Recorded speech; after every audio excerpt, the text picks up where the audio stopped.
does. It makes it so Did I get piloted by someone last time, or was I like kind of just Kinda. unconscious the whole No, time? you were just kind of useless. You got kind of piloted No, by Sketch. you You were did some very useful things, actually. You pushed I say he did people like the most downstairs. important thing was to push the explosive guy down the stairs. So. Right. Yeah. We will do a recap. We are live. Just a quick heads up. First of all, hello, welcome to Wildfolk episode 69. Nice. Nice. You bastard. Fucker stole stole it. it! tail. Nice. I may be in and out throughout today. I'm having a child. I'm not really. Don't come for me. But if I Teenage disappear suddenly, yes, one of those. I will try to limit it, but if I disappear suddenly, I'm probably still alive. Just in a tremendous amount of pain. Well, the It's spell. his kidney stones. Yes, true. Thank you.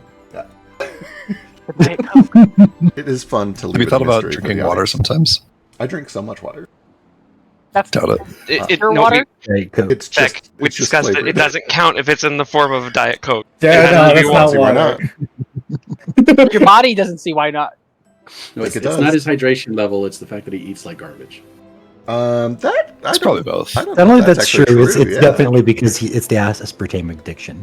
I don't know. Well, I am addicted to aspartame. I don't know if that's related. Yep. Sorry for coming at you so hard right as we started the live stream. Do this, this is my every life. time I'm we so used start to one it. of these streams, we have to make fun of something Fecta. Right. I've made it so clear that this is how I know I'm the best, is because people come at me all the time.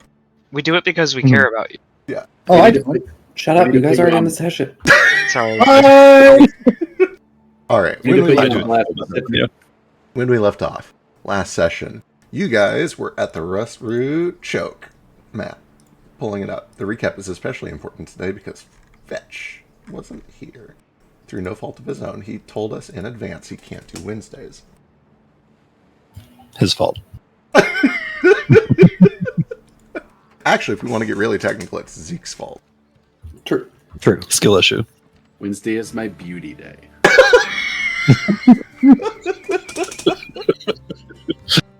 I need to understand what that means. What does that mean? No, you don't. It means a lot of things. Oh. It's funnier if you don't understand. I'm trying to remember where last session began. I believe it began with the Lucian stuff. Yeah. Yeah, did, yeah. That's right. So the last thing Fetch remembers is that you guys got to town, you did your little thing with the sickness and whatnot, and then as we were winding down, you guys were all sitting at a cafe, and you saw Lucian show up. So the first thing that happens in the last session is Tex kind of goes on a little bit of a mission to get one of these guys alone so he can do some interrogation. And he does eventually succeed. He is able to find the mage down here on his own in a room where he's going to like secure some mounts so that they can go try to track people down. They you found out later that they were looking for Sketch and Fetch, having learned your approximate locations through the Oniromancer. Tex is able to get the mage alone, intimidate him, essentially get him dead to rights, get a couple of questions answered, and then killed him. And then got out of there as Lucian tried to sort of track him down, and was eventually able to escape. While that was all going on, everybody else kind of used it as an opportunity to start breaking into the castle. And eventually you guys regroup. But castle, battle maps, castle.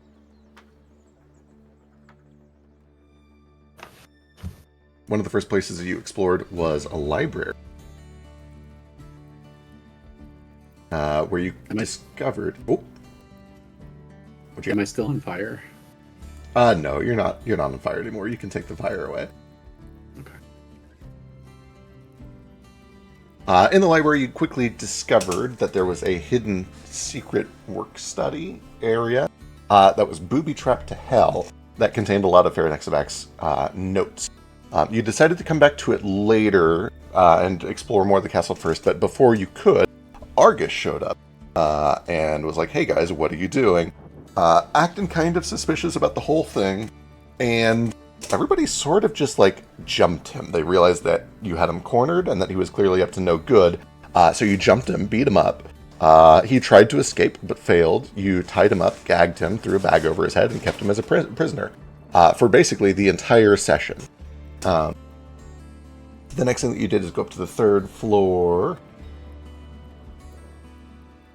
I would have recommended that we rolled him up in a rug. That's sort of classic. You know, for tradition's sake.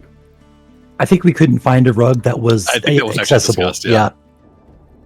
There was furniture that's- on top of all of the rugs, so we'd have to like move all of the furniture and Well, that's just fact being a dick. I think the rug was also on fire in this room. Yeah. On fire is an understatement. Covered in molten slag and on fire. So in addition to having to move the furniture, you would also have to move the massive volumes of molten slag. Came up here, did a little bit of investigation, quickly went through Argus's stuff, kind of found a few things that were maybe noteworthy. Sketch had a little heart-to-heart with Argus, tried to come to terms with what was going on between the two of them, requested a little bit of alone time to talk with him, and eventually didn't really know what to do with him, so he put the bag back on his head, gagged him, and kept him as a prisoner for a little while longer. While that was all going on, everybody else was exploring the master bedroom after having picked the lock and gotten through the arcane defenses. Inside, Jane found her book. However, when she tried to pick our book, I'm so sorry, our book. When Jane tried to take the book, she was discovered. She had gone invisible. She was discovered by the little guardian living spell golem. Here's one of them. There were 5 originally. I don't know where the rest went. They probably blew up. And then there was a big combat. With all of you guys fighting all of these guardians that had been set up and were protecting the book and the master bedroom. As that fight was happening, it was revealed that there was an invisible, sleeping, or unconscious dragon of some sort over here. That was eventually revealed when the living invisibility spell was destroyed. It didn't do anything right away. It seemed to just be kind of unconscious until Tex went over there and used some cool X-ray spell shit to look to see if there was moonstone in it. Found that there was some moonstone etched into its bones, and then attacked it from the inside, waking it up, dealing a fuck ton of damage. And then essentially, as the fight went on, soloed this dragon while everybody else fought the arcane living spells. Over the course of that fight, this place got set on fire. That attracted a bunch of attention across the rest of the town. They set up a fire brigade and a bucket line. They brought over a cool little water pump thing to the river. And the whole town is putting out this fire while you guys are continuing to ransack the place. You were able to defeat a couple of the knights that came up after you. They routed, and essentially you took them hostage, captive, for ransom, brought them along with you, made them help you down to the vault.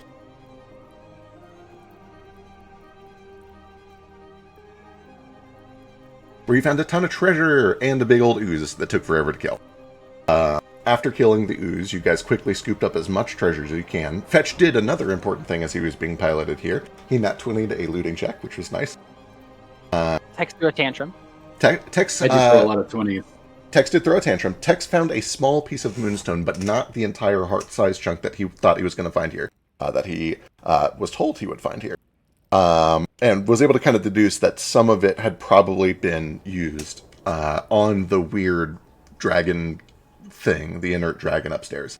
Nonetheless, he grabbed the bit that was here. You guys found the relic seeds and grabbed a bunch of those, and then you grabbed just a bunch of treasure, which I believe is... I've got it written down somewhere. I can't remember if you guys have split that or if it's just in party loot, or I think what it's we just did kind with of amongst a few of us right now. I think we just kind of grabbed it all to be up later. that. Wonderful. Yeah, I don't think we've actually like added anything to inventory just yet. Then... Yeah, I don't think so. One of the last things that you did is go back to the library, where you essentially told the knights, hey, instead of a ransom, you guys are just going to defend us from all of these booby traps while we take the notes and get the hell out of here. They did that. They fought off a bunch of enchanted potion golems and paper golems while you guys grabbed the notes and started to prepare to use a fancy semi-teleportation spell that Baby Boy has to get out of here. As Baby Boy was kind of preparing to do that spell, you guys realized you still had Argus tied up and weren't really sure what to do with him. There was a lot of discussion about just killing him, but you decided first to use Jane's mind-reading spell to try to get a little information out of him. You essentially did a detect thoughts, probed his brain, got a few questions got a few answers to a few different questions.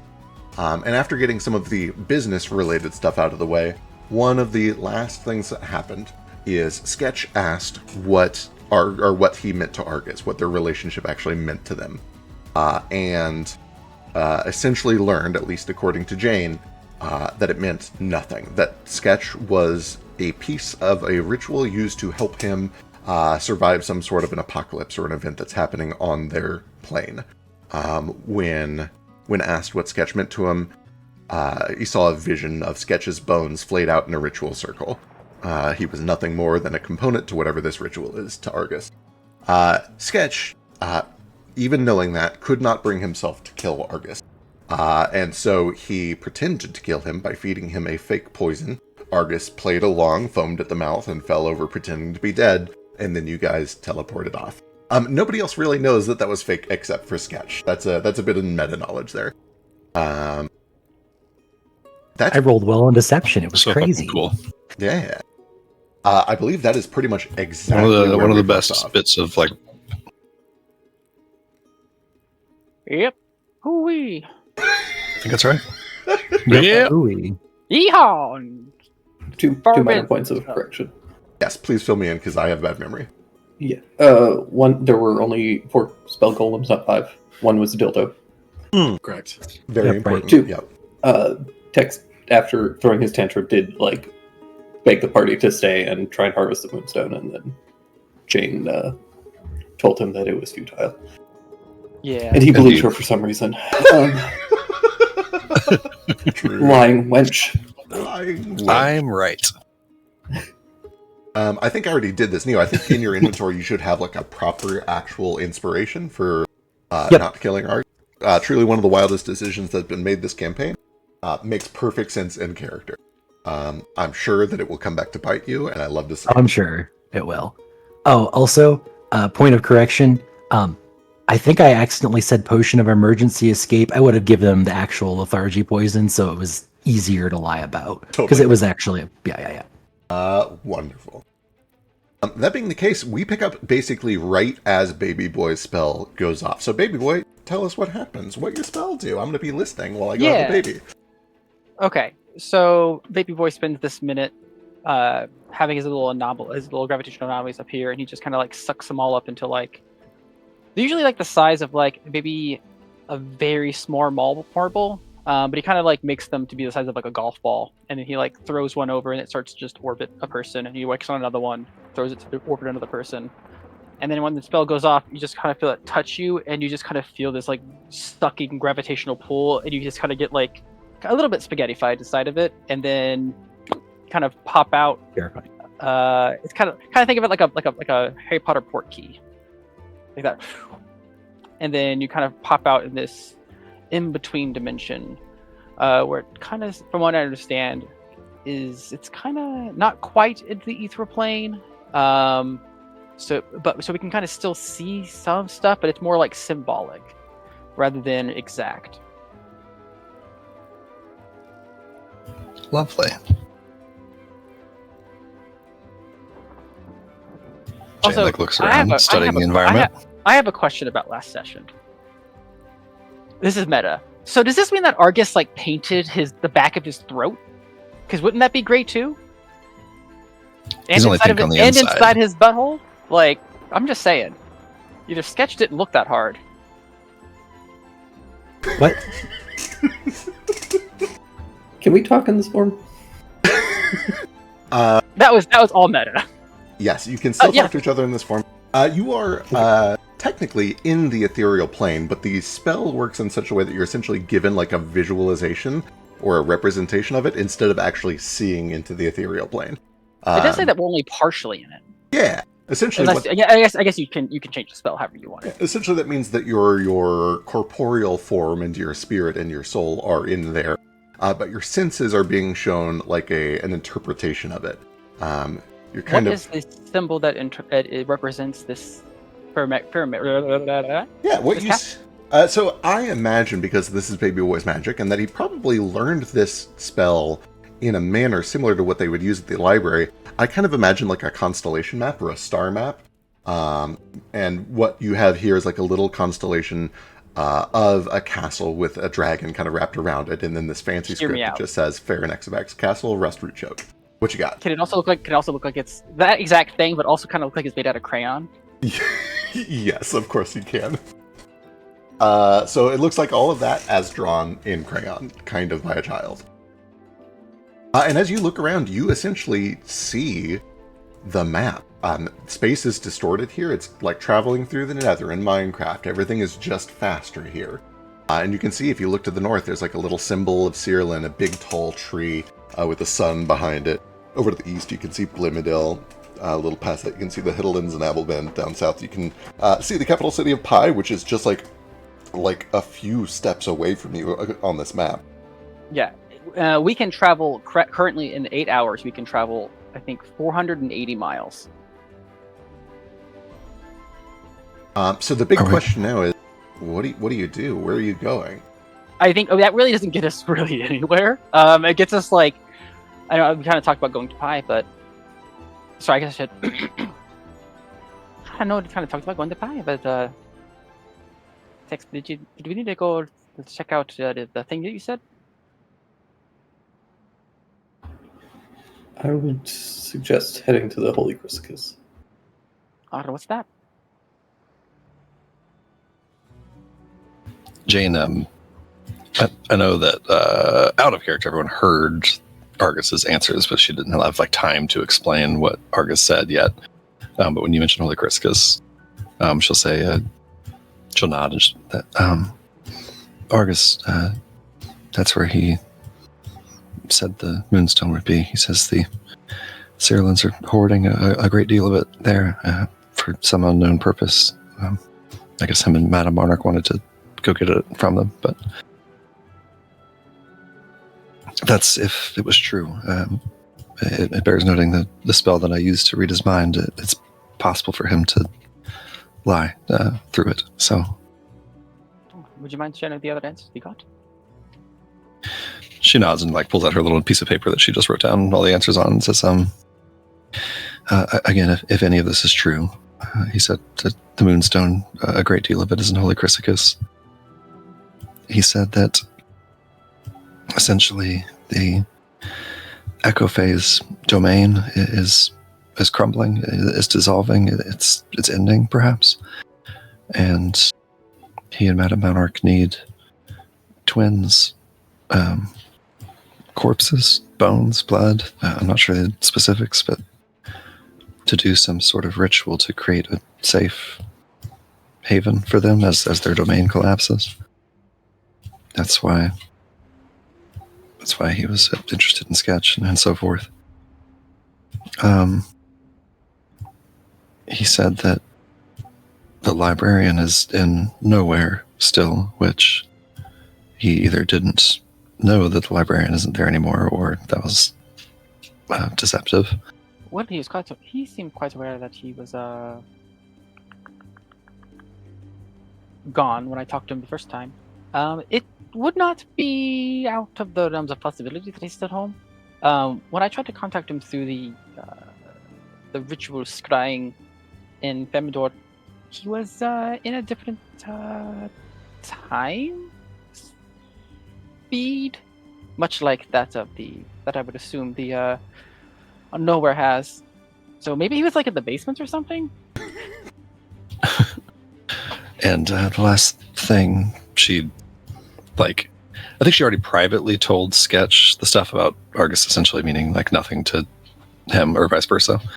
But she's not sure whether she should say it out loud, so she just kind of turns her notebook towards Baby Boy, and her notes say that essentially Baby Boy's only significance to Argus was that he was an easily manipulated child that he could get information out of, and essentially Baby Boy is librarian's weakness, and that was really all his interest in Baby Boy was.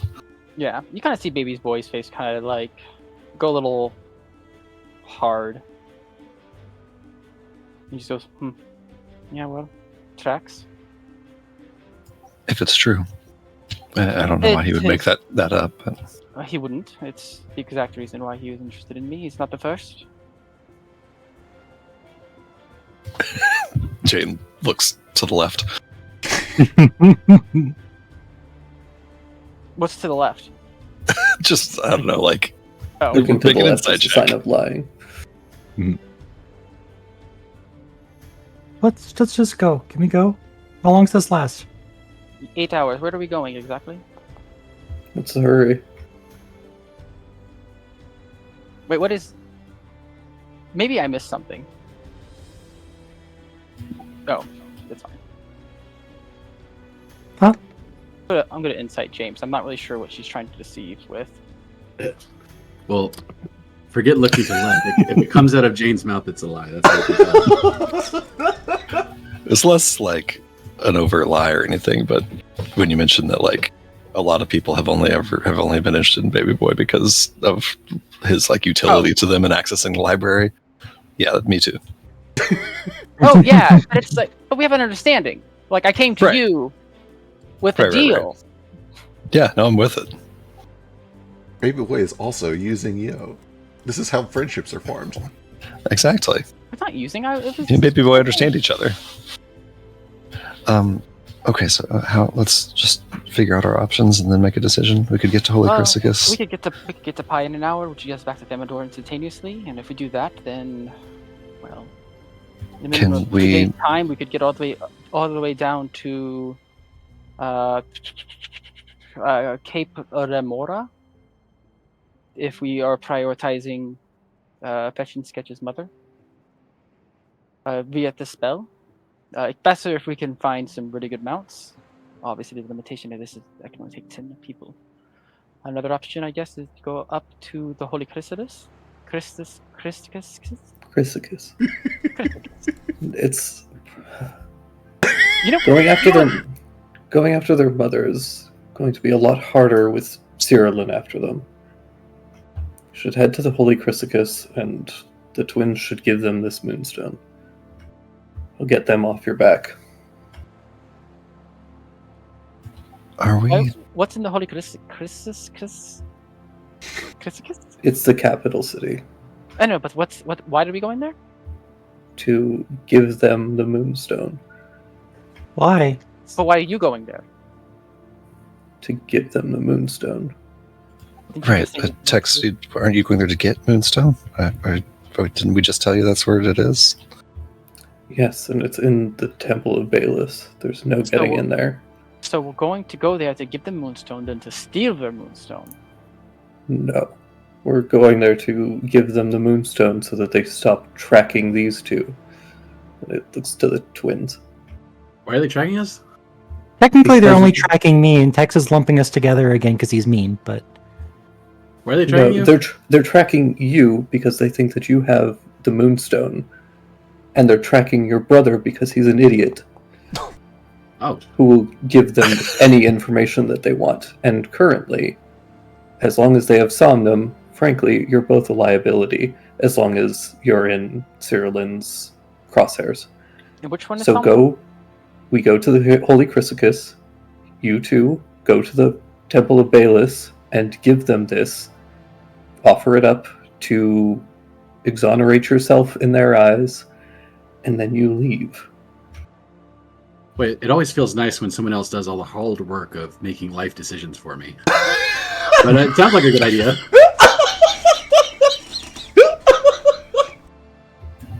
Well, it'll be a lot harder to find your mother if Cyrillin agents are tracking you and haunting your dreams. Believe me, if they want to get Somnum doing worse things to you every night, they can. I What about believe you. Somnum? I do. And I think this is probably the best course of action. I agree. And, to return the favor, I'll make your next life decision for you. It'll probably be good. I'm a little skeptical that that's going to go as smoothly as all that. You think they're going to just take the Moonstone and say, thanks, have a nice day? Didn't you also say Currently- the Moonstone is half the size of what it is? So if we go there with half the size of a Moonstone, they're not going to be all like, oh, wow, thanks, gee whiz, this is so great. They will. They don't know the size of the moonstone that these two found. What about your He friend? I mean, there are other people who did see it, so they might have figured it out. There's So you- magic for that. You found the Moonstone, and yet it somehow still belongs to them? Is that what's going on? I say we tell them to take a hike. I kind of don't, I guess, have a horse in this race. You all helped me get this book. You all put your lives on the line to help me, so I can help you too. My next order of business is to spend some time reading and see if I can figure out what this is all about. I'd have to read it too. Sure. With this spell, we can have this done in a matter of 2 days. What about your friend, Tex? Friend I don't being have loosely friends. used. The dream guy. Well, currently, they have an ambush set for whoever goes there, so why would I willingly walk into a trap? To be a badass? But if you know it's a trap, you could make it a trap for them. If I had means to do that, sure. But You just killed a dragon by yourself. Are you sure you can't just, you know? I mean, we'd also be there, so. the main problem is that I don't know how to unleash him. Got you. I would, Oh. and I would rather have the brat come along for that. But we don't know where they are right now, which works in our favor because that's the only other thing that Cyrillin is currently interested in, and because you two don't know where he is currently, you can honestly just tell them that you don't know where he is. Counterpoint, I could find out if we want to. No, we don't. The less I need to be so clear. Right, about- I get it. Possible deniability. I just Right. throwing out options. The less that we know about their whereabouts currently, the better. If we go to the Holy Christicus, did I say it right? You got it, yeah. Fuck yeah. If we go to the Holy Christicus, won't that just show them that we are associated with Fetch and Sketch, which will make it even more easy for them to They already track know us that. further down? They saw that in our dreams. Okay, then why didn't they recognize me when I walked right up to them? Not everybody in Cyrillin knows who we are. Why would they send someone who didn't know what they looked like? That would be You stupid. also, Jane looks you down at your ridiculous sketch or stretch outfit. Yeah. I'm just saying. Point taken. This is why I have this disguise. Yes, it's very effective. If I was casting a vote, I think we still have an opportunity with as fast as we can move to cut off the big fucking war machine that I can't remember the name of that has Sketch and Fetch's mom on it before it, because isn't it, okay, so meta, it's like going somewhere to get reinforcements and we could Yes. beat it there. Here's what you know. It left a few days ago, and based on the checks that you did, you imagine it has already made it to Cape Remora, where it was going to pick up reinforcements from the Navy there, and then it was heading past there along this blue path to the Liberty Thunder Canal.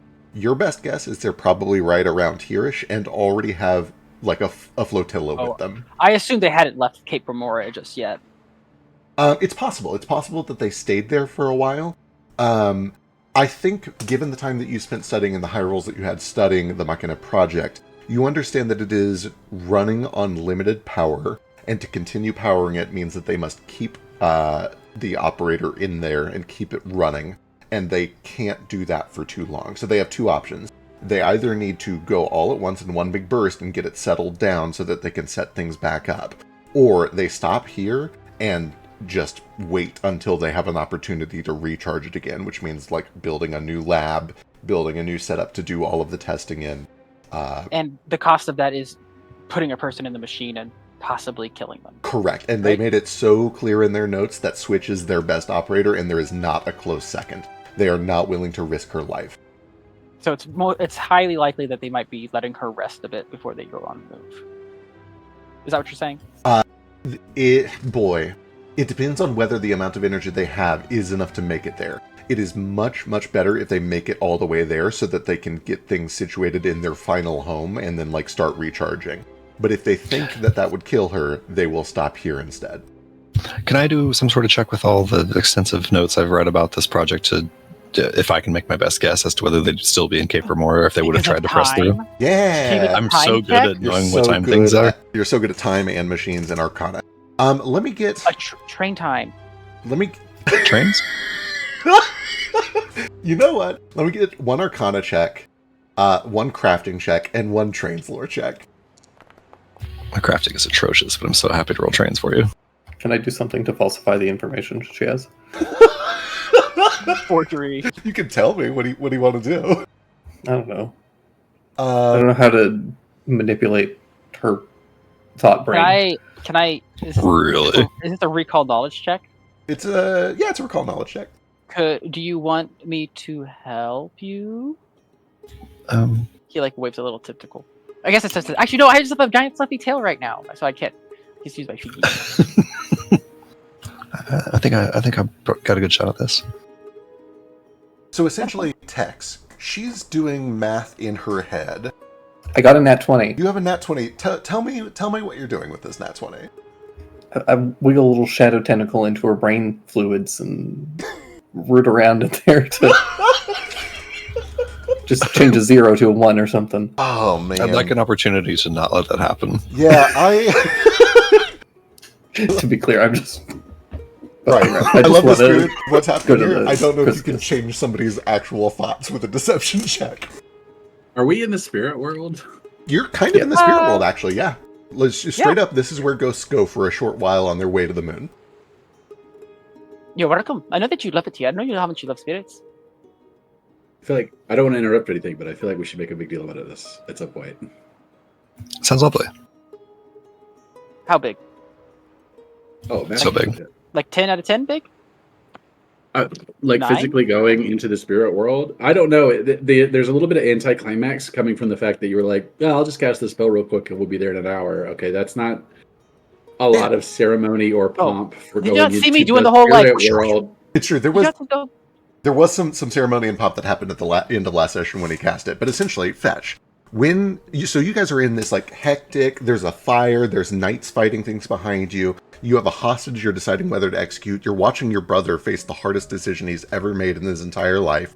Finally, you watch Sketch kill a man in front of your eyes, his former lover, and then Baby Boy cast this spell, and you feel yourself pulled into this liminal space that almost looks like a drawing of a map as big as you can see in all directions. You see, looking down, there's a little castle that you're standing next to that looks like it's drawn with a crayon made of starlight. But importantly, you have commune with spirits, right? That's a feat you have? Yes. You see that there are little twinkling motes of light that are all just kind of drifting around in here, and they almost kind of resemble stars at first. But you sense that they are spirits. They are probably the spirits of people on this map. And they're not big, they're literally just like specks of dust. You can't make out details, but you can sense that you're looking at a mapped representation of the dead spirits currently wandering the surface of this planet. Wow. Okay, I take it back every sassy thing I said earlier. I'm having a religious experience. Like I agree with the like gravity of it. Jane, like in any other day, Jane would be really fascinated by these surroundings and wanting to like stop and really take them in. She's like single-mindedly focused on this book right now. It's just like it's probably also the thing that would Jane would be most interested in is Jane knows you're in the ethereal plane, but what you're seeing is a mapped projection of it. It's like you're looking at the heads-up display that Baby Boy's spell has made for it. So he's doing like some interpretive stuff here. You're not really seeing the ethereal plane. You're seeing a layer on top of the ethereal plane. Wait, Just what do you call it? dance. Why do you call it the ethereal plane when the spell description calls it the ethereal plane? Because Which Baby Boy is- can't Floosh spell. can't spell. Listen. Listen to the words I'm saying. Uh-huh. And now that I'm looking at the words, the other thing is this spell's not even originally called. It's called Umbral, but that dimension doesn't exist here. True. Kind of does, but it's a very different thing. Oh, so it does? So you lied to me? Well, it kind of does. It's the Shadowfell. Got him. Anyway, rolling all of this back to Jane's current question. Jane does a little bit of napkin math. Tex, as you're doing napkin math in your head, just keeps like batting at your fingers and trying to like get you to put one of your fingers down, which doesn't really do Fucking anything. stop. Fuck's your problem. Do I look like a cat, or do I look like Tex? That is such a good question. I'm going to let Baby Boy decide here. Everything here is a representation of reality. What do you look like? Do you So look we all look like doodle bobs. Yeah, it's kind of up to Baby Boy. Does Doodle everybody bob. look like a doodle bob, or do you have your normal bodies in here? Up to me. Yes, up to you. It's It your would spell. probably be how people see themselves. So before you answer this, I need you to really think about this, because if you say doodle bobs, Feck has to make us doodle bobs. Right. It's true. Doodle Bobs. That is the best answer, and I know I'm also not in this session, so ignore me. But I would also make the suggestion that it's hilarious if Baby Boy sees all of his party members as the sock puppets he made of them. Oh my god. Sock puppet That's tokens a level win. that's a level of insanity I don't think I need him to actually be at, because that's just Is that where we're drawing the line? That's where we're drawing one. It's how funny as it is. I think him walking around. What was that one really weird movie where it was like it was like puppets and a detective? I don't know. It was not good. It was kind of cringy. Got nothing. I'm sorry. Oh, I think I know what you're talking about. Happy Time Murders. That's the one. Yeah. It was okay. Never heard. It's okay. It's okay that you haven't heard of it. I imagine that this is how people see themselves. Understood. Then, yeah, Tex, presumably, I see yourself, or you see yourself as yourself, and so does everybody else. How does everyone see themselves? Jane's not a fucking robot. In her mind's eye, she's Is she on a horse? a whole human being. So she looks exactly the same. Yeah, she looks exactly the same. But she has no twinkle in her eyes. Oh yeah, you're right. She doesn't have Like that in a weird literal light sense. behind her eyes. That weird Blade Runner light behind the eyes is gone. What about Fetch? What does Fetch look like to himself? What does he see himself as? Probably something really like cool and significant. Maybe like a red silhouette, like a red shadow Ooh. with like eyes.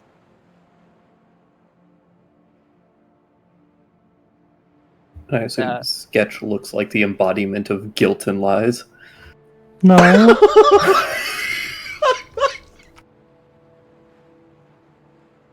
What does Sketch look sees like? himself as strong sad right now. This is a heavy question to throw at the beginning of the session. Thank you for that preparation. Do you want me to do mine first to give you some time? I have no idea, so yeah.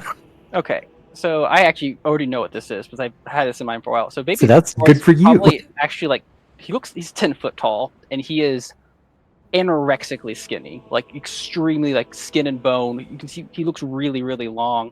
When he opens up his mouth to talk, it looks like his fur kind of looks like the surface of a sun. It looks like it's getting sucked into his mouth, which is like kind of a black void. And what's that stuff that goes around a black hole? The accretion disc? Yeah, his teeth look like accretion discs as it's getting sucked into his mouth. Pretty fun. You're fucked. Oh, what?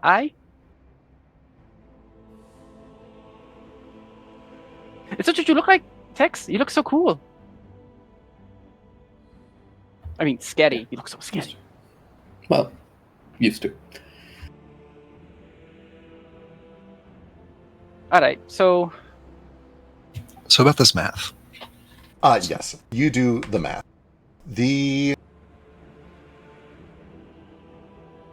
Boy, those are not super great rolls. I don't think that you can suss out that it would be close. It's not like you have a guaranteed one way or the other. It is certainly possible that they have generated enough energy in this latest run that they can just make it all the way to their destination.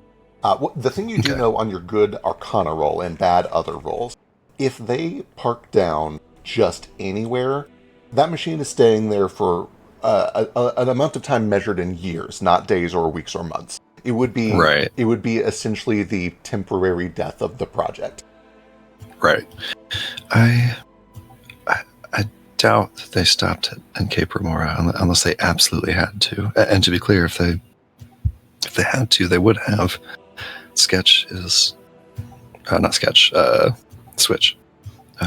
Switch is invaluable to them. They won't risk her.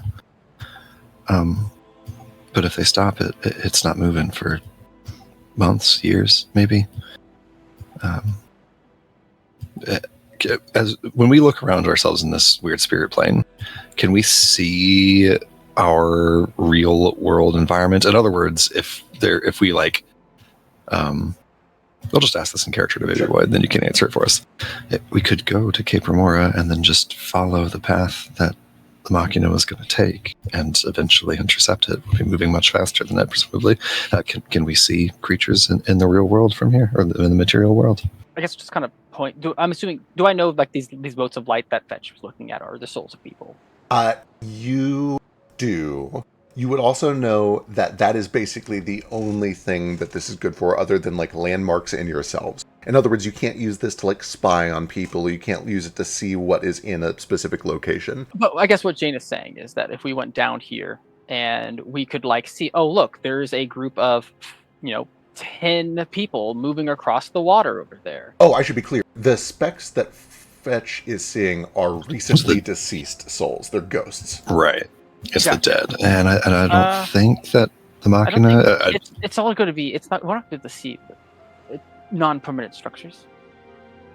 And it's not... to my knowledge of their plans, it's not like wantonly killing along its path, right? Their plan is to get to Zulakar. They're probably like killing a bunch of sea life along the way on accident, but it's not like they're just murdering their way across the shore. Understood. Yeah, it might be. And once we reach the water, we'll have to swim through it, and that'll be kind of weird. Yeah, I don't know. Of the two options we're discussing now, I lean more towards that than going to the Chryssicus, especially if the only reason we're going to the Chryssicus is to try to give them the Moonstone. I'm a little skeptical that that's going to work well. If Texas doesn't want it, I'll happily take it. I don't think that solves the problem they'd be trying to solve by handing it over, though. That's true. I mean, if you want to try it, I'm not terribly opposed. Like I said, I think it's really going to solve a problem by giving them it, though. I get the feeling these people are very reasonable. They have a thing that they want, and once they get it, they won't have any reason to go after these two. And you're... Why do they think Fetch and Sketch have it? Well, they think the kid has it because the wolf saw us run off with one. They had one a long time ago, then Tex gave it away to Badger. And I didn't give it away, and you don't know that. One? Oh, okay. He took it from me, and I just assume he ate it. Why should they belong to Cyril then? Right. They shouldn't, but they want them, and frankly, it's not worth your lives. Oh, so this is our surrender plan. It's a truce. Couldn't I just, go find Lucian, huck the stone at his head, and then run away before he gets me? Wouldn't that just solve it just as quick? If you want to risk encountering him and having him interrogate you. Well, you could have told me this 15 minutes ago, and I could have thrown it out the window. True. We could have just left it there for them to find since they were in town. We didn't have it then. We did. Right before No, we left. didn't. We didn't get it here. He meant before we teleported out. No. Right. We got... Oh my god.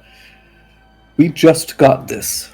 I'm Right. aware In the we got castle. this, and then we Right. went upstairs in the castle, and then we had time before leaving that we could have been yeet. The wolf left before then. Correct. He left before we got into the castle. Right. Oh. By the way, thank you for just leaving me, by the way. You left us. I was going to say, You've got that backwards there, friendo. We gathered a bunch of treasure in our last couple of adventures, in caves and castles and other things, and we've gathered a bunch of magical trinkets and golden doodads and bebops. Does that belong to Cerulean too? Should we give that over?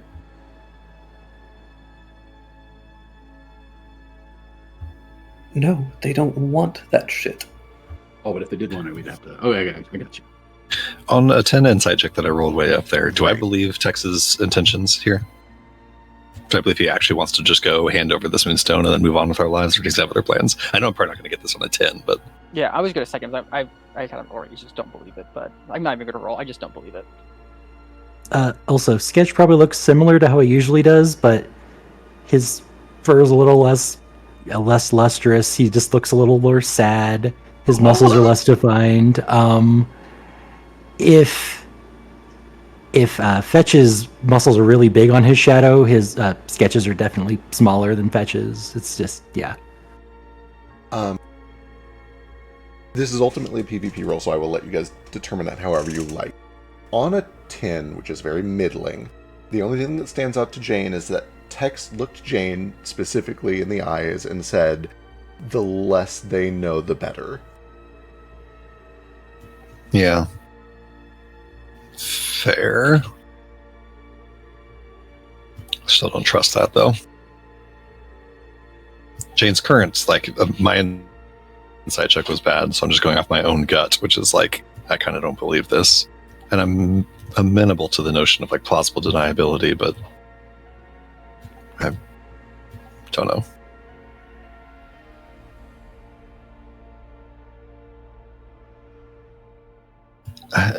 If these are the two choices we're talking about, does anybody have another option to throw in the pot, or do we want to call these the two options? Hear me out. The argument against going to the Holy Criscus is that it will take us a day. It's a day to get there, and we won't be able to get back to Pi till tomorrow to get back to Femador, which gives one more day for both of these dragons to return and find out what we've done, and then we have to walk through one of their cities to leave. Didn't you kill them? We killed a clone. No, I didn't get to kill any of them because Artemis showed up. And he brought an army. Didn't you trap the place? Shouldn't your trap just go off? If he went into the tunnel, I closed the portal. So they would have to reopen it, which takes time. But news like this will probably travel fairly quickly that his estate was attacked. That's fine. I killed one already. What's Killed another? Yes, you killed a clone.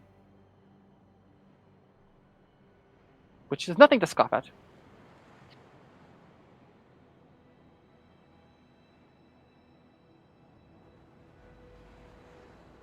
Where is Pick and that group? Are they still at the guild waiting? Correct. Or... Pick Okay. and the Great Hunt are at the guild doing essentially naval combat practice. The last time we saw them, they were down on that ship rig that they had built to rock back and forth so that they could practice fighting on a rocking back and forth ship.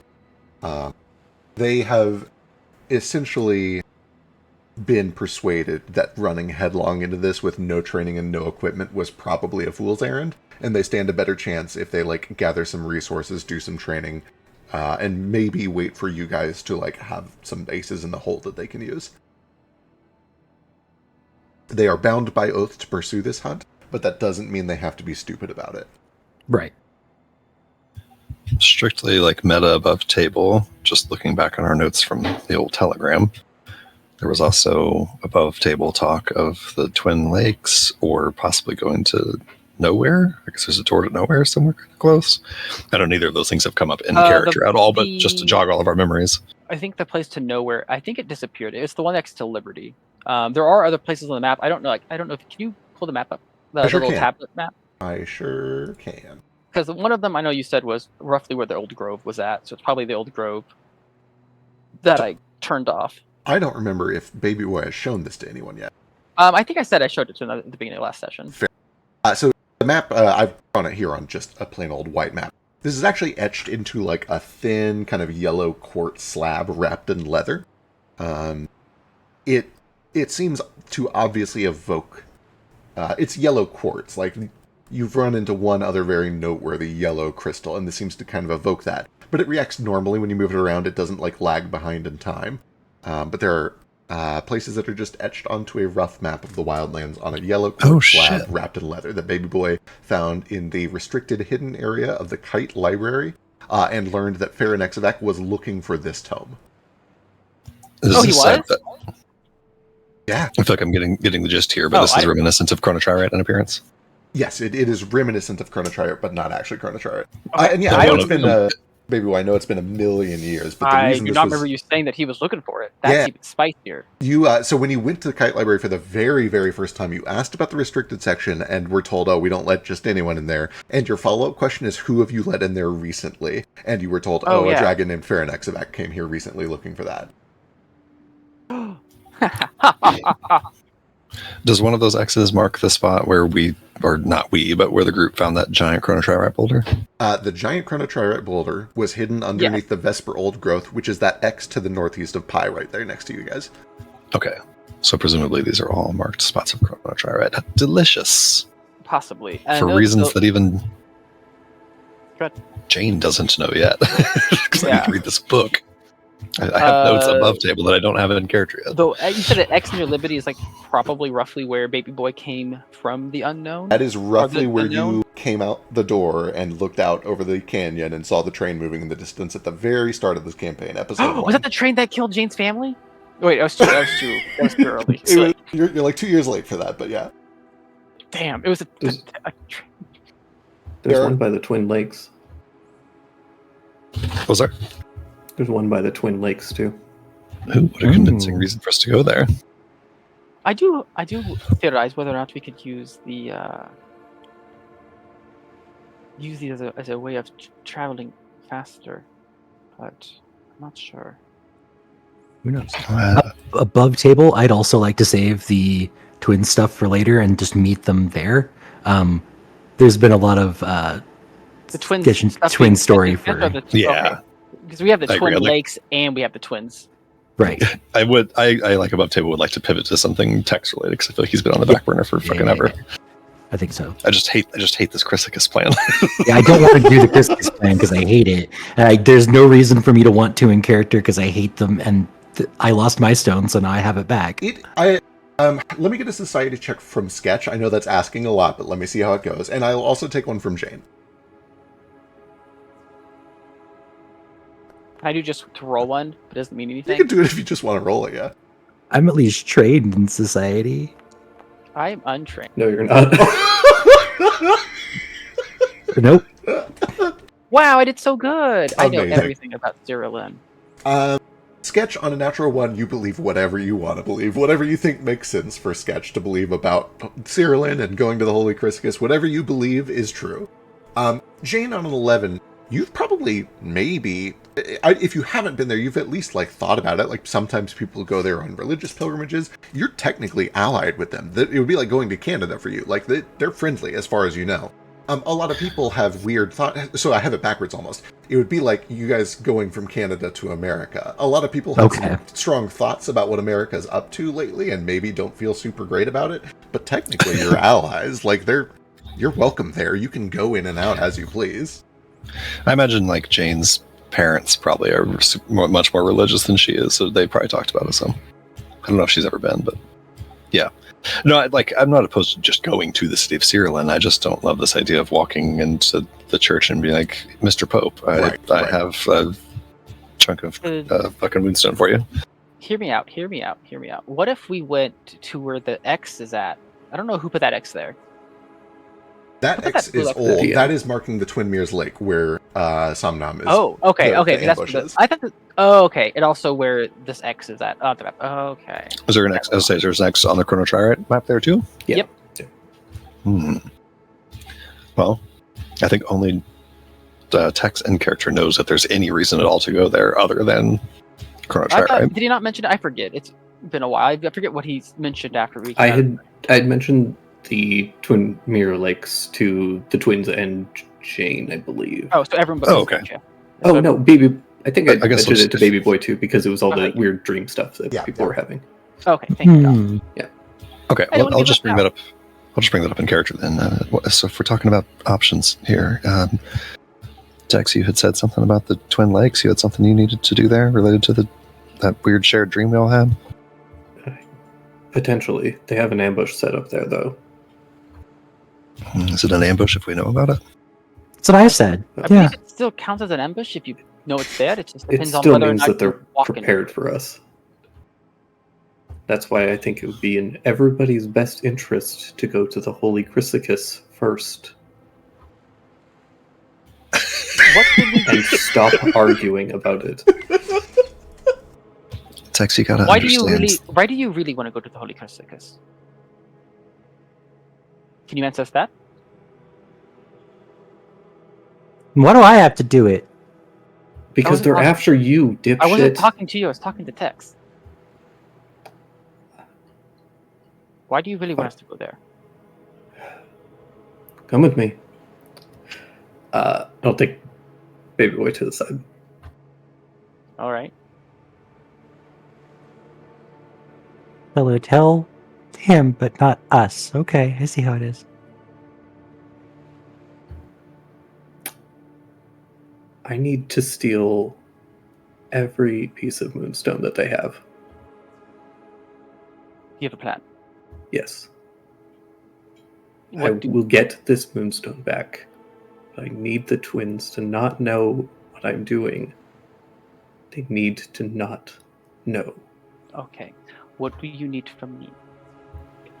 I am going to give Time Girl this Moonstone.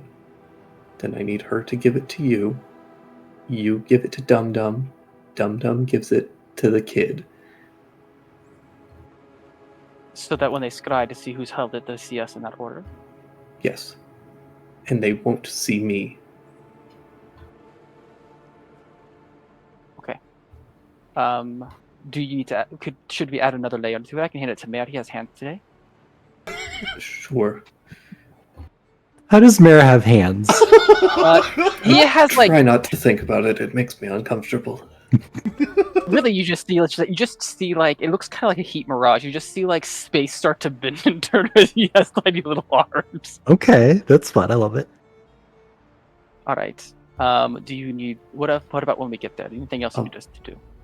I'll need Time Girl's help and I'll fill her in. I But do like essentially, I love breaking into places. I think this is going to be safest and most effective as a solo. I just need you to be understand. prepared to get us out of there. I will not 'Cause be able to I'm do going this. to probably raise some alarms.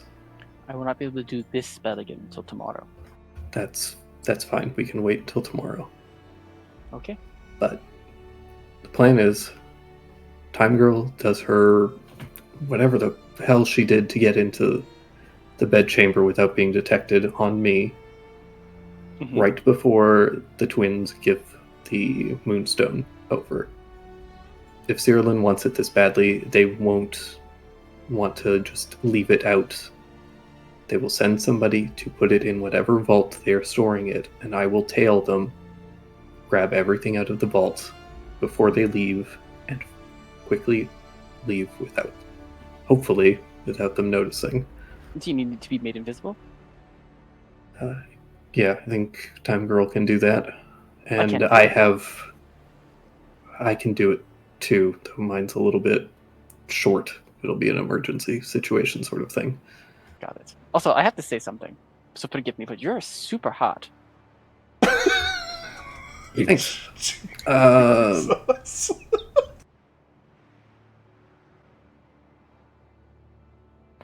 I am a cat at the moment. I know I don't look like that here, but I'm not talking about your cat form. I'm talking about this.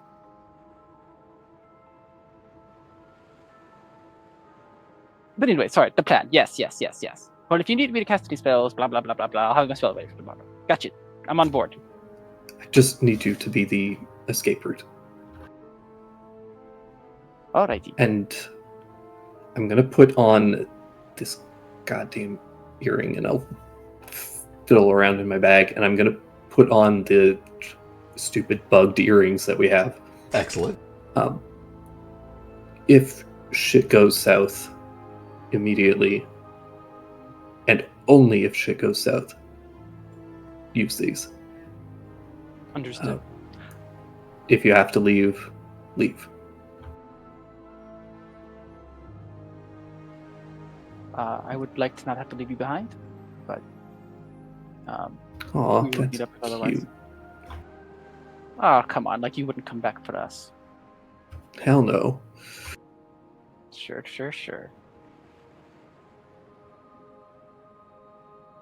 All right, sounds good. While that conversation is happening on the side, I do want to jump to Fetch and Sketch.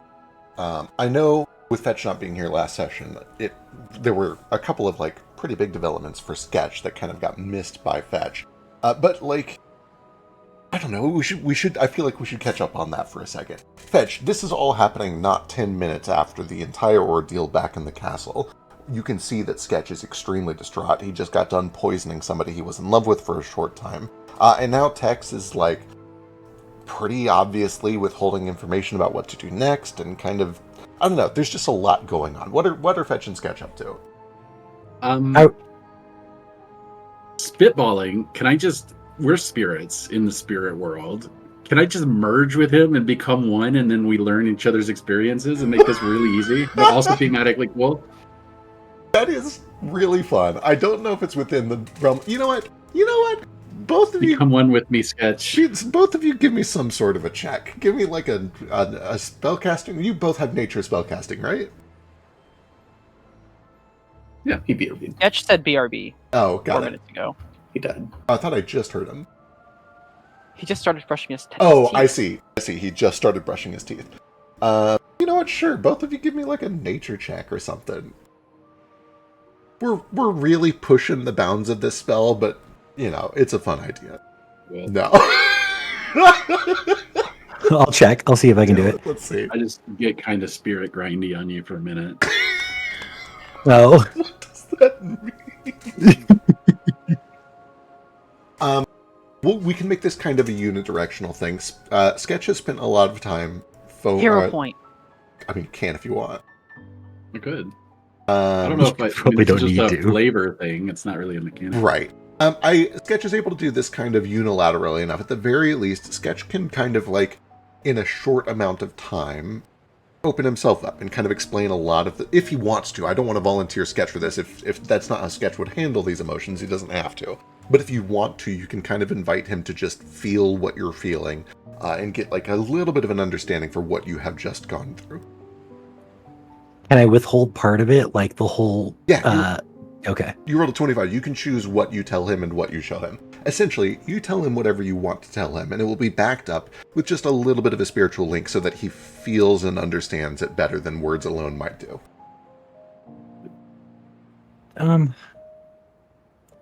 It was a weird situation. But my time with Argus was nice to me. It felt real in the moment, and it's,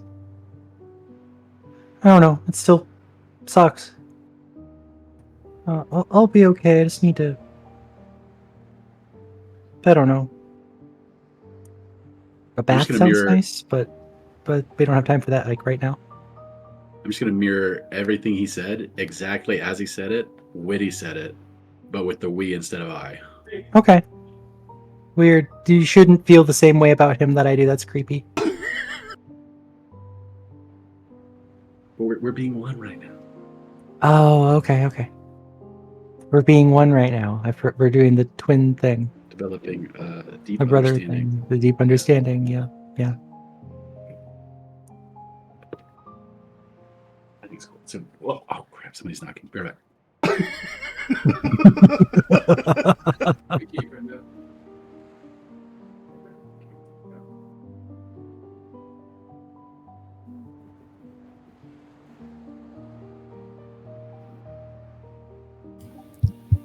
Tex and Baby Boy step off to the side for private conversation, and Fetch starts grinding on his brother, and Jane's just drinking water like Jesse Pinkman.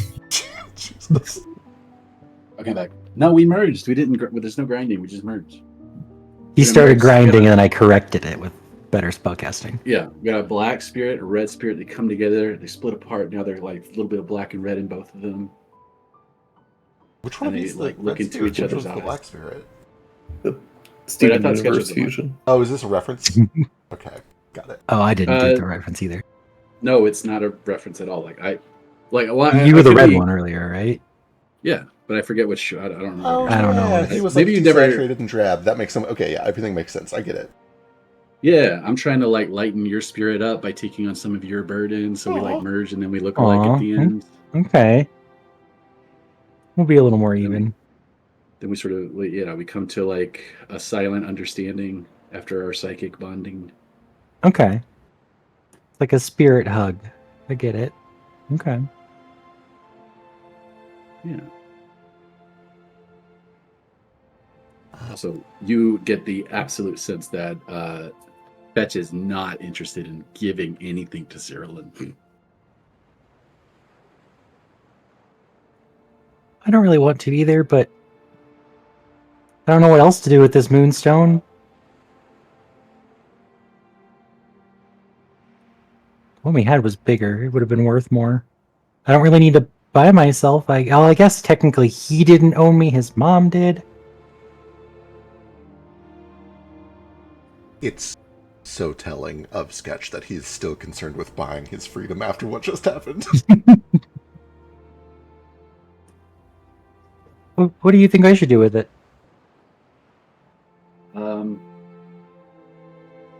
Personally, I have no idea. I would rather use it as a paperweight than ever let somebody have it because they say it belongs to them when it doesn't. We can trade for it. We can sell it to them. But hand it over so that they will leave us alone, like because they're stalking us or something, this is psychopathic behavior. We should definitely get something out of it. I like that. If we're gonna give it to them, we should get something out of it. We can negotiate. That'll work. Starting with an apology, if we're certain that they've been spying on us. That's true. Yeah, they definitely have been. Do you know of a way to destroy these To destroy what? moonstones? Well, that's just wasteful. I'd rather keep it than destroy it. Will give us leverage. If we're just going to give it away, we may as well destroy it. And being able to destroy it will give us leverage in negotiation.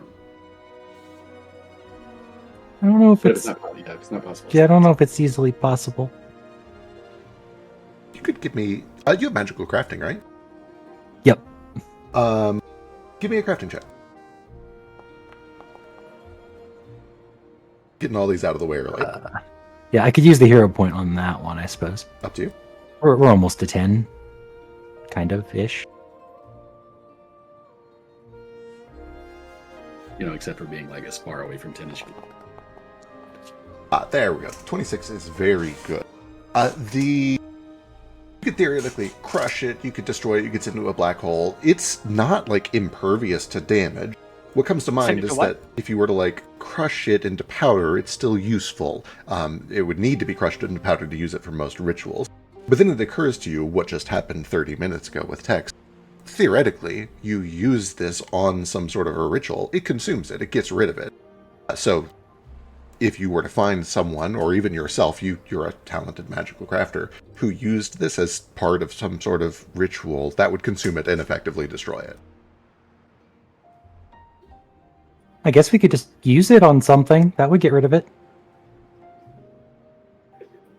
It's hard to crush, but we could crush it up into powder. A lot of rituals use it like that. Okay.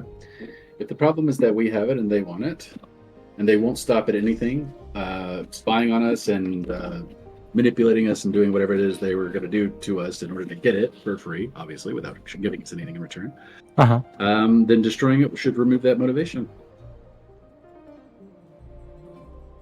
I still like the plan where we sell it to them, but threaten to use it otherwise. No, I guess that could That's a just good take it plan. at that point. Yeah. Yeah, the only plan I hate is the plan of capitulating, of being threatened and giving them what they want so they'll stop threatening us. That's not the Karuki way. Right. Either way, I think we can go. I don't think we want to give it over, but we can talk about it. And then they have a library there, I think, or something that Jane wanted to go to. She's always talking about books. I don't know where we're looking at books anymore. But maybe there's something on rituals that? there. What's what? That's a meme. Sorry. Oh, the book. Oh, okay. Also, Sketch, you would know that Baby Boy has a whole bunch of research material on rituals with them. Oh, and Baby Boy has a bunch of books too. I kind of flipped through some of them. Some of them are really boring, but there might have been one about rituals.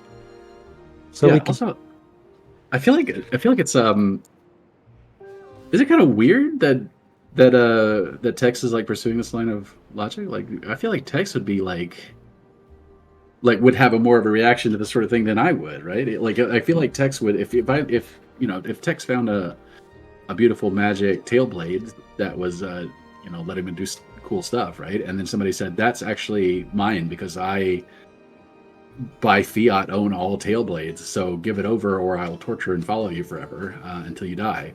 I feel like Tex fights, right? So why is he advocating for this? Is there something else going on? I think he has a hard time expressing himself, and he actually cares about us. Maybe. I feel like there's some context that really needs to be set in place here, which is like 15 minutes ago in World, Tex was screaming in rage that he couldn't find the moonstone he expected to find at this castle. And then 5 minutes later, Jane was like, hey, there's a shitload of moonstone in Holy Chrysicus. And then 5 minutes later, Tex was like, let's go to Holy Chrysicus, but just to turn some moonstone over for no other reason. I don't feel like this dot to dot is hard. All of us know why Tex wants to go to Holy Chrysicus. Yeah, but he can like say it to us. He can be, open and vulnerable. He doesn't know how to express himself and tell us what he wants things. Except for when he tells us blatantly that he wants things, like food. He yells about that a lot. So in that case, let's go to Holy Chrysicus, see what we can see, find what we can find. When we get to the city, we'll bury the moonstone somewhere in the dirt outside, and then we'll pick it up on our way back. Okay. That's about that. There's probably a better place than in the dirt. The dirt, yeah. Yeah. Lucia has a hand raised. Well, let's do Jane first, just because we haven't hit Jane in a while. Jane, what you got? It's no big deal. I was kind of doing a bit earlier, but while Tex and Baby Boy off to one side and the twins are off to another, Jane finds somewhere to sit down and catch her breath after the insanity of the last couple hours. And I think it's about 1 or 2 minutes into that she looks down at her hands and realizes that she looks different here, in subtle ways that you wouldn't notice at first glance, but she notices immediately, the way her wedding ring sits on her skin and the slight flush to her flesh that is gone of her fake robot skin, and just little things like that. And I think she just spends some time relishing in that in a weird way, kind of holding her hands in front of her face and studying herself a little bit. Are you sure you don't want her to kind of just look like a floating nervous system? But she snaps out of it. There's dirt under your fingernails that you don't cool. often get. There are folds in your hands that don't show up when they're just sculpted in. They only show up when flesh moves. There are just lots of subtle differences, and it is the first time, I think, since the incident that you have seen your own hands as they really were. And it's almost jarring to look in the mirror and not recognize it because you've been used to something else for 2 years. Forgot how fucking wrinkly I was. True, though, yeah. Yeah, I think she like the crypt keeper. I think she spends a couple minutes just studying that, and then she takes the top off of her little side pouch thing and just kind of spins it on the ground, and then gets her book out and starts reading The Kingship, just kind of to herself while she's waiting for everybody to finish talking. And then, Big Boy, you have a hand raised. Okay, while I'm still talking to Tex, I'll be like, so I definitely want some of that moonstone too. That's part of my contribution.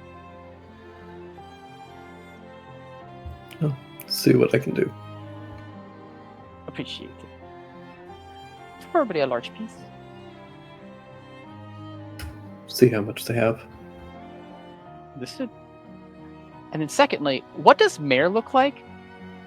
Is he just like hovering ominously above the map as far as the eye can see. So He looks like an actual black hole. You determined that everybody looks how they see themselves. Is that correct? Yeah. Mare looks like themselves without the glass sphere, bigger, about the diameter of like a swimming pool, a decent above ground swimming pool. But otherwise essentially the same, just a swirling mass of lights and stars around a black hole. I think the only thing that would be like different to your eyes, and I don't even really know how to describe this, there is a certain amount of animation here that you don't get in the little glass marble. When Mare speaks, you can almost see the light kind of like ripple and shine with the words that they're saying, like it's a visualizer. There is almost like a bit of emotive bending to the accretion disk that happens when they're happy or when they're sad. And Mare hasn't really said a lot, it's just a little bit more animated than normal. So the whole joke of us saying Mayor Win, he actually can be Win. Yeah. Mare actually can be Win. I'm glad that sentence made absolutely no fucking sense, but it still got my point across. Eventually, you guys are all able to kind of regroup.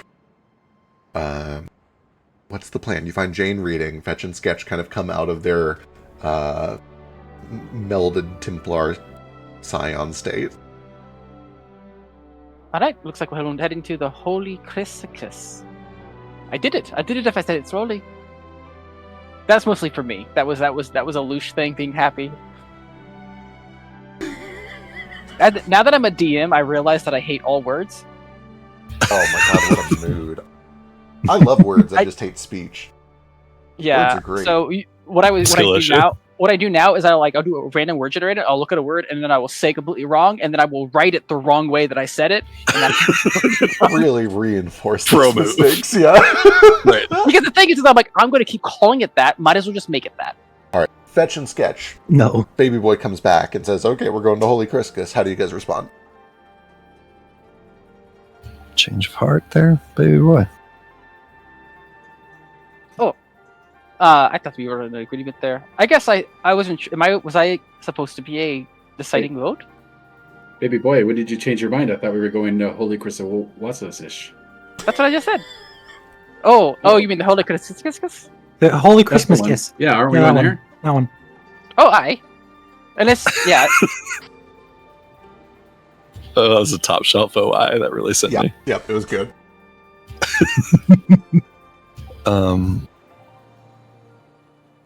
Okay. Yeah.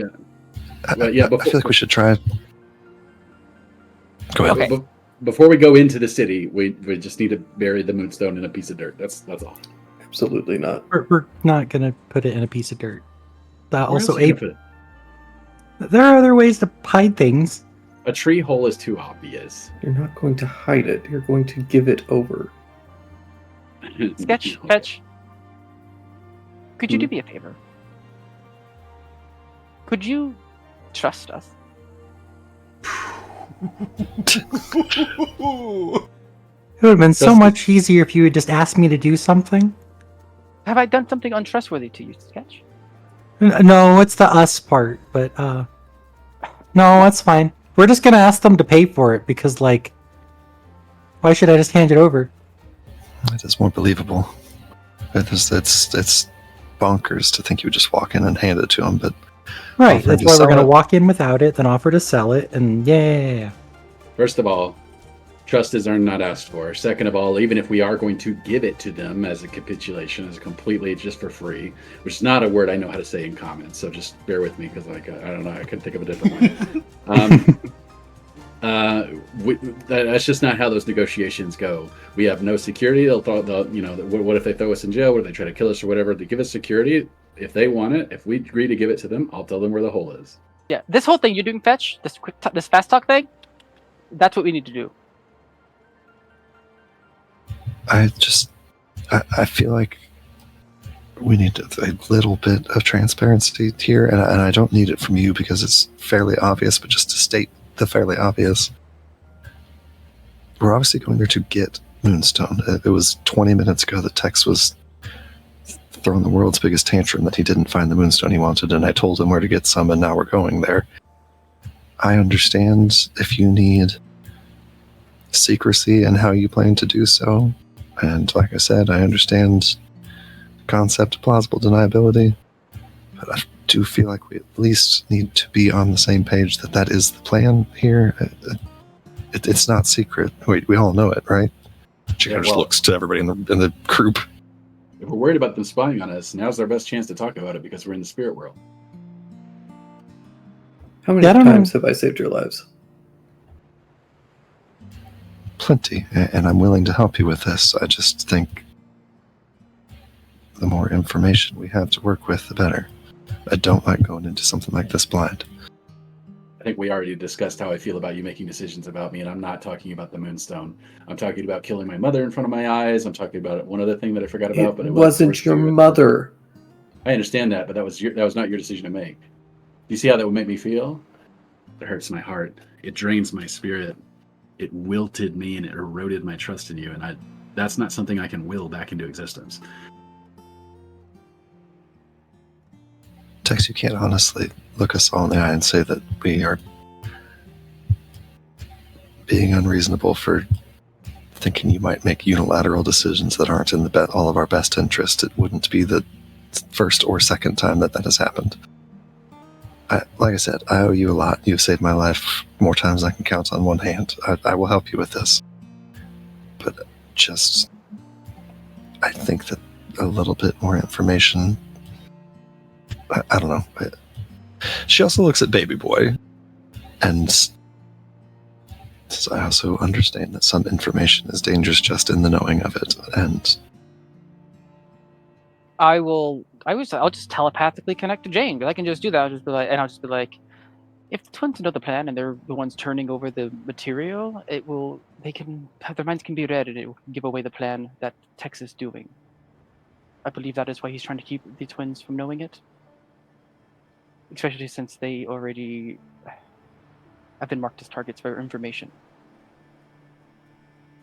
yeah, I don't think I'm able to respond telepathically, but I'll nod. And then I will also say telepathically, if that is not enough, then we can discuss it further out loud.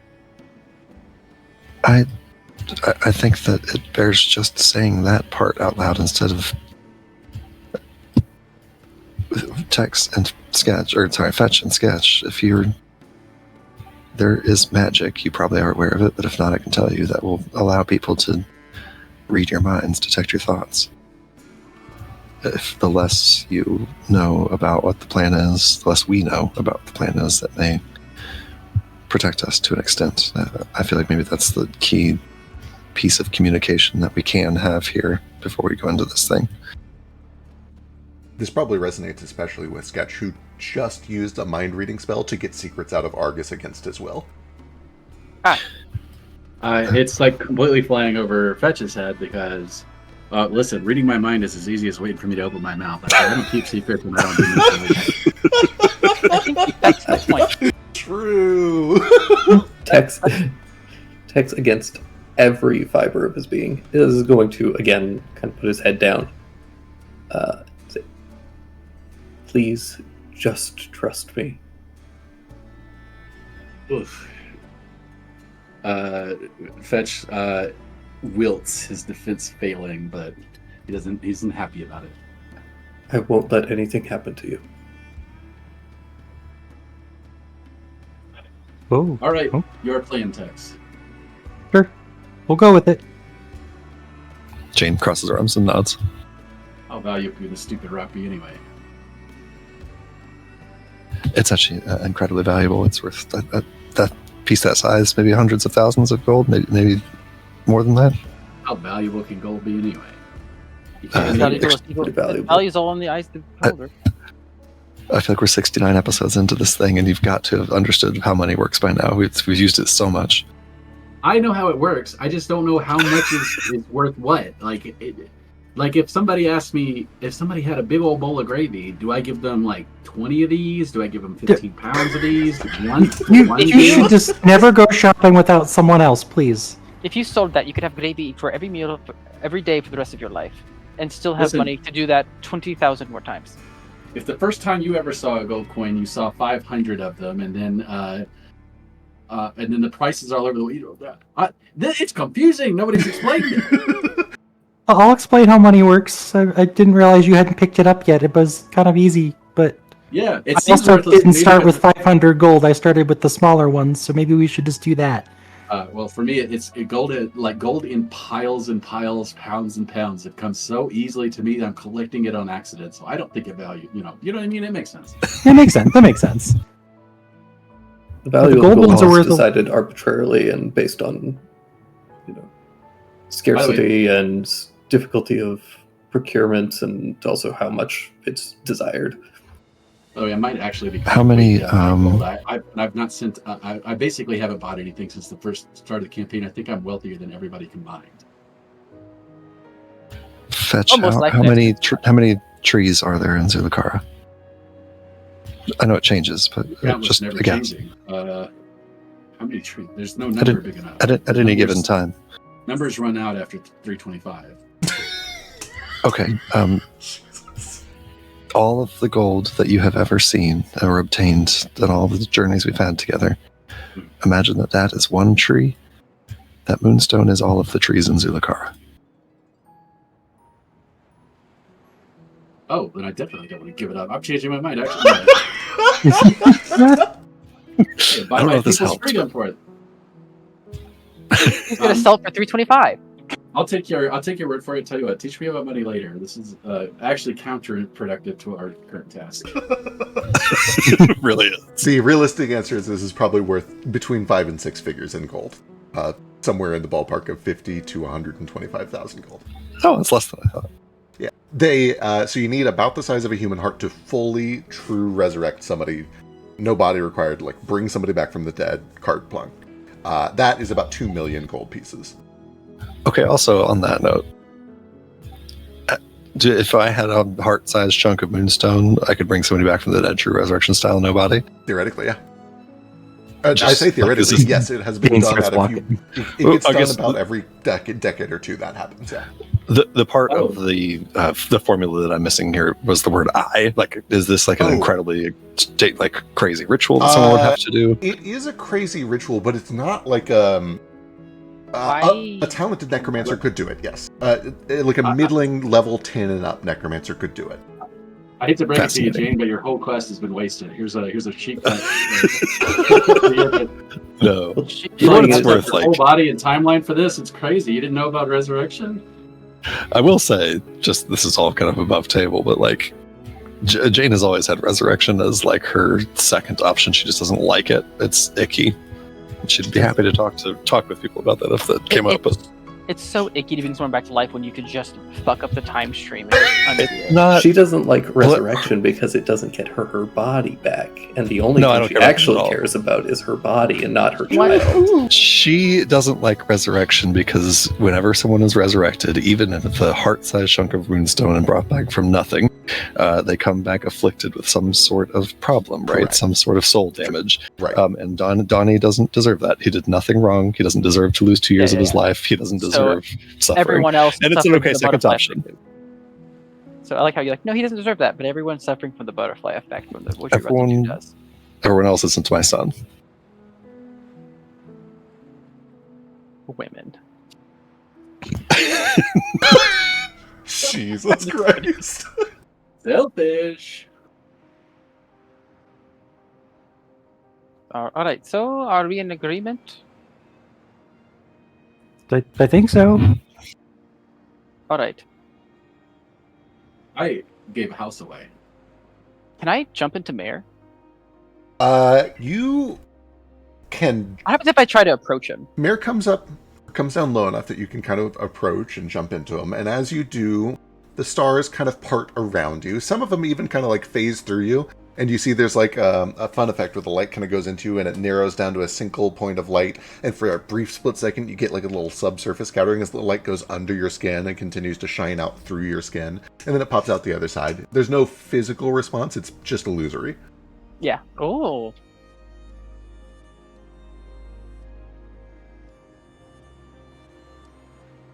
But it sounds like the plan is you're heading up towards Holy Chryssicus.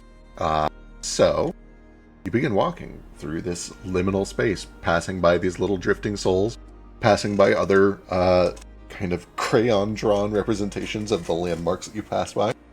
You see a few major Are the mountains also drawn like Yeah, crayons? absolutely. You see a few little mountains that are drawn like crayons. Some of them are tall enough that they get like a special icon all their own and a fancy name. You see like the Vesper Estate off in the distance, and beyond that you see Argumenvix Estate, whose name I totally remember. And then you cross up into the Holy Forest, and way off to the east you can see the Twin Mere Lakes. And eventually, how fast do you move? How long does it take you to get there? I know you already I did can this travel 3 days worth of traveling in 1 hour. math. So Jesus. Yeah, it's really fast. Okay. I think it's like let's see. I think it's 112. Hold on. I did the math earlier. 72 miles an hour. Yeah, I think it's like 60 miles every hour. It's about 72. Yeah, something around there. Wild. Because it depends on our walk speed. I think I have a walk speed of 25, so it depends. So if people have faster than that, they could move faster. Incredible. That being the case, it's only about 2 hours of travel. Do you guys do anything, or you just kind of walk through the space, not really doing anything? I'm probably gonna, I don't know, scooch over to Sketch and check in on him. Are you even Sketch? Huh?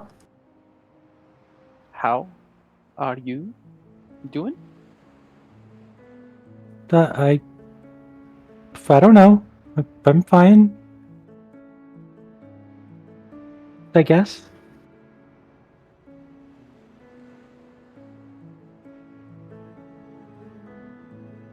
If you don't want to talk about it on DPP,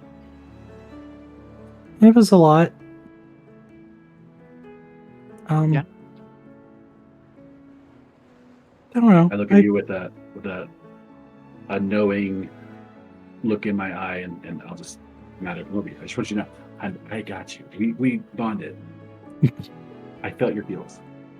We did bond. We felt feelings. I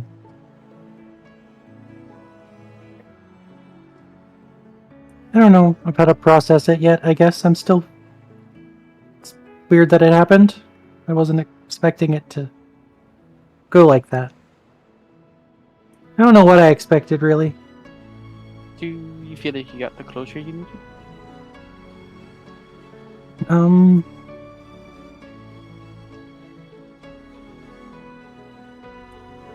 Like, I guess so. I got some. If you guessed, it means you did not.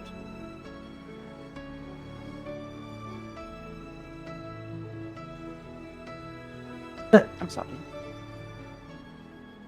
It's not your fault. I got to talk to him and stuff because of you and your help.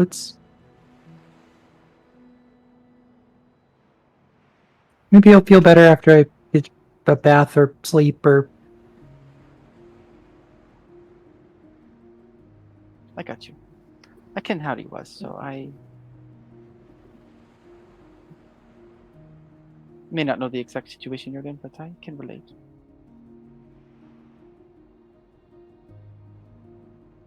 Yeah, I guess he used us both, huh? Unfortunately, he was not quite as unique in my life. Not the first to try to manipulate me.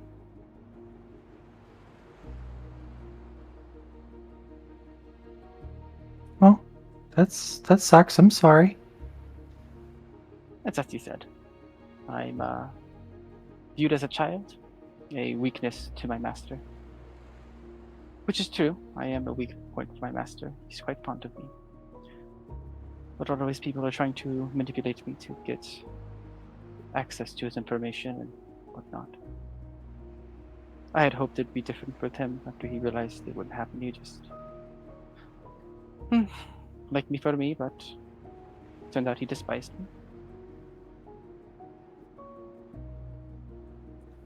me. At least that's the impression. I don't know if despise is the right word. Maybe. When I met him before, he said something. He looked quite not fond. I guess that's hard to explain. That's okay. Do you feel any better? No, It's fair.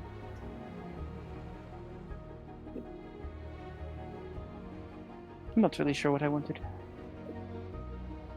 Yeah, I wasn't either. Though I think I- what I wanted possibly was, I don't know, perhaps a little too cruel. Yeah, you think? Guess there are fates worse than death. I just, I'm tired of the same cycle happening to me. And I don't know. Thought maybe if I made an example. But I guess I can just make an example of the madam. I'm sure that he was acting only in her best interest or at her command or whatever. Yeah, I wondered about that. My mom's, a good lady, woman. But I suppose she could have been evil. Just as easy. Your mom? Yeah, I mean, like his mom. My mom, Switch, the one we're gonna go save, she's nice, she's cool, Gotcha. she's a good person. Do you remember those fox like spirits we ran into in the grove? Yeah, Do you remember how they were able to affect our luck? kind of. It's been a while and I'm not great with game mechanics sometimes. Argus was able to do the same. I imagine that he is related to those creatures. I do not believe that the madam is truly his mother. I think it's just what he called her. I think perhaps this is just a theory, rose him above the others because he was useful. Hmm. Or maybe Yeah, I guess there was a learned behavior, that would make sense.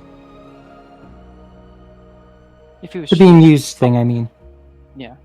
If he was truly a spawn of something like her, he'd be a lot more powerful. But yeah, I hope you feel better soon. Thanks. I want to get one of those falling baths. I forget what they're called, but I want one of those shower? in Sterling. Is that what it's called? A shower? Yeah. I want one of those. I think that'd help I'm get sure some of that this, blood off of me. Aye. You'd think I'd be more used to the blood, but it's still weird. Just thinking about whose blood it is, Yeah. Also, it's pretty badass how you just became like fire. Oh, thanks. I've been working on it. The elemental connection thing. When Aye. we saw Mom get angry and kind of, fire out, I just kind of channeled that myself. Yeah, thank you.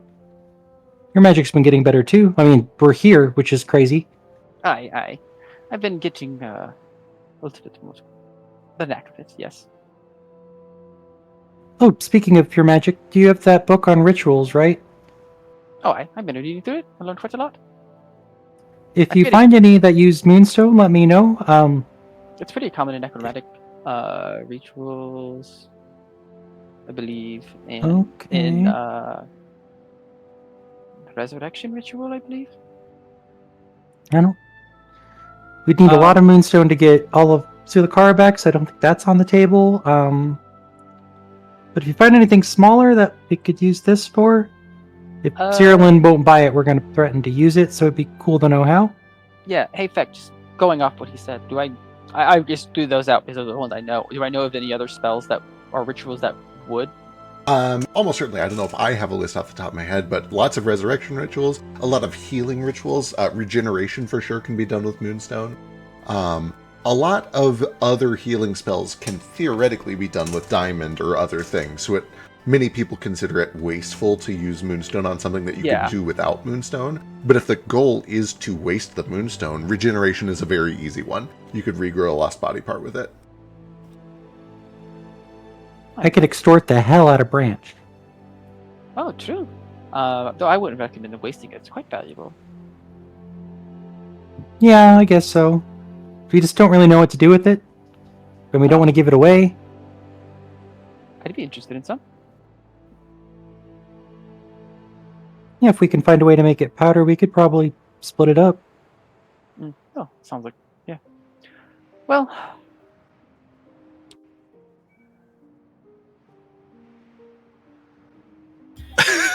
My thoughts all right. exactly. I was just really distracted because my cat's screaming at the door. She stopped. For those listening, audio only. Both Jane and Branch in chat type, Branch could have his arm back. Don't waste it. We have a hand raise from Jane. What's Jane up to as you guys are traveling? Yeah, just as they're having that conversation, at some point in this couple of hours of travel that we're doing, I'd like to sidle up next to Tex. Because he was going to sidle up next to you, too. How lovely. We sidle together. We sidle.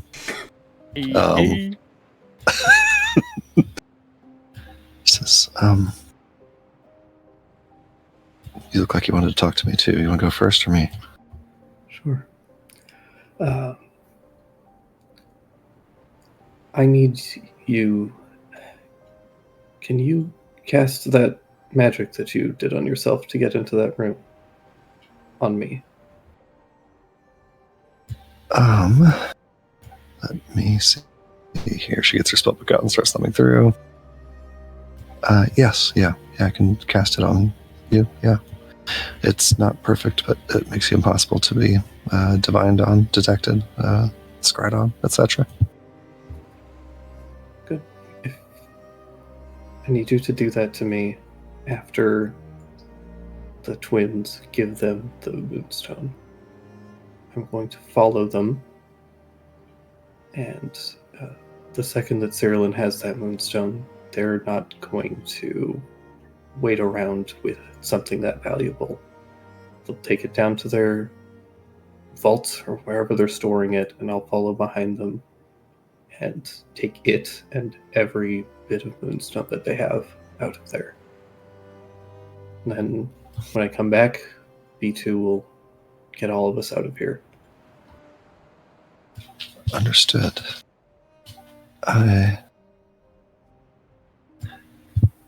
Assuming this plan survives contact with the enemy and everything works out perfectly, I will help you with this in exchange for a favor, if you don't mind. Assuming you're... I don't know how much moonstone you need or what you need it for. If there's enough in there for you to get what you need and me to get enough for a true resurrection, about 350 grams or so, about a heart's worth. It's a big heart. I think that's about right. She does math in her head. I know that's a big ask, but I'm asking it nonetheless. I'll see what I can get. I just need enough to return something I stole. I am curious, but won't pry.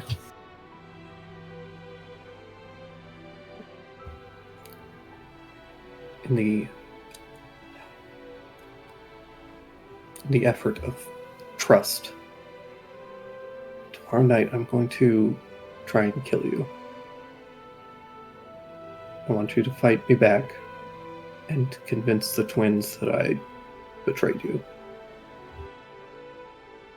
In the fight, you take the moonstone off of me and this, and I will give Jane the fragment of my totem. If Cyrillin does not go for just the moonstone, offer them this. She holds it in her hand, kind of turns it over in her fingers. I think you've told her a little bit about this, but not a ton. Yeah. Okay.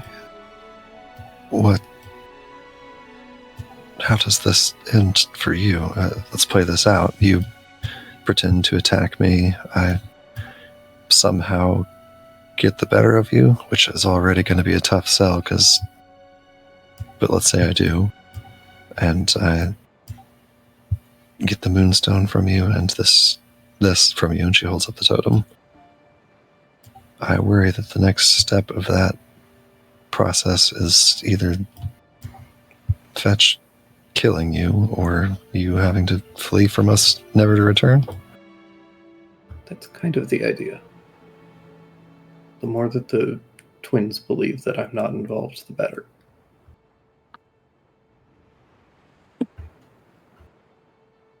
Okay. All right, so just to make sure I got this straight, I'm going to help you get in. But so your game plan here is twins give this moonstone over to Cyrillin. They take it to their vault. You follow them with some of my magic. Yeah. You get the moonstone. We escape. And then that night, we do a fake fight, and I end up with the moonstone in your totem, and you run off? No. Fake fight first. Fake fight before the Chrysica stuff. Yeah.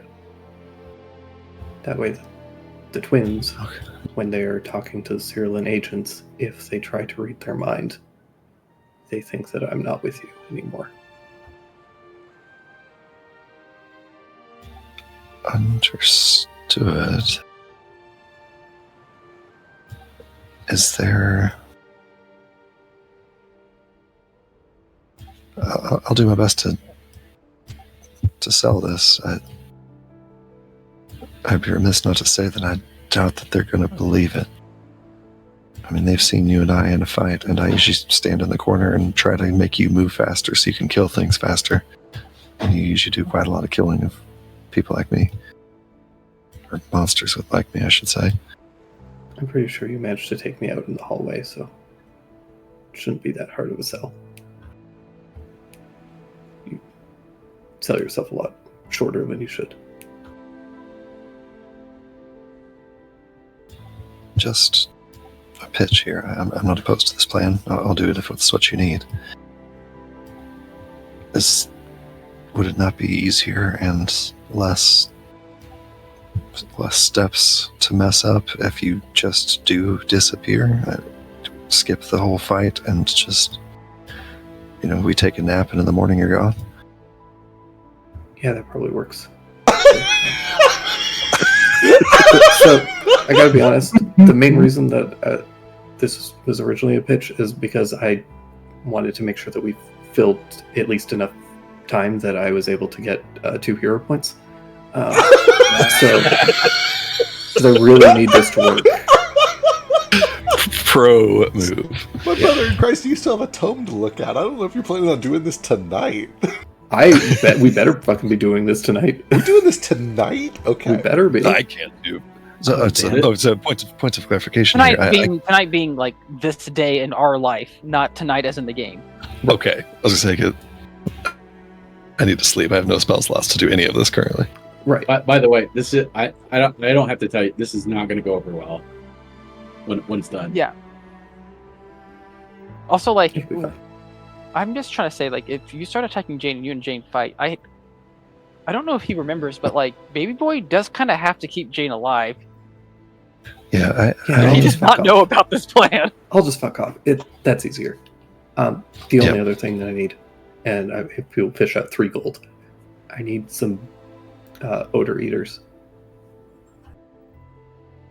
got it. I think we can do that. And I can probably steal some, but just in case I can't. right. And you need this back, or am I hold on to this? And she looks at the totem again. Hold on to that and the moonstone. Give both of those to Baby or B2, then to Dum Dum, and then to the kid. That way, when he hands it over, they'll have a much harder time detecting if Right, I was tracing it. involved. Makes sense. Assuming and that I they have a assume- similar thing to landfall. And I assume Baby Boy is in on this. Yes. Got it. And we can fill the twins in later Okay. once they Um, have their conversation. But the less that they know, the safer they'll be from any prying that Cyrillin does, especially with Somnum around.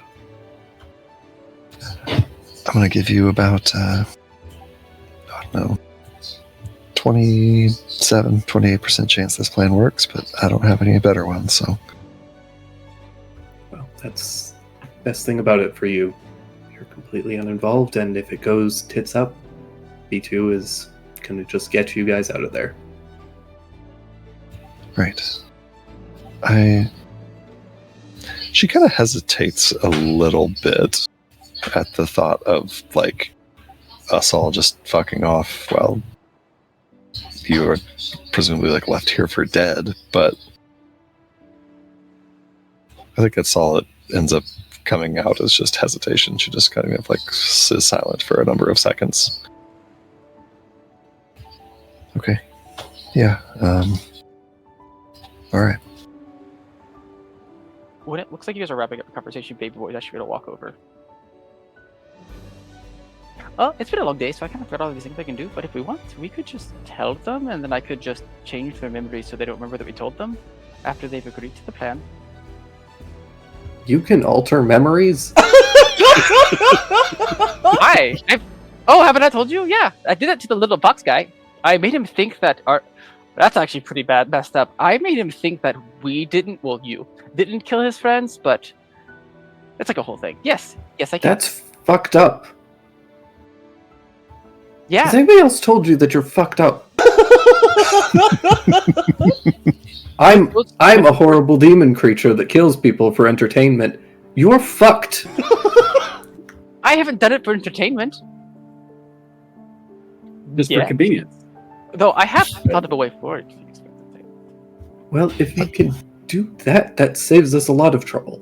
Yeah, I forgot until the DM messaged me, and I forgot. I modified my memory about it. But I won't be able to do it until tomorrow. All right, well, let's get the... Is there like a time limit? I can only do it 5. I can just post a spell. But I'm out of castings of it. I'll get 2 more back tomorrow.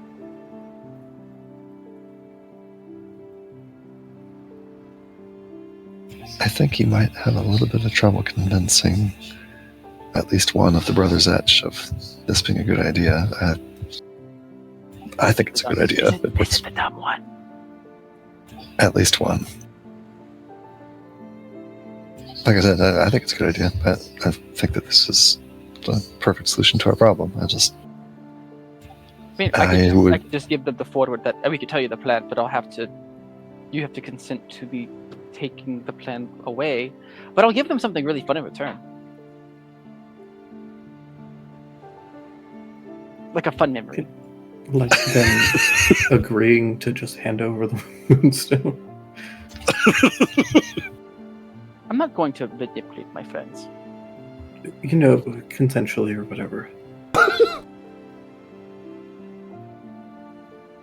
But the point is like, can you alter any memory from any point in time, or do we have to like tell them the plan and then immediately erase any it? point in time. The problem is that if we tell them the plan now, and then they think about it tonight, and I erase them learning about the plan, they will still have thought about the plan and talked about the plan later on.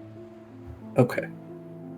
So it's best to do it shortly after, if you want to. Yeah. Okay, well, we'll tell them in the morning then. Anyways, we should find a place to sleep. Alright, we should also pop out of here first, and then find a place to sleep in, real world. Right. Oh, according to the dotted line here, I think this is a road. I think we're pretty close.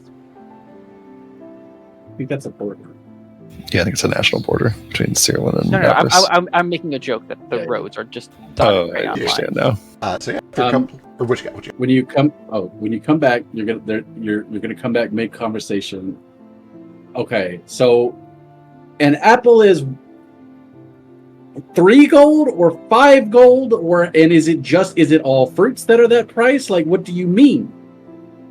No, it's not a gold. A gold is so much. It's an apple's like 2 copper. What If is that.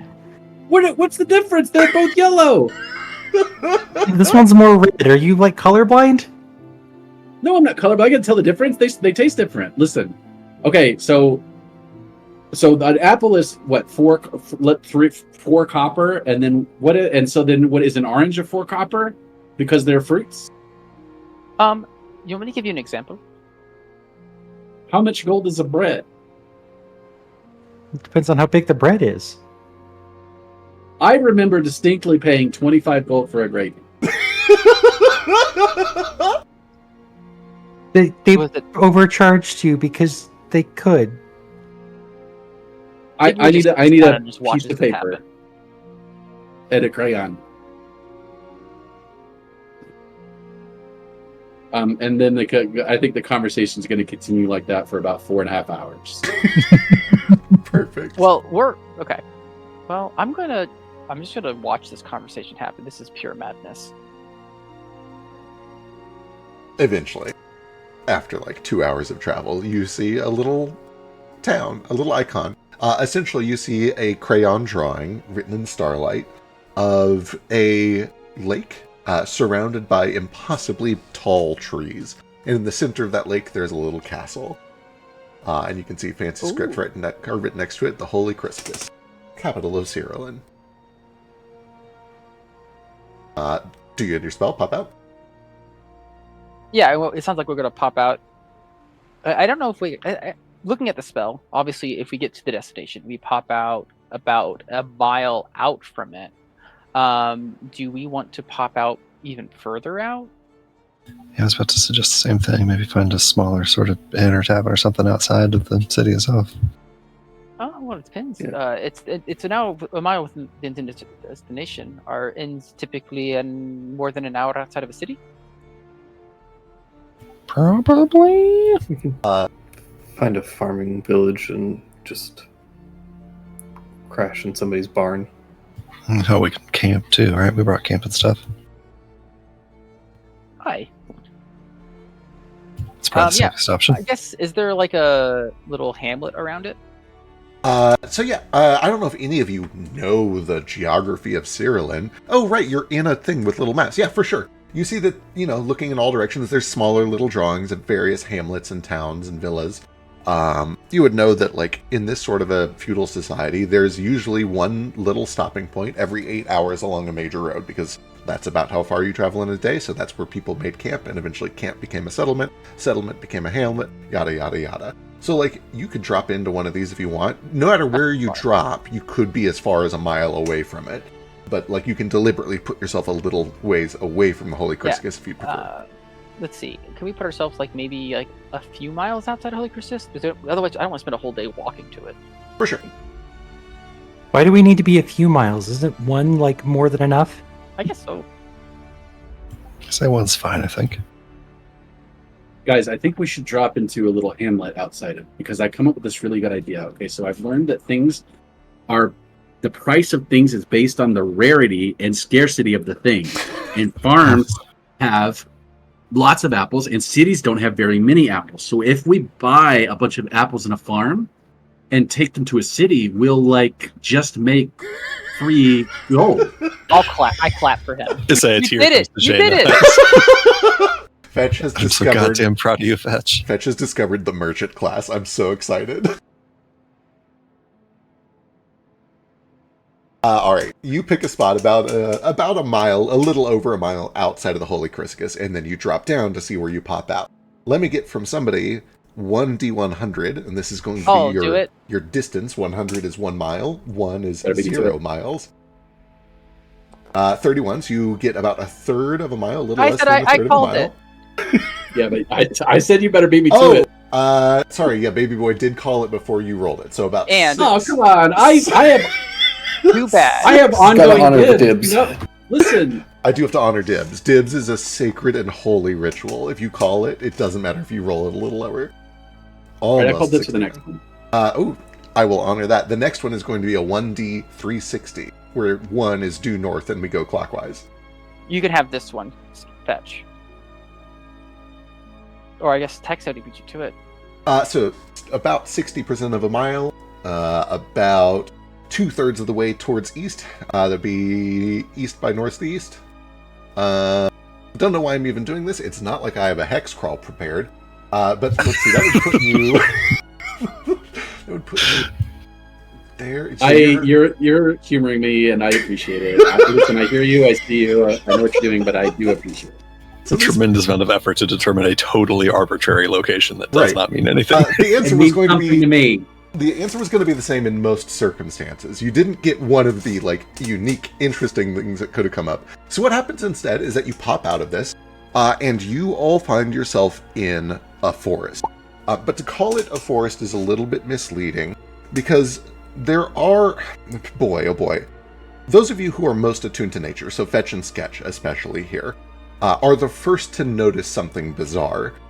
You're in a forest, there's a normal like tree canopy, but then there is another canopy above that canopy. There is like a ground cover of normal sized trees, which are themselves anywhere between 30 and 60 feet tall. But then above that, there are other trees that go up hundreds of feet, maybe 250, 300 feet above that. And when you look around, you have to kind of like poke your way through some of the regular sized trees before you eventually find your first mega tree. Essentially one of these giant redwood looking things, big enough that you could easily build a house into it. Big enough that you have to like, you know, really do a jog to get all the way around it. And when you finally get your bearings, you realize, no, I'm not going to make you roll initiative. That's crazy. Well, I don't know. If you expect me to think that me, the person from the untamed wilds of chaos, to think any of this is weird, True. This you're might barking up the wrong ring up as normal to you. You're going to on think trees. that Fetch will think. trees on trees. Maybe. But yeah, trees on I've seen trees. that before. There is a third layer of cover here. You have ground cover, and then the normal tree canopy, and then the mega flora canopy above that. And there are places where they open up and let enough sunlight through so that the lower trees can get some. And you do notice that when you first stumble across one of these clearings that has this massive redwood trunk in it, other trees are not getting as much light, so they kind of recede away from it. They give it space, almost an act of reverence, parting way for the larger tree to have its space. What do you do? I mean, you guys don't know that you landed to the northeast of the road, so what do you guys do? How do Yeah, you guys get So your I have bearings? 9 more lanterns. No. I'm just What time of day is it? You would know that it is like exactly 5:22 p.m. Lovely. Can I get a sense of like, this is not what I'm good at, but like direction? It's kind of like see the road anywhere. You can try. You're kind of outdoorsy. You can give me a survival check. I'm so bad at this. I can go take a look. See. Guys, I think we're about 30 miles and 60 degrees off course. 16, you can at least see. It's actually kind of hard because you have to find a spot where there's an opening in the or a tree cover. But you can tell that the sun is setting to the west, and so you can follow it. In other words, you can Right, but I tell. don't- Oh, right. You need to know which way the road is. I can go Right. take a look. See, Jane. Good enough for me. All right. So Baby Boy's going to like. I haven't got to use this yet, so I'm excited to. He's going to kind of squat. You can kind of see the air getting around him heavier. He like starts to like kind of like sink into the ground a bit, and then he takes off into the air. And there's like this ring of like debris. I don't know, like little rocks and stuff start to like orbit around him as he does it. And I'm going to activate my fly speed, Oh, and I'll fly above the canopy and take a peek. Yeah, you fly and fly and fly. It takes longer than you might have expected to get up to these. It's wild once you clear the first forest tree cover to see the bigger forest that surrounds it, to see all of these enormous trunks kind of poking up from the earth and forming a second layer. And then you finally breach free of that. And it is green and little bits of orange in all directions as far as you can see. Except, go and give me a perception check. Yeah, I'm also going to try to not do this like super obviously. so I'm gonna try being a little stealthy. Sure. I don't want to just burst out of the tree cover in dragon territory. Yeah. Wait, is this dragon territory? Is magic illegal here? No. I'll still be sneaky. Technically, try. the laws of Cyrillin are pretty lax. If you're a monster, you're not going to be welcome here, but they're not going to kill you on sight. You're just a lower class citizen. Magic is legal here. Everything's fine. Maybe don't bring undead into the city, but... Yeah, it's a good thing I have Mayor. Oh, and, Tex is a terrorist demon. Oh, Yeah. yeah, but we've all been there. Who hasn't been a terrorist demon before? Don't forget, Tex and I have sense, if that helps. True. Oh, also, I guess I could have brought Tex with me if you wanted to come up here with me. No, I found a route and immediately just started doing cat circles and laid down. Sketch with your smell and your survival. Not a lot of traffic comes through here. You can see there's lots of wildlife. But with a 20, I think that's at least good enough to know you can get a sense for the grading of the earth. You know that west is downhill. And since the little icon was a lake, you imagine that downhill will get you to that lake. So you get the feeling that if you travel kind of west by northwest, you'll make it there. So you have a decent heading based on that. Baby boy, you get up top and you just see green in all directions as far as you can see. Mare, however, does spot just like a little bit of a clearing, again, over towards the setting sun. You can tell that there's like an opening, a conspicuous opening in the forest to the west. Do we see the city? Or does he see the city? From way up here, no. And the reason for that is just all you see is tree cover. You would need to get so the city is in much the higher. trees. Oh, I guess I could go higher. I have 10 minutes of flying. Theoretically, if you want to go higher, you can. You have a climb speed right behind you. Yeah, I'll go higher then. Yeah, you keep going higher and higher and higher and higher. And you can eventually see, okay, yes, there's a very conspicuous opening. And you can actually see that there's little branches coming off of it that are probably roads that have been cleared. Even from significantly above the final tree cover, you can see that there is an opening, but you don't have the angle to look down and actually see the city. You would need to get much higher or much closer, just because these trees are so unbelievably tall. Which you can do if you want, but your party is down directly below you, and you're not sure if you would find them if you start moving a lot. Also, I only have 10 minutes. I don't want to go up. I don't want to spend too much time. So I'll just go back down. Which, I guess I should explain is he's just kind of shifting gravity, so he's kind of just floating, but whenever he flies, he's really just falling in that direction. Love it, love it. As you fall back down, you do pass by Fetch, who has started climbing up one of these enormous trees. Yeah, I'll kind of do a little yo-yo thing where I'll kind of go down and then whoop, and just bounce kind of back up oh hey, howdy. Oh hi again. I was Hey, gonna baby boy. float next to you. I'm not going all the way up, but Vic, I warned you. I'm sure you heeded my warning. I'm sure you know what's coming. I'm sure I do. I'm going to predict the weather. Absolutely. Give me a survival check. I believe I have a You have commanding a commanding view. view of the region. Sure, yeah. If this doesn't count as a commanding view, Yeah, I think that's nothing reasonable. does. Nailed That's a regular success. You accurately predict the day's precipitation, temperature, and wind. You learn that there will be no major weather events. It's going to be sort of a nice, chill day. You're far enough north that you're getting into kind of taiga territory, so even though it is early summer, you're still getting some of those late spring chills. It's chilly, but bright and clear skied, and will be that way for the next 24 hours or so. Great. I'll write down on Davey. Okay. Excellent.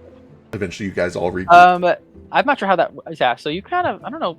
Yeah, we're just gonna kind of just plummet That's for easy. a while, I just and then I'm plump just on gonna you. I'll probably just lay on my back. I lay with my back facing down with you on top, and then I'm just gonna kind of just fall, and then after a while, I'll just kind of shift gravity for me. You're just kind of pressed into me as we kind of slow down.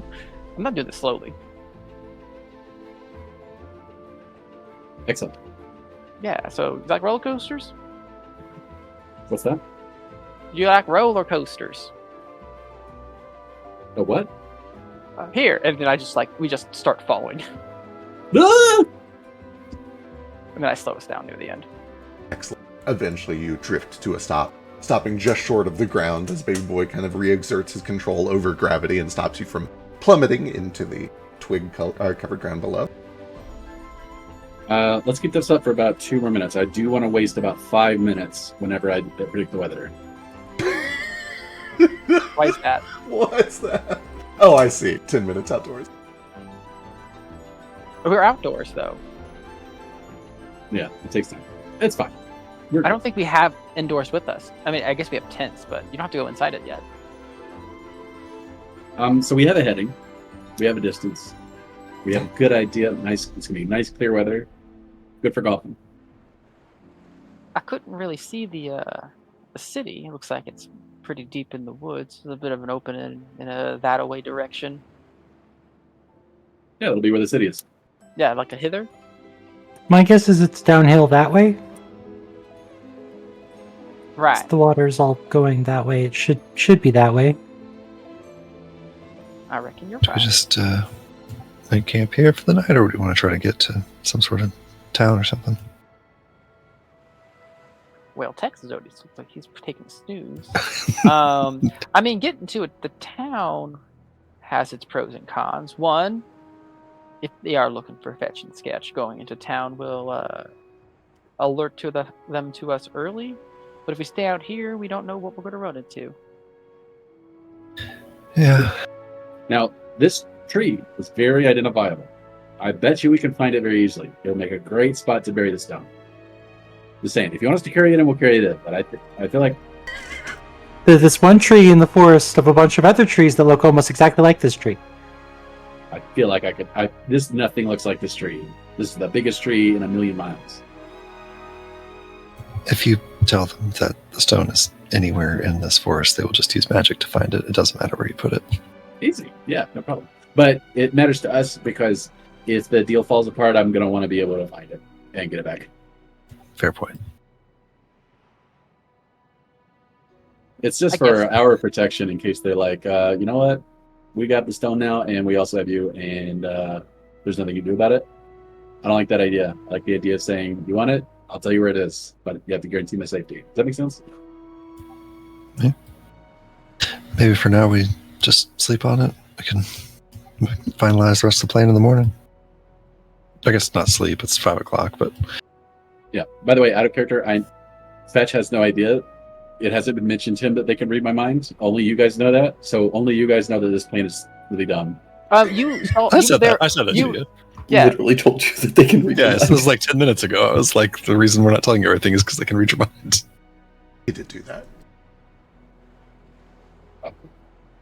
But did you put it into his mind? All right, so what's the plan? Are you guys camping here? Or are you going to try to head I mean, I don't know. It's like if it's 5 o'clock. I guess I didn't even see any other cities. We would just either be going into the city today. How, Yeah, we don't want to go in at tea time. I personally am a fan of setting up camp. I could use just get some study time.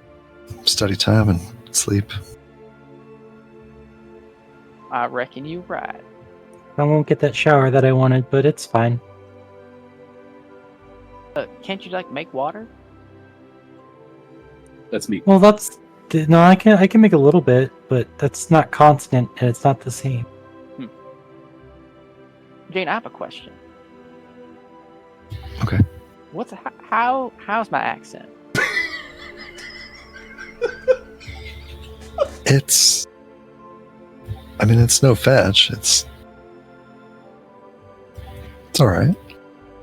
You're overselling it a little bit. It doesn't sound very natural, but Mine did. yeah, no, Huh. fetch is perfect. That's what I mean. His on a scale of 1 to 10, fetch is like, 9.8 or so.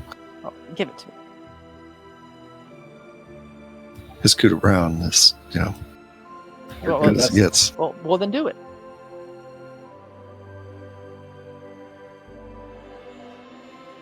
Oh, wait, are you asking Jane to do it or for me to do it? Because Jane's doing it You. already. Oh.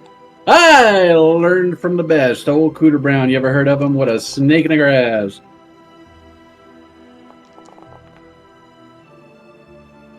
Wow. I feel blown out of the water, that's for sure. Somebody give me a survival check to make camp.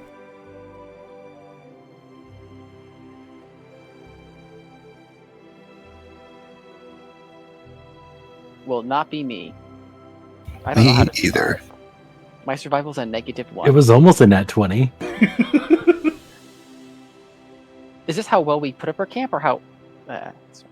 It's a I'm combination not in of the mood finding to a do good it. spot and setting up a decent camp and getting a fire started and making sure that it's protected from the Ah. elements. Thankfully, the reliable twin found us a good spot. Damn. Yeah, I got the base of that tent down lower in a snake's belly in a wagon rut. Fetch is able to find a nice spot, kind of huddle up against one of these larger trees. The same tree. Probably the same tree, where you guys are able to make camp. He gets far enough distance away that you can safely start a fire that's not going to drift anywhere it doesn't want to drift. You find a little stream running nearby that has some seemingly fresh water in it. It's a decent campsite. You guys are able to kind of get your tents up and settle in, get a little food going before the sun sets.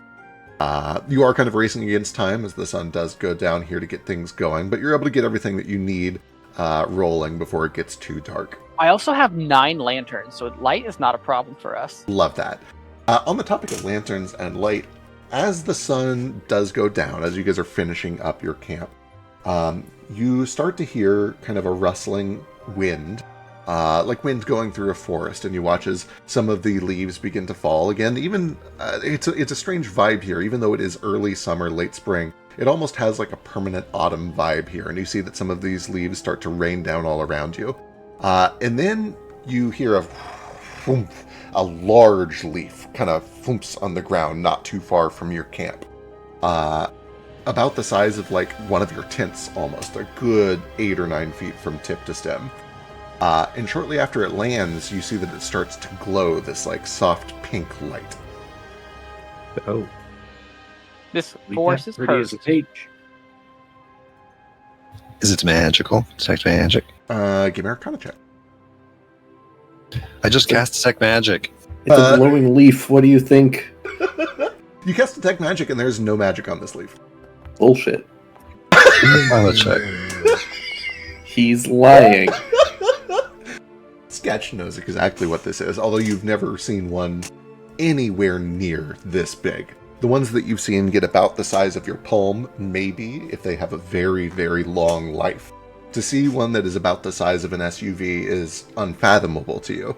But you recognize what this thing is as the leaf stands upright, and a couple of long legs kind of start to stick out on either side, and the leaf splits in two and opens like a butterfly's wings and begins to glow. Essentially a giant glowing pink moth about the size of a vehicle with this bioluminescent pink that begins to glow like a firefly.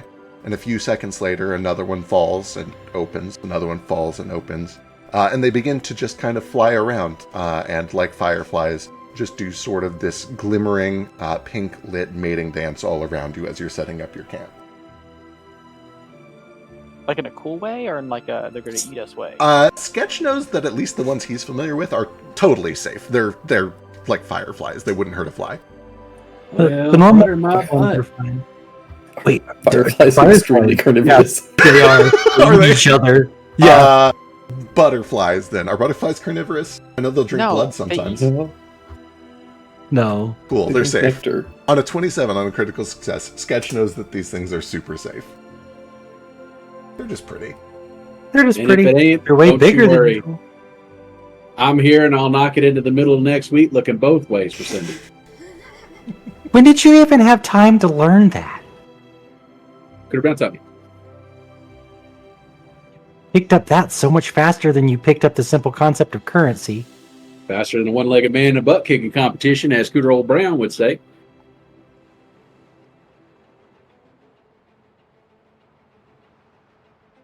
Faster than a knife fighting a phone booth. I don't know what a phone booth is. You continue to set up camp. You have a little bit of dinner. You get the sense based on your earlier navigation checks and that survival check that you're probably not visible from any major streets nearby. You're kind of in the wilderness a little bit. Do you guys do anything overnight, and do you keep a watch order? Yes and yes. Yes. I read my book as soon as I find a solid surface to sit on and read my book. Amazing. No and no. Did we find any items that need identifying with crafting, or did we do that already? I'll double check. Oh yeah, we had potions and what other books did we have that he had in his library that we stole? I think the only items that we found were like the relic seeds and then the moonstone. Okay.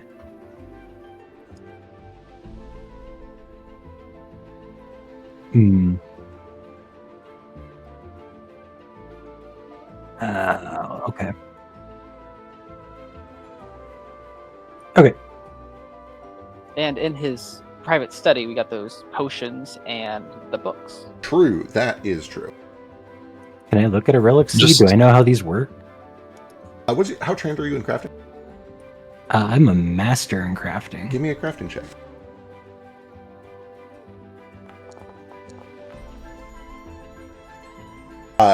You have heard of these. You've never seen one up close, but you, much like Moonstone, you understand that the point of this and the value of this is that it makes a very hard job much easier.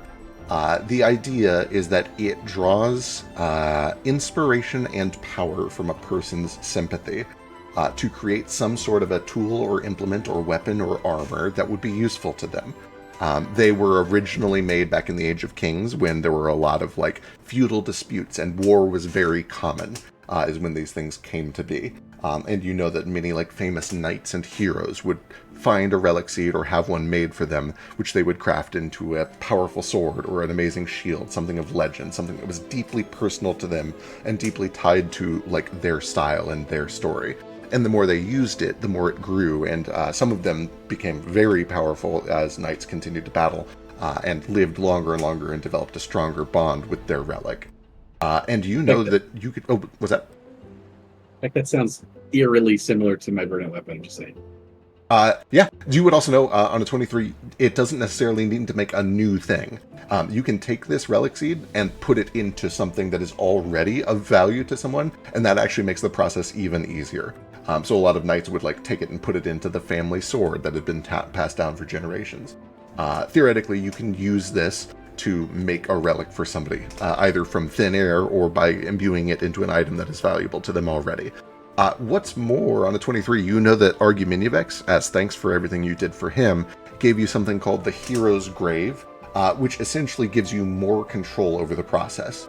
Normally, a relic seed kind of just like reads the person's spirit and does what it wants. With the Hero's Grave, you can guide that process. You can kind of shape it a little bit to their will. And you'd need to go back to Landfall to go get that, but you can absolutely do this. You could do this. You know Kaz could do this as well. Sick. Okay. I won't actually do it then if we have a way to get more control, but he'll fiddle it with it and look at it, I guess, for a while overnight. Perfect. Wonderful. The Jane. hand feature doesn't work anymore, by the way. Weird. Oh, You there might we go. try. I was gonna say you might try It's refreshing. working now. Jane is sitting down and like reading your book as soon as you find a place to sit down, right? Pretty much. I will say I doubt this is going to change anything, but I forgot I had this spell prepared and I have a couple low-level spell slots left. I'm going to cast Pocket Library a few times to help myself out, to just give me some minor bonuses to the rolls I already did. I doubt these change anything, but just so you know, here they are in text. Perfect. The occultism was close. Oh, it doesn't bump it to a 20 though. It does bump the academia from a 13 to a 15 though. That might matter. Okay.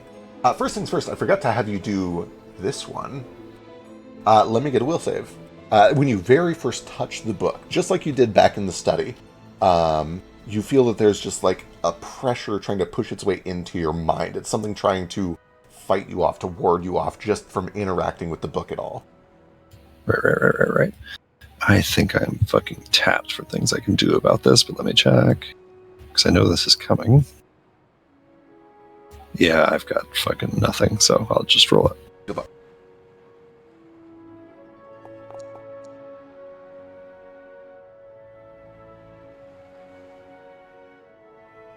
Wonderful.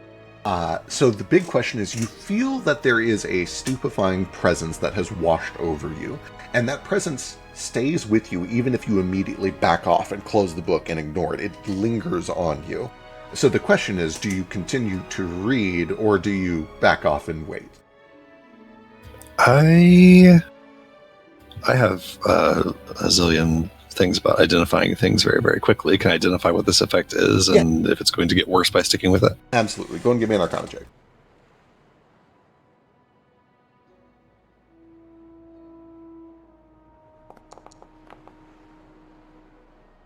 Yeah, you, in fact, having experienced this once already, you probably kind of went to it with the suspicious mindset of, okay, I'm going to trigger it so I can try to identify it. And a 26 is enough to start narrowing things down. You eventually learned that this thing is essentially protected from tampering and reading by non-dragons. Anytime a non-dragon creature tries to touch or read the contents of this book, they make a will save. On a failure, they become stupefied for essentially 24 hours plus however long they read the book. So you know whether you continue reading or not, you're going to be stupefied for the next 24 hours. Okay. Can I forgot I have one spell I could have cast here, knowing that was going to happen. Sure. I have this thing I could have essentially advantage. Yeah, give it a go. Also, did I critically succeed on recognizing what this effect is? Because I get a bonus if I did. Great question. That's technically only for spells. I don't know if this counts as for that anyway. It's close-ish. Let's see. DC would have been... Well, DC would have been the same as the original save. It was a regular success, but not a crit. Okay, cool. Oh, that's much better. That is much better. That is enough to succeed. So you do not become stupefied when you try to approach this. Now that you know what to expect, you are kind of safe. And you would know that you're safe for 24 hours now. You'll have to do it again if you try again 24 hours from now. Terrific. Then yeah, you begin to read. I'm going to post what I've already kind of given you on the side so that other people, if they want, can read it. Although, again, I think it's only out of character that they're getting this. I don't think they're sharing any of this right away. Yeah, not immediately. I know Baby Boy wanted to go ahead. Yeah, I mean, are you like hiding you reading this, or will you let Baby Boy read over your shoulder? I wouldn't describe her as hiding, but she's certainly like, if you come over, she like kind of pulls the book to herself a little bit and says, you might want to let me take a look at this first. It's, I don't get the sense it's all the way safe to read. And also, I don't know if you read Ramsek. He like raises an eyebrow extremely high at this. You're saying that your mind is safer to reading things than mine is. I am saying that this has a magical ward on it that I identified and was able to push through, and I don't know if you will or not. And also, it's all written in Ramsek. I don't know if you can even read Ramsek. Oh, well, you got me on that. I'll give you the summary once I'm done. Is this the same book that whenever it like Jane touches it, it tries to like force the knowledge into her head? Or am I misremembering that from last time? I don't think that was from that. Because I thought there was one of the books that you touched and he in fact described it as like it's trying to like force feed you the information. Oh, that does sound kind of familiar, but I don't know if that was this book or if it was one from the study. No, it was this book. It was this book.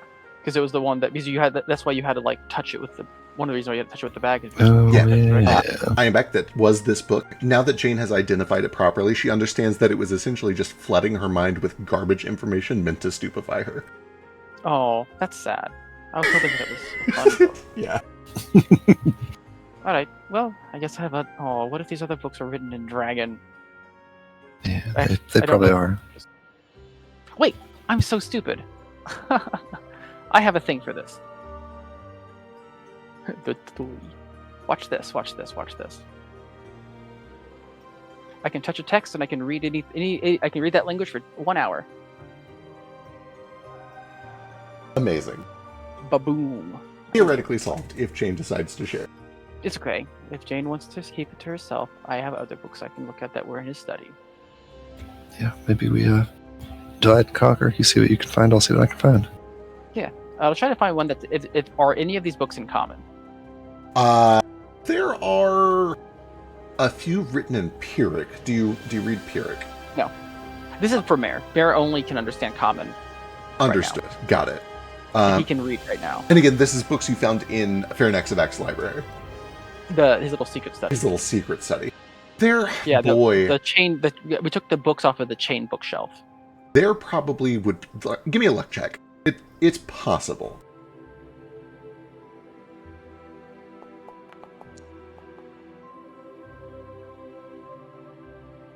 I'm not really too. It's fine. Mayor can do something else. He has other books he can read through. This actually is kind of appropriate. There are no books in common. Almost all of them are in Ramesek. A few of them are in Pyrrhic. There is one book on occultism that is actually written in Illith, which is kind of strange. Ooh, I will read that one.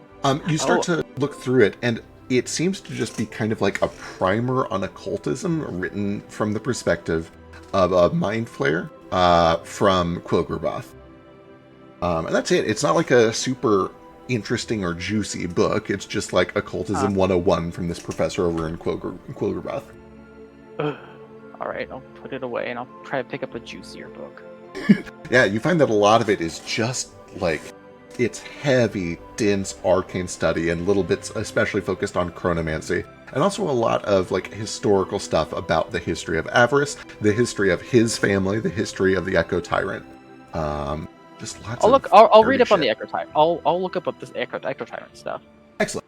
You find little bits of information, all of which is contained within the tome that Jane is also reading. So you're both kind of learning the same information. Jane just has it all in one place, whereas you're gathering it from different perspectives, from various different like biographies and political novels and things like that. I will reveal what those books say here in just a second, but let's find out real quick. What is Tex doing as you guys settle into camp? He's sleeping.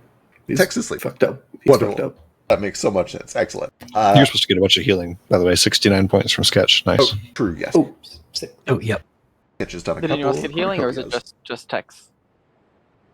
You gave me 69 healing? I did. It was a very nice number. Nice. Then I refocus because refocus is free. Heal him before me. I'm at NFL. That's crazy. I can't see you. You're not on the map. Jeez. I can hang on. I can like probably make a camp somewhere. Hang on. Do I have a camp? I'm sure I have a camp. Here, we have a camp. Hope it's the trauma camp. Wait, is this the camp where we murdered someone? No. Damn. This is a camp You're where Tex got radiation poisoning. Oh yeah, that's true. So a lot of things have right. happened at this camp because this is my generic camp map. That's fun because this one also has a big glowing bug you can eat. That's true. True. But has he learned his lesson? It's a little big for me. I don't know if I can eat a SUV-sized insect. Well, you get 74. I'm sorry. Well, you know, once bitten, twice shy, that one-eyed mule can't be handled on his blind side, so they say. Jesus Christ. How about Fetch and Sketch? What are you guys doing as you settle in for camp? Trying to break the accent. It takes a while. True. It sticks. Amen. Here, just stop talking and eat some berries, and maybe you'll fix it. It's Take like 70. it's like falling into some old souls, you know. It just locks in. It. They say, you know, a new broom sweeps clean, but an old one knows where the dirt is, and I just feel natural, you know. They don't say that. Nobody says that. No one says They that. do. Yeah, they do know. Wonderful. Then, as you all settle in, Baby Boy and Jane both begin to read their books. And both, kind of unbeknownst to each other until they check in here in a little bit, are learning little bits about the Echo Tyrant. I was going to post the whole text. Hang on. I'm just going to give the cliff notes in audio for the stream watchers, and I'll post the full text in Discord if people feel like getting all of the lore. Where'd it go? Here it is. Found it. We'll start with just this bit.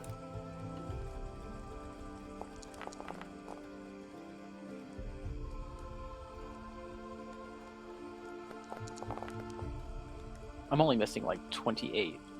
Oh, well, you and Jane can both have one then, and everyone should Thank be comfortable. you. What is this? Just like magical fruit? Yep. Lovely. Typically, it's local. I don't know what would be local in You can't Huge call them that. apples. Yeah, can't- probably huge very apples. large apples. There's probably a few of those like oak tree helicopter things that are big enough that you can crack them open and get to the seeds inside, and they're all like fresh and green. Probably flowers that are like thick enough that you eat it like a steak almost. There's all sorts of wildlife here, or not wildlife, but flora. Okay. So if the apple is really big, is it worth more because there's more apple, or is it worth less because it's heavier? I think it depends on, once again, on supply and demand. If it's a very common fruit, it might not be worth as much, but if it's a less common fruit, it might be worth more. You might have to pay more for the labor of moving the apple, but the apple should sell for more because there's more of it. If it's a good apple, it could just be a bad quality apple. There's a lot of factors that determine how much something costs. Wait. I thought you pay for stuff. You also pay for people to do things for you? I don't understand. Oh my That's the God. same currency? Yeah, that's how people get money. How do you think we've been getting paid? So, Jane in particular, this tome is exquisitely made. It has all of the vibe and aura of an artifact, possibly even a divine artifact. It just reeks valuable. The whole thing seems it was made from like the fine leather of an iron dragon's underbelly. It's been polished. It's clearly been enchanted with longevity. You have no idea how old it is, but it looks as clean as the day that it was made. It is gilded around the corners. It's stitched with braided wires. And the pages themselves are vellum, made from many different types of leather, it seems. Every page kind of has its own texture and its own color. There's like a variety from page to page. And you do see that in the corner of each page there is some sort of like a brand that has been embossed into it. Every page is different, and you're not really, with your checks earlier, able to figure out any sort of like rhyme or reason to those markings. And then the writing itself is all essentially just like branded onto these leather pages. It's written exclusively in Ramesek, which is the forbidden language of dragons. It is the true language of arcane magic as they invented it, at least. And you see that every now and then you run across a golden word, which is the Echo Tyrant or Lincolnexris. It is his name, has been gilded. And on the surface, the whole thing appears to essentially just be like a political biography.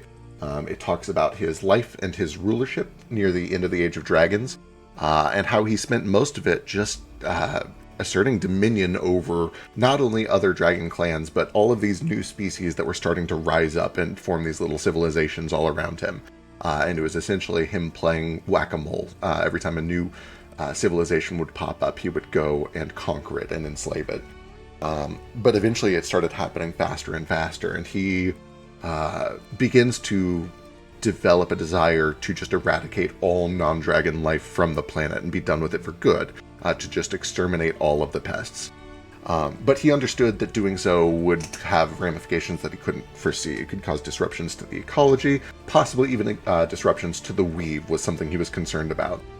He had a basic understanding of sympathetic magic and understood that doing a super mega mass genocide could have weird ramifications on magic that he didn't fully understand. Eventually this all drifts into the Age of Chaos when he starts to he essentially creates the first ascendant god, Ozias, the god of dragons, and then a bunch of copycats start making other gods. And then those gods go to war with each other, start wiping each other out, and the Age of Chaos begins. Again, Hold the on, book... hold on. Yes, The dragon made gods? correct. Link This... or Nectar? Lincolnexris. Oh my god, Lincolnexris.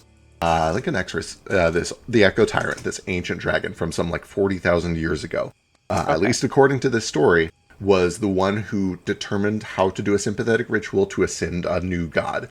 Gods already existed at this point, but this is the first time that there was one that they made. This is the first time somebody intentionally made a god through a ritual. And when he figured out how to do that, a bunch of other dragons copied it, and soon there were dozens of new gods. Some of those new gods went and started to uplift entire species to serve them. So like somebody made Chi-Chek-Rex, and then Chi-Chek-Rex is like, oh cool, I'm going to uplift all these Tabaxi to worship me, and that's where Tabaxi came from. It does kind of sound like a like a prescription drug. You're not wrong. That's how I name my dragons, is just come up with fake drug Yes. names.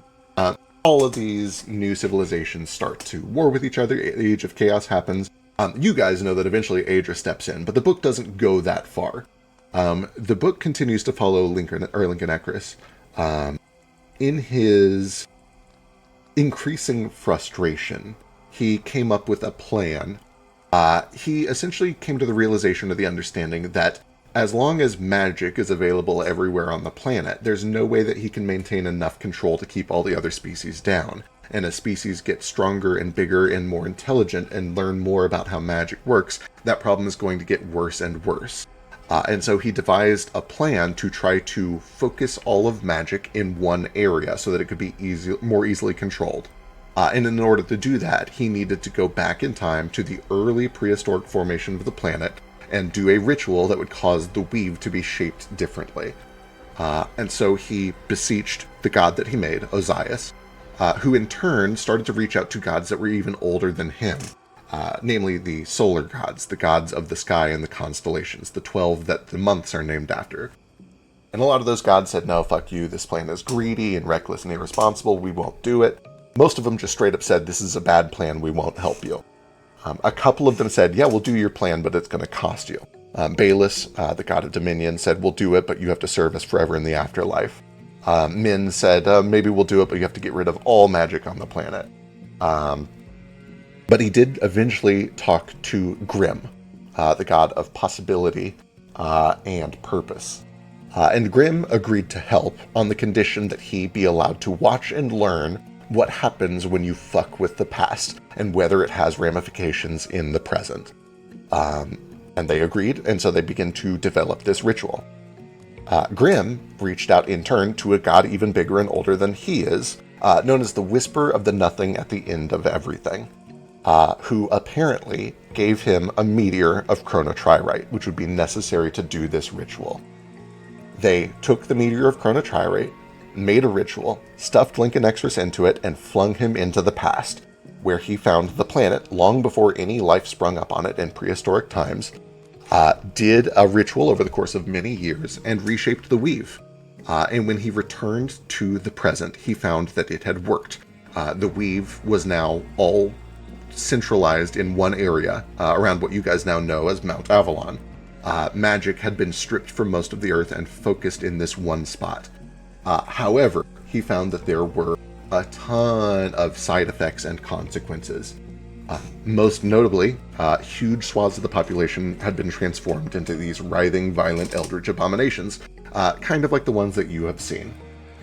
This disproportionately happened to dragons, to arcane spellcasters, historians, and the well-educated. These abominations went around killing people for a very long time before they were all finally put down. And it was a tremendous loss, not only of life, but of educated life. This mostly happened to smart people, and so a lot of very noteworthy wizards and historians and academics were lost to this event.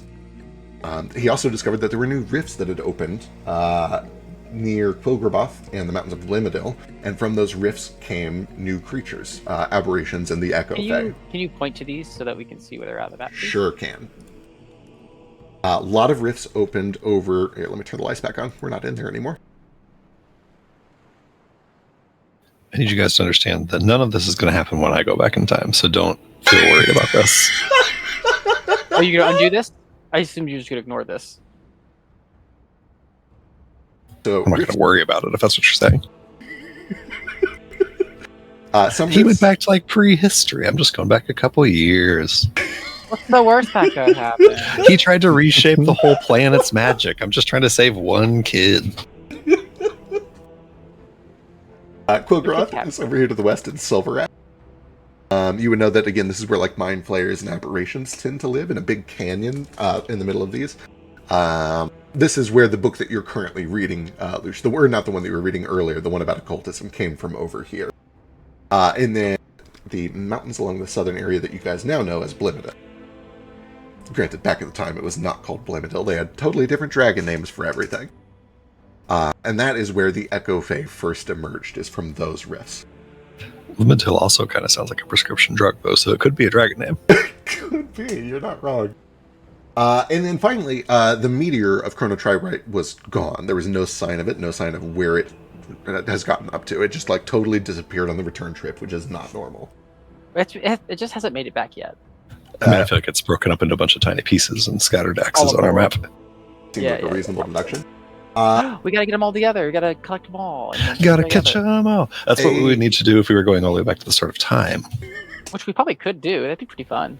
Right, but all I want to do is go back about 2 years. Just a little bit of Chrono Trigger. But if we go back and fix all of that, it might save your son from an exploding train. It probably happened because of something he did. Listen, don't be reckless with time travel, okay? Should be unreckless. So this all happens near the end of the book. Essentially, after he gets back, a few weeks go by, and then Lincoln Extras disappears. Somebody finds this book. The book itself does not say who found it or what happened to him. It just says this book was found in his lair sometime after he disappeared. And that's where the book ends. However, some things happen as Jane is reading. Notably, there is an obvious implication in this book that according to this tome, when Lincoln Extras was alive, magic was even across the surface of the planet. That is something known to not be true at any recorded history on this planet. Divination has confirmed it, the gods have confirmed it. So either this tome is not telling the truth, or this tome is describing an alternate history, an alternate history that never happened. I mean, presumably if you went back and changed it, then it would never have been. Seems reasonable, and when Jane stumbles into that line of thinking, we already did this between sessions, Jane makes a will save, falls unconscious. Jane, where are you? Would people see this? Where are you doing this reading? Is this in your own tent, or how's that happening?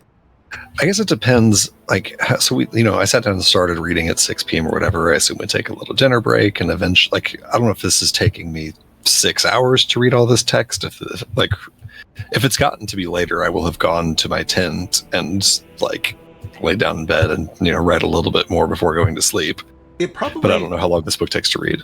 So, as important and monumental as this book seems to be, it is not long, mostly because it's all done in cuneiform. It's done in Ramazek, which means it's maybe a grand total of 40 or 50 pages, each of which is mostly runes and not tiny little 10-point font text. Which means it's a pretty quick read. You can probably get through all of it in an hour, maybe 2 hours.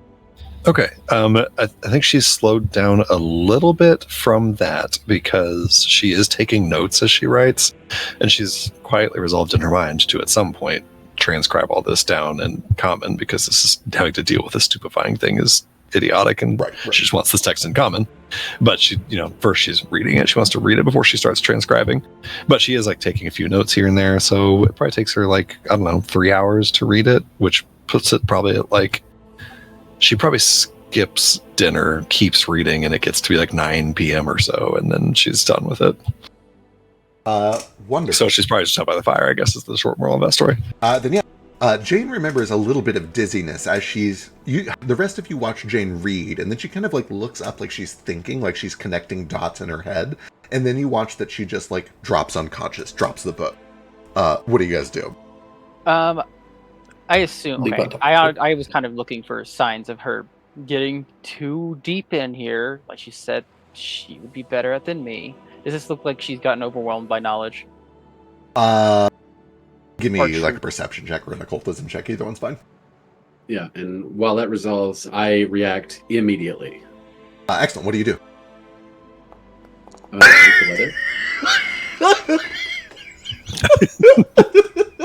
Amazing. Key move.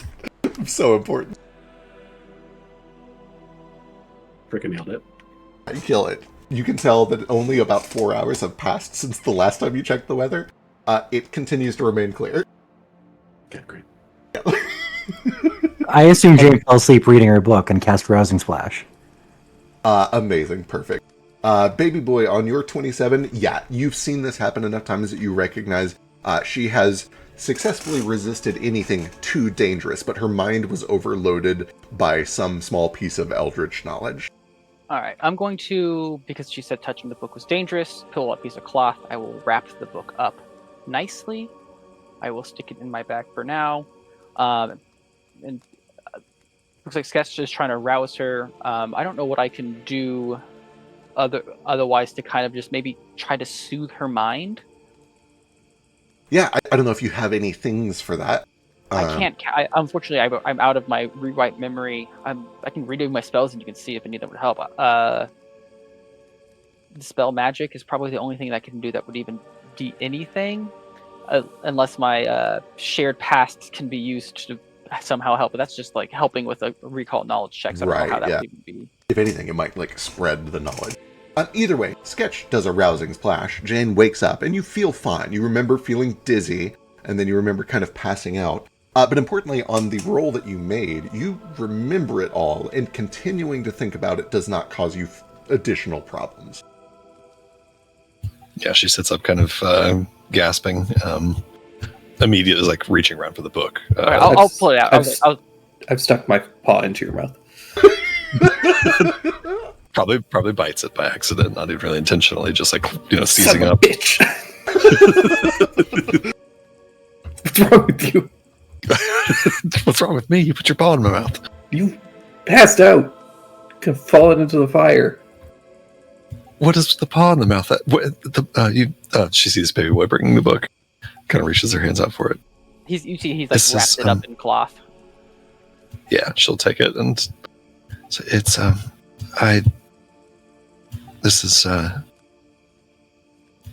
I shouldn't say what this says, or the same thing that just happened to me, or maybe much worse could happen to you all for hearing it. But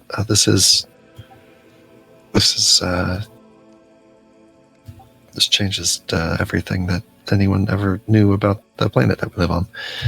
How much of this was also in the book that I was reading?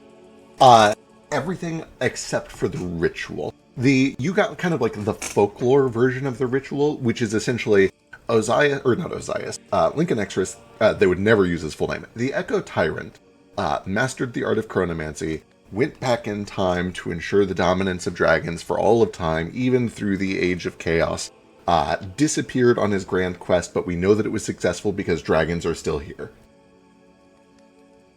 Gotcha, it's missing a bunch of detail. Yeah.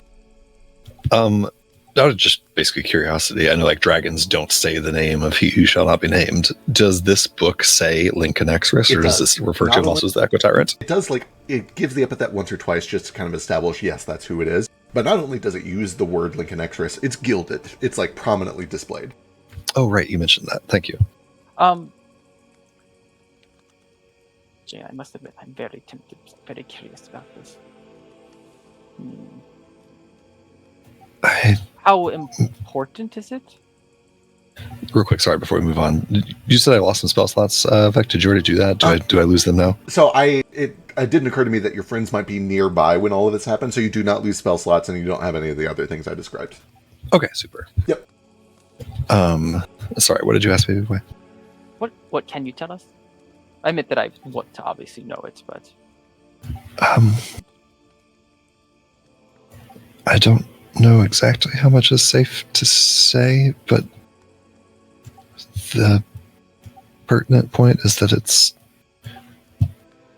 She looks down at the book and kind of unwraps the cloth from it. Something far, far, far, far greater than what I am trying to do has been done before, which means that what I'm trying to do should be achievable. What can you say about what? So obviously, I'm gathering that you're saying that he's going to kind of sit down. He probably kind of talks in a little bit more of a hushed voice. He went back. I think she'll say in Illith so that only you can understand. And then I guess onto your mind. Then it takes her a minute to pull out her nasty ass pig bladder and make the Illith sounds, but she has just to get that all out. Lincoln Nexus went back and in a timeline in a history that no longer exists because it never existed. Magic was evenly distributed across our entire planet. It wasn't polar like it is now. Lincoln Extras didn't like that, and he went back in time and changed it with the help of some extremely powerful gods that encased him in Chrono Triride. It sounds like she looks down at the book again. The details are obscured. There's some sort of illusion masking them. I think I can dispel it, but I need to get my spells back. I have dispel magic prepared right now. But it might be safer for us to do this when we have the ability to combat any side effects. Right. Exactly. Maybe we wait until we're better equipped, but it's... So he went back in time and changed things. Things changed. I don't know if we have a map on us, but she says that for the entire recorded history of this planet, magic has flowed through the poles, has flowed through Mount Avalon, and there's an entire continent, Emmer, that doesn't have magic. He went back before life emerged on this planet and rewrote how magic interacts with our planet. Yeah, he changed everything. You mentioned that he had help? She nods. From the god Osias, the dragon god, who went to a god more powerful than him called Grim, who went to a god more powerful than him called the Whisper of the Nothing at the end of everything. And the details, again, are hidden, but they did some kind of ritual that sent him back in time encased in Chrono Triride. And then I guess somehow brought him back to the present too. I don't know if he just essentially had a vessel that could sail through time at his whim. But when he got back to the present, it was gone. I presume perhaps these... She looks at wherever you keep that map. I presume maybe those are the pieces. That makes sense. Those would be big pieces. He's a pretty big dragon. You need a lot to get through time. Obviously, better next to access. I think I said that name correct for once. Gang, gang, gang. Is clearly interested in them. Do I recognize either of those two names? Give me religion and occultism.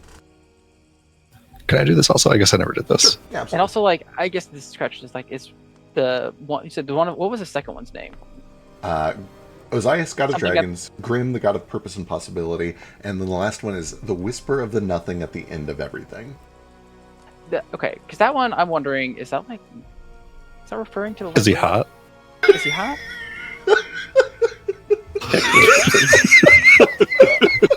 Let me go pull up the wiki. I'm wondering, is he hot? Yeah, hang on. Answer the question, coward. I'm pulling up the wiki so I can answer the question. Give me 2 use hero seconds. point on this because I might as well. I absolutely love imagining that your wiki has just like a yes or no column for hot. Yeah.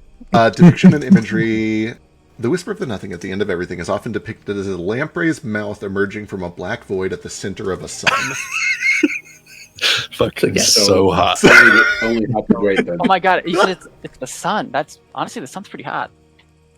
Let me go True. get Grim, though. I think Grim's probably Drake bait, if I remember correctly. Yeah, It's gotta be. It's I grim. mean, the Whisper was already drip bait. Yeah? Amazing. Grim, often depicted as a grim and human skull with emeralds in its eye sockets. We all knew where that was going. True. Yeah. He won't do biscuit bait. He's a coward. Tex is not making this conversation easy, by the way. He's batting at Jane's face the entire time, looking at the bladder. It feels strange to me to when you do cat-like things, I want to respond to you like a cat, just kind of push you away. But I remember that you're like a sentient creature. Do you need something, Tex? How can I help you? Are you okay? Oh, yeah, yes, I'm fine. You've been, I think, exposed to the idea that there's some knowledge that can cause physical harm, that the mind can be damaged by just knowing it. There's some of that in here. Seems pretty... You mean, in the in the research facility when I turn into this? Yeah, Make it something more like rad. that. I think I have. I kind of knew it was coming, so I What? resisted That happened the and I missed it? Oh. You guys have all resisted the the worst fun. of it, but It's okay. I can do it at will now. Look. Was it funny? No. You're doing it wrong. I'm joking. I do have a side question back. Yes, hit me. Listening to this explanation that Jane is giving and what I have in this book, do I have any idea of when in this timeline, or is there any hint of when our Link came to the library? Whenever he like vanished and this book was written? That is tricky. You have now, in the present, kind of started to piece together two things. One, the translation of time back and forth is extremely wibbly wobbly, and there's not a fixed ratio that it always happens at. And B, a little bit of the ratio that is still wibbly and wobbly. You figured out enough to like get a couple of things that are recent in your lifespan. The visit that you saw was very early in your time at the library. Early enough that you like it's kind of a formative memory and not one that you have like a lot of an intellectual understanding of. Yeah. It's more just like, ooh, the library is new and shiny, and oh, today a dragon showed up and did some things, and oh, this happened over here. In other words, you weren't really like intellectually processing things yet at that point. For sure. Right. Sure. And then obviously Argus said this is taken with as much salt as one can have. Right. He gave me like you've been there for roughly 300 years, so like I have yet, that's the only piece of information I've ever gotten so far. Right. So if that happened, that would mean that he probably showed up, I don't know, 290 years ago, if I'm guesstimating. Seems reasonable. But again, all of it is extremely wibbly wobbly. I can't oversell the wibbly wobbliness of it. Yeah, that's the understanding that time is moving linear comparatively to in the library even. Which it might not be. Right. Rolling back to the checks from before, Jane with 16 religion, 27 occultism. You do actually know all of these names. The God Osiris you know because you speak Ramesek. It's very easy to find out in that context. 16 you know because like literally it's the name of one of the months. I think it's the equivalent of October is named Grim. So everybody knows Grim. And then the Whisper of the Nothing at the end of everything through occultism. You would understand that it is kind of like a religion dedicated to all that is eldritch and unknowable. And some people say that that is enough to make it a god on its own, and others say that it's just like the world's largest cult. It's kind of hard to say, but you've at least heard of it. Right. See, Baby Boy, your occultism, you would know that as well, given your background. Religion, you probably... Religion, I have 11 for religion. Religion, you probably only recently learned both of these. Grim because it's a month, and Osiris because you went to Pi and Jane told you some things. Did we even have months in? Do we have months in? Oh man, I don't know if I'm prepared Nowhere? to answer that question. I'm gonna go with no. You don't have months. You have some other Yeah, I'm thing. assuming that like, I assume he's not like, okay, baby boy, today's Monday the 15th. Like, that means nothing to a pet. Yep. Excellent. I only tell Libra when her birthday is. Yeah. And baby boy's missing his gotcha day. There were probably like one or two times that you remember the library and it's like, oh, today's the day that I found you, and like that didn't really mean much baby to boy you. Baby boy doesn't have a birthday. They don't know when he was born. He has a gotcha day. Right. Yeah, with the background of occultism, do I know anything extra? I know that she didn't roll as well as her. Not anything more than what I've already told her. In fact, you might even know just like a little bit less, but you've heard of it. Do I not get like I guess I don't have lore in it, do I? Right. Your background with cults specifically is the reason I bumped your 16 effectively to a 21. No, I have a 23. I use a hero point. Oh, you sure did. 23 up to 20. Okay, then you essentially get exactly the same as Jane.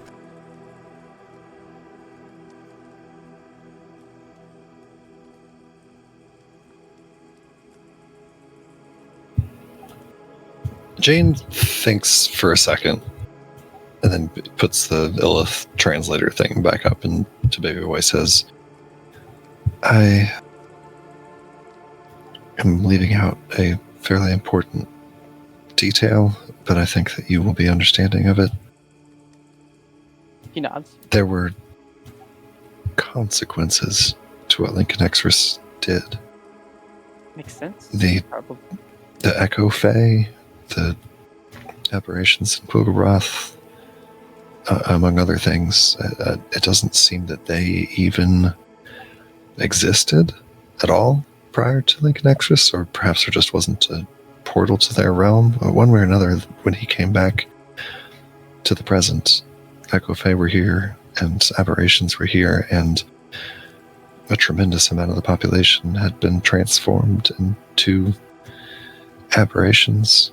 There was a tremendous amount of death and loss of knowledge, especially. It seemed to happen to dragons and wizards and scholars.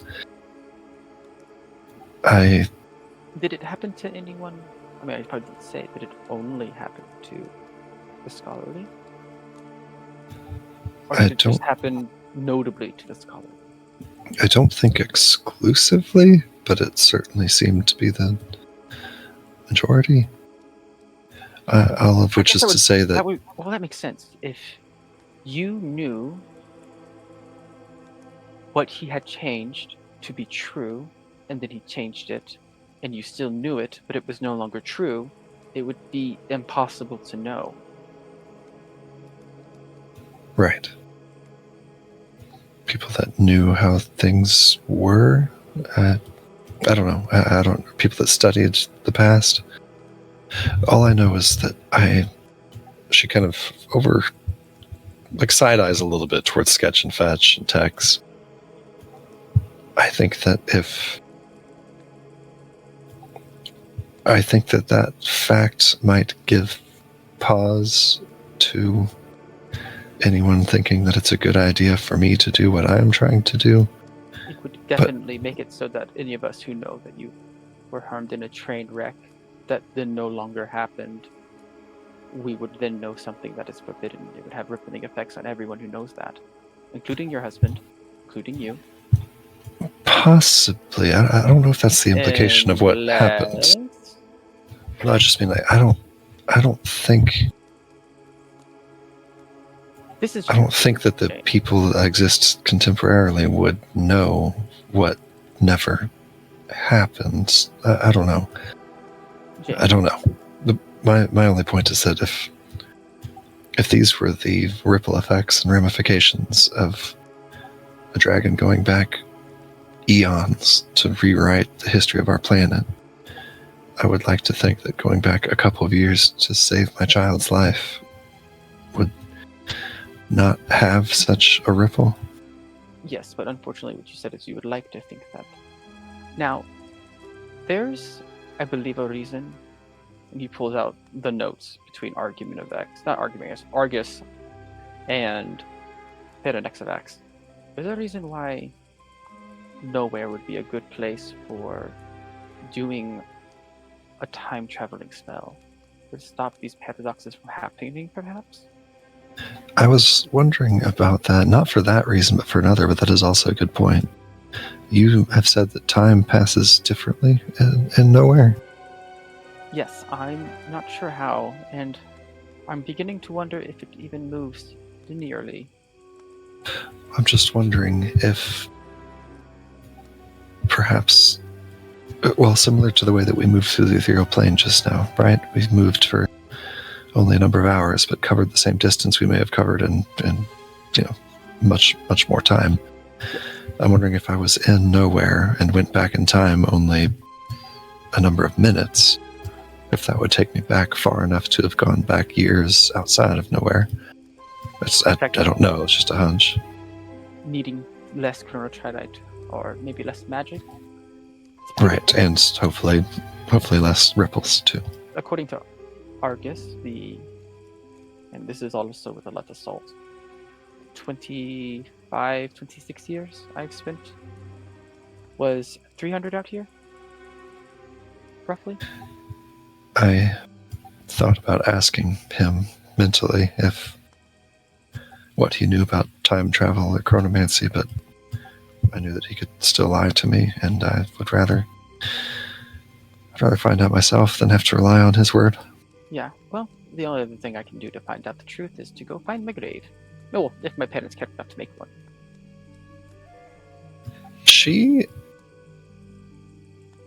She's quiet for a number of seconds, and then says, "Baby boy, I am increasingly, the more time goes by, feel like going to your home, going to the library, meeting the librarian, any of that. I feel like that entire institution serves the purpose of trying to stop me from doing what I'm trying to do, people like me from trying to do what we do. I worry that I believe anyway that you don't intend me any harm, that you don't want to stop what I'm doing. But I worry that your librarian would, and that Nowhere would.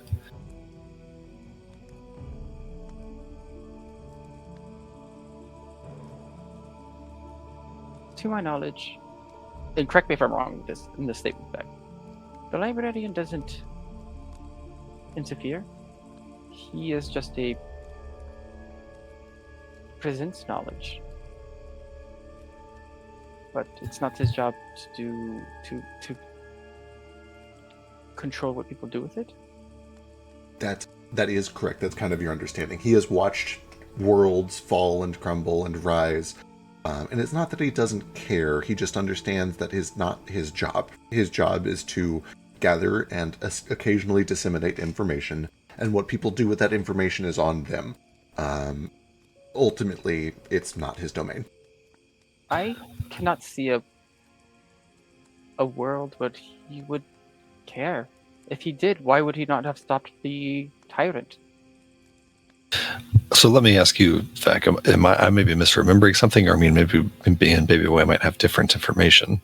Is it not Nowhere in the library? There's some like group or entity or place or force that like the Whispering Fate or whatever tries to prevent paradoxes from taking place.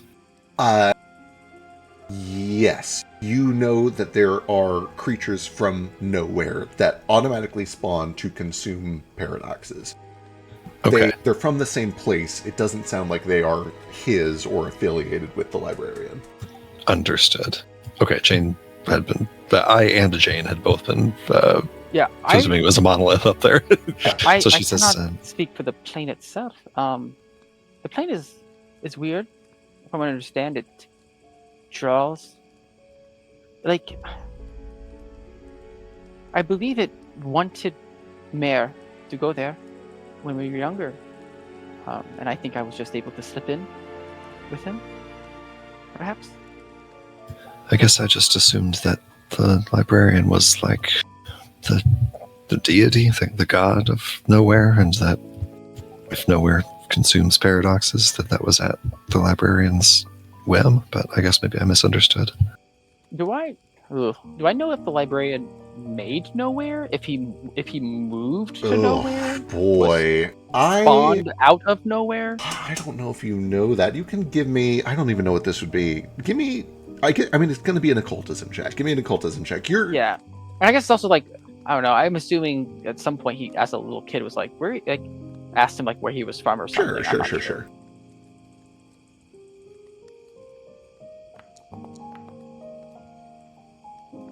I'm going to use a hero point because I want it to be better. Okay.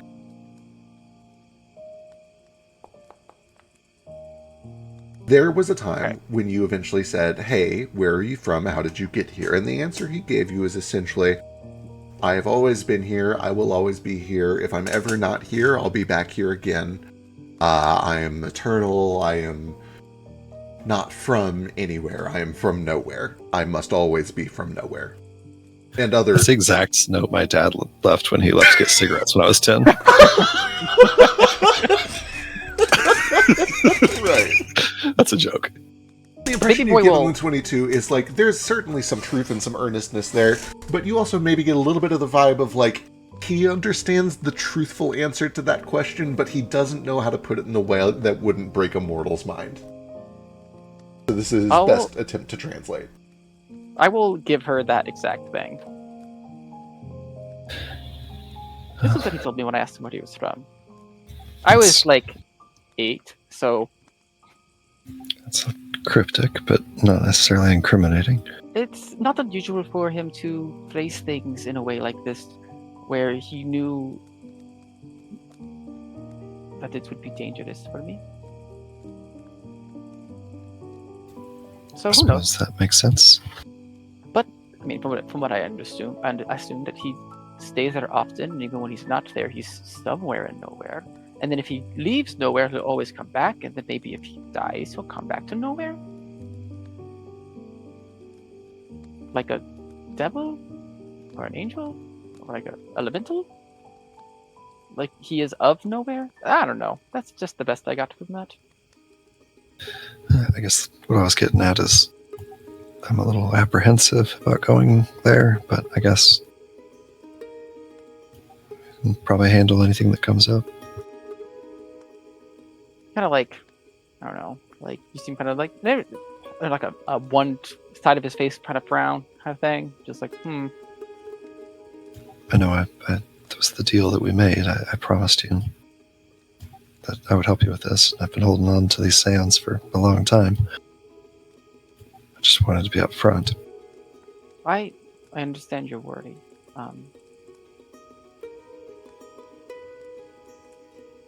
I guess I didn't the answer to this. I guess I do not believe that my master would do that. It doesn't feel like it's in his nature. And as I've said before, if you doing this small thing, he'd have to stop it. And he, as he said, always has been nowhere. Why wouldn't he have stopped the Echo Tyrants from doing what he did? Right. So, as you said, if your thing is so small, why would he care? I'd like to think he wouldn't. And Just no. the Echo Tyrant wasn't dragged into the nowhere. He came and he left. And if he created a paradox, The Echo Tyrant was also the mightiest dragon that ever lived. She just looks at her arms and hands. I mean, true, but are you trying to go back in time and living your own life? That's After the all? goal. I mean, worst case scenario, you get to hang out with Mia for a long time, and I get that's the worst case scenario for some people. He can tell you he's clearly making a joke. Yeah.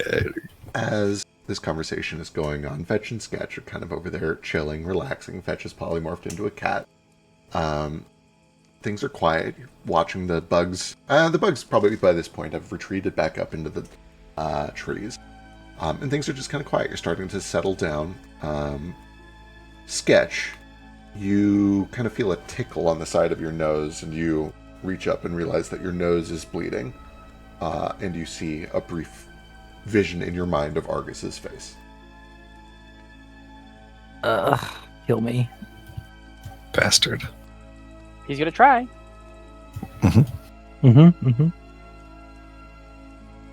And Fetch, you're over there. You're currently a cat, but you smell blood suddenly, and you look up and you see that Sketch has a nosebleed. I'm kind of working. I'm using my little claws to draw.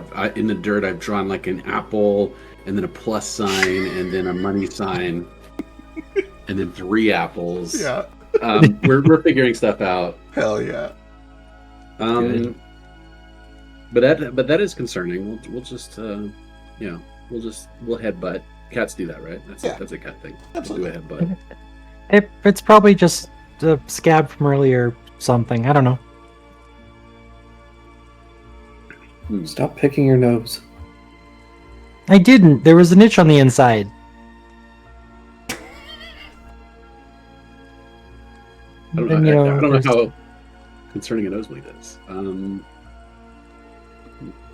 I'm assuming it stops. Yeah, it stops pretty quickly. It doesn't last a super long time, yeah. And I'm trying to remember whether that means anything to anyone else, or if it only means something to Sketch. I think you were alone when you made the pact. You were alone when I described the effects of the pact to you, and you were alone the only other Baby time. Boy it. Oh, that might be true. Did I? I remember telling you that I Yeah. would know when he betrayed me. I don't remember telling you it'd be blood because I didn't. Oh yeah, know you there just would told be me that blood. you know when he betrayed you. And Right, he said, right. obviously, Right. like, what? I was gonna say I don't think anybody else knows that bleeding nose means that specifically. Yeah. Oh, true. That did happen in the carrot weed vision. I knew there was a reason for it. Yeah, there was like the scene of my train, and then he was like, "All things that are not must not be." This guy's gonna fucking kill me. I think he was talking about the echoes. Oh no, he'll save our timeline. Dang it. Shut up and go to bed. Also, just We because only have 30 minutes. also just I because gotta you're rob the saying it, place. just because you're saying it doesn't mean that you're going to be the one who does anything about it. People say things all the time. I will I say, do Drake, think- that if you are meta trying to coordinate this around having 2 hero points, I'll just give you a second hero point whenever you start your mission. I don't want you to have to feel like you have to like game the system to make that happen. Well, I also want to get it out of the way because I Don't play don't want for everybody else to have to wait on me. Oh, right. So, if we could hurry this the fuck up. That's true. I don't know if this is a done in 30 minutes sort of mission, but It could be. You have that power. I'll roll right now. we'll figure something out. We'll make it happen. Okay. Does anybody do anything else tonight? Specifically, Jane, you have mentioned that this thing has some enchantments that need to be dispelled. I don't know if you do anything about it Yeah. tonight or wait till the morning. No, I can't do shit about it tonight. I gotta sleep and get spells back before I can even attempt to do that. All right. Then you guys settle in for the night. You go through your watches, and the night is peaceful. It's serene. Even out here in the wilderness, you occasionally see large bugs and small animals and kind of a mix of things, but nothing gives you any trouble. The whole place just kind of has this otherworldly natural beauty to it that almost seems like too good to be true, but you know it's not. It really is just like a place of serene natural beauty and enormity. And eventually, later than you might expect, there's a little bit of sunlight that peeks through over the horizon, forcing its way through the double-layered canopy, and eventually finds your eyes as you all wake up in the morning. You guys know that you're like maybe 1.5 miles outside of town, that it is probably to the west. What would you like to do? Probably, I went and saw that it was over there. Well, I didn't see it.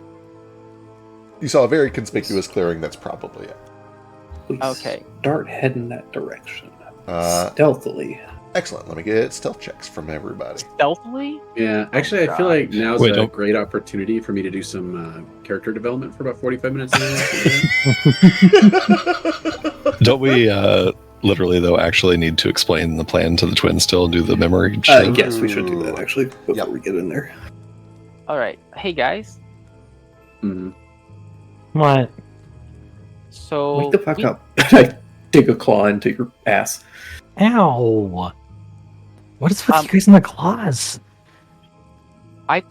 we can explain the plan to you, and then the only way we could do it to you is if I take it away from your memory after explaining it to you. What would be the point then? I wouldn't Right. know what the plan was. Because you would know that you were cool with it. I'm not exactly sure. I think it's so that we could tell you, so you'd be like, "Wow, that's a good plan. We're on board," and then I'll like change it so that your mind can't be read, but then you'd know that you were clued in on it.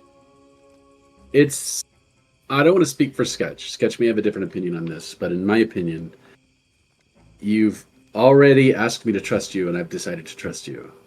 Yeah. This is nice if I don't trust you, I think, and necessary in that situation. Okay. But Well, if I you're don't on board, know then yeah. If you're on board, then there's no reason. Sure. I said I would trust you, and what I say I mean. I appreciate it. I'd rather just agree to it now, rather than have my consent change because I knew the plan later and I changed my mind, but I couldn't change my mind because I didn't know about it. So I'll just trust you not to screw me over. I doubt this is going to complicate matters any further, but you're also trying to get them to take this, and she hands over Texas. I will grab it out of your hand. Oh, right. Sorry. I Zeke, forgot the plan. Last night, I will have handed that over to Baby Boy. Yeah, and I would have handed it to Mare. But this morning, I'm going to take Mare's arms away. Real No quick, more arms. important note, because Tex is doing this based on something that he has seen firsthand. In the visions of the Cinder Stone, you saw like a little bit of the Can't talk surroundings, about it. which means you need Just right. You can't have the other people in the background. You can't talk about it. You guys need to like put some distance so that they don't see you in the background handing it in circles to each other. I guess that makes sense. But yeah, that's so easy me enough and to Jane do. will sneak off into the woods, and then we'll like, and then I'll run off with Mare, and he'll be like, tee hee hee. I also got to say, I love this shit. I love fooling magic. I love it. I love the counterplay to arcane security. This is some Minority Report shit. I'm so here for this. And then I guess I get one of the twins to be like, Fetch, come here. I want to give you something. Or Mare wants to give you something. And then Mare will give you the Chrono Tririte.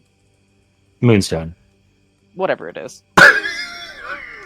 Okay, and I will pull my purse out and start counting out gold pieces. I'll give you 5. That'll be 500 gold, please. Oh, Cha-ching. this, really? It's going to take a while. I'm just I start joking. You don't counting. need to pay 1, me 2. anything.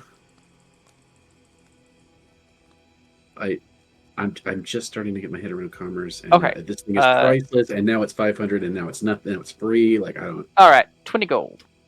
Okay. 1, Definitely messing things up even more by charging him an incorrect 3. amount. Now this is a steal on your part. You should charge much more than this. But it's a hot item, and I got to move it.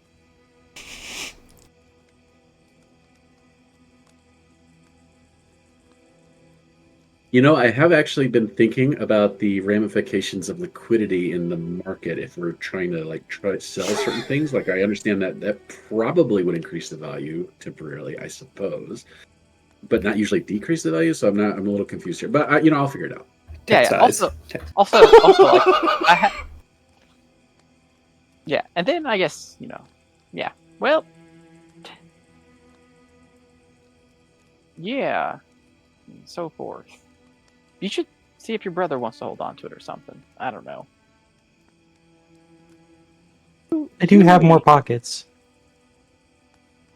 And then I will get out of the picture to make. I'm gonna hang not around those two for a hot minute, just so that I'm not around when they start handing it back and forth and getting confused.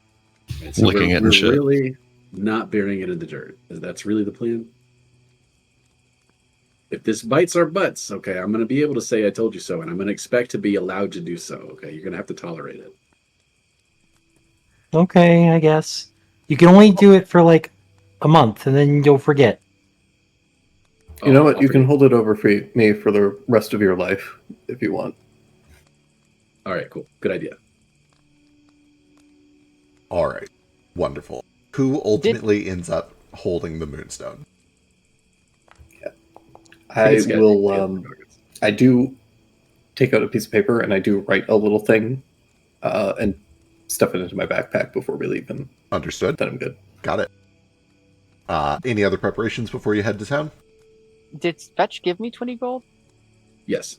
Oh, I'll write that down. I'll make sure it somehow makes its way back to him. But for this, we have to make sure it's believable. Of course, of course. The 20 gold for a moonstone is very believable. You might not know what it is. Who knows? I guess that's true. It might just be a pretty stone. I'm a rich man from Wexasass. I don't care about this. Once we are where we can see the town and are clearly fairly close to it, I will pull Tex aside. Also, wait, wasn't Tex supposed to just be gone this morning or something? I missed a piece of this plan. Yeah, but the plan's already fucked, so we're just going to do it live. Jane steps up to Tex and goes I'm going to put us down to about maybe a 21% now, and she'll cast Veil of Privacy on you. Good. Do you want some invisibility? It only lasts for 10 minutes. And here this too. I will cast another spell on Tex. Essentially making it so that he appears completely non-magical. He does not ring up as magical to detect magic or read aura, etc. Okay, amazing. Yeah, Love it. I might need to wait until we get closer to town to cast it. It only lasts for 10 minutes, so that would be pointless to cast it now. Yeah. That and invisibility will be the right before things pop off. Exactly. Actually, okay, I lied. You can't use this to make him just appear non-magical. So instead, all of his, like I said, I'll just make it so that all of his magical items are non-magical and concealed.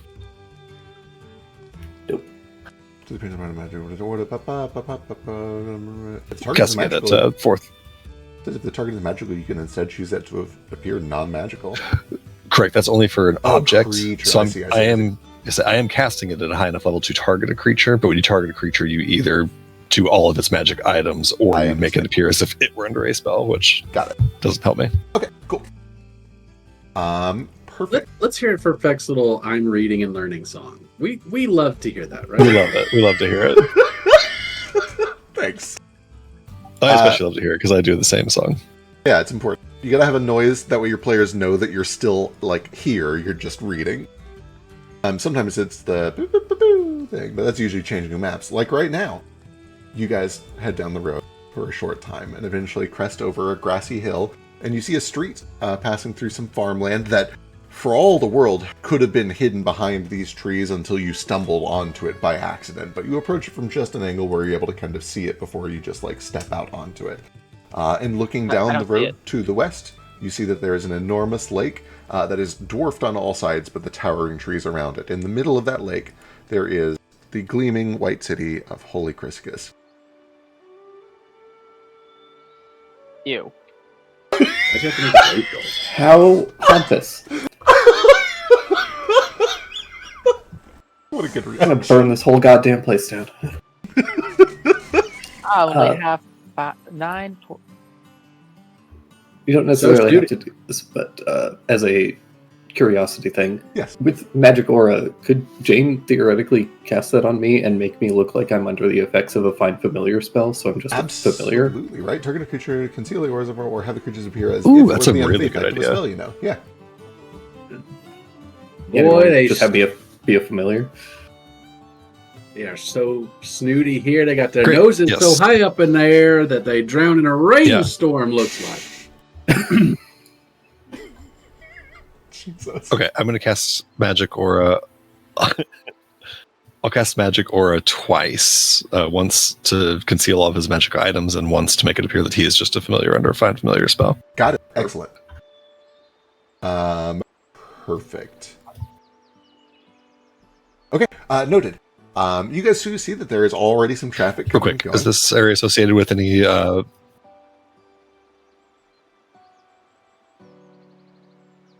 Sorry, is this associated with any particular school of magic or a spirit for the spirit siphoning? Let's find out. For magic, it is straddling the line of divination conjuration. I would let you have either one of those if you want either one of those. Okay. And looking up the spirit siphoning. Death, fear, mischief, knowledge, peace, love. Peace for sure. Just so much peace. Okay, thanks. What about elemental siphoning? Water? Water isn't a thing. Wood is for sure the most predominant one, followed by water. Yeah. Okay. And then divine siphoning, are we Zionic, Hellenic? Zionic. Zionic, okay. Yep. All right, I'm gonna, before we go in, give me a survival check. Crap. You're not sure. You're totally unaware of the tornado that's going to happen 20 minutes after your last prediction ended. Kappa. Yeah, I'm Thanks. so sorry. You have one goddamn job. Knowing the fucking weather. You do see that there's a little bit of traffic coming and going. Oh, what you got? Sorry, I have one more. I'm going to cast all my spells before we even start this. So I have Sure. no spells if something goes down. Sure. I am also going to gather us all around. We're all going to hold hands. Going to cast And- this on all of us, so we can for the next 8 hours communicate telepathically. Oh my god, we have it. We That's me finally and have it. 4. Me and up to 4 creatures. Okay, so it's all of us. Amazing. Can you exclude us if you talk about the plan, or did... I don't know, Feck. It's time for your ruling. It says Get any- more side chats. Can It says communicate any or telepathically. all targets. You can choose. That does specify, doesn't it? Oh, with any Yeah. or all. Yep, there it is. Yeah, you Cool. can Like totally Pathfinder leave likes to be people very specific out. Sometimes. sometimes. True. Never mind. I'm going to keep my mouth shut. You see that there is a gleaming marble bridge that crosses across the lake to the city. There's a wall, a ringed wall around the city. There are also some docks where you see vessels mooring to drop cargo off or to grab cargo. You do see that, this is touted as the capital city of Cyril, you know that to be true. Not a terribly large city, kind of small for like a capital. But even so, it's, some of it is just the effect of being nestled in all of these enormous trees. But also you just know there's not a huge population of elves. They don't reproduce super often. They're very long-lived. What's your plan? You do see that there are people just kind of going up and down the street. Some of them, many of them are elves, but not all of them. You see merchants of all sorts of species. In theory, you could just walk in if you'd like. Do you do anything weird, or you just walk in like you belong here? So I start blasting. Walk in. Just starts blasting. Okay, perfect. You start. I think I've got disguises or something here. Let me see. Oh, that's an emergency disguise. What does that do? How long does that last even?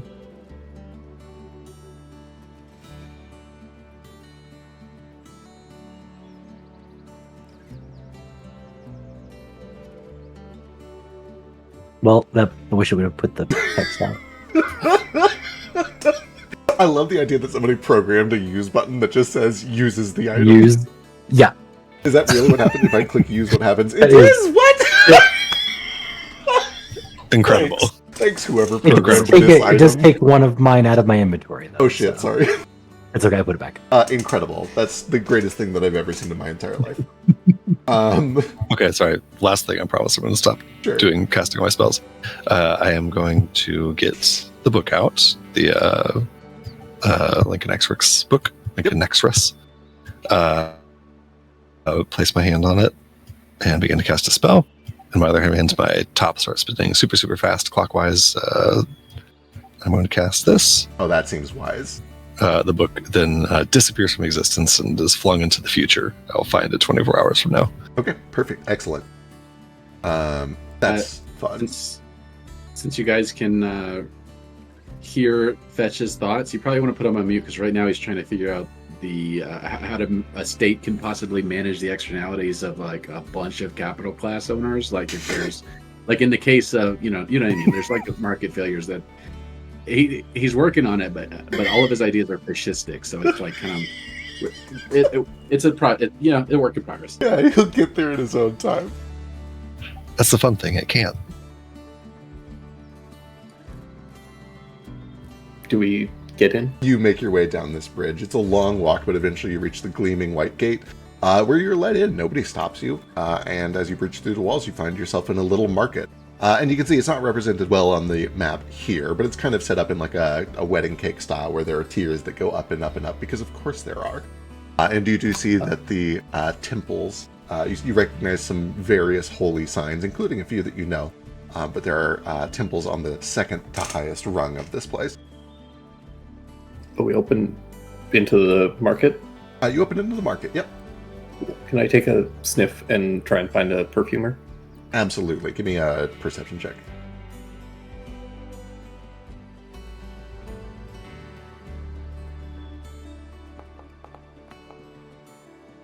Yeah, easy enough. You were able to track one down within a matter of minutes, just right on the corner. You see a quaint little shop with these beautiful stained glass windows, letting in a bunch of the morning light. And you can see that there are flowers on the sill out front, and a little sign that reads Emil's, let me think of a good pun, Nosery. Meals.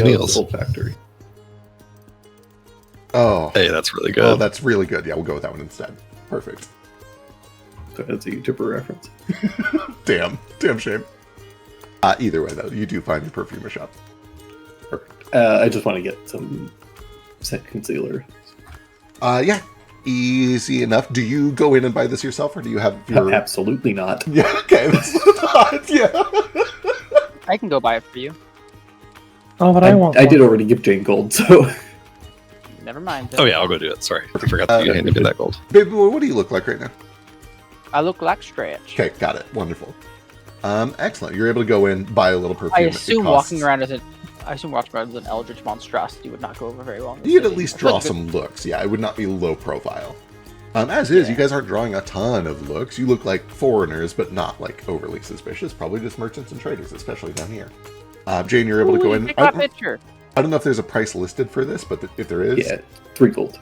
Excellent. 3 gold pieces. You got yourself some scent concealer. I'm writing that down.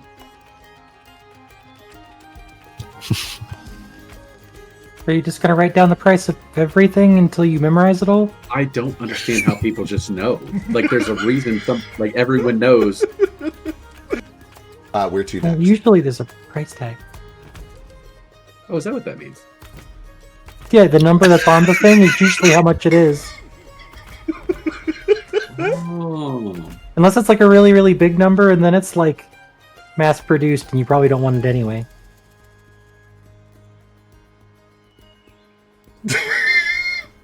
Another one. Another one. Amazing. Yeah, you sprayed this on there, and it's a little weird to do the motions of putting on a perfume, and what you instead get is a distinct nothingness, but that's what happens. You kind of eventually just smell like the sunny air. That's all there is to it. You smell like the air around you.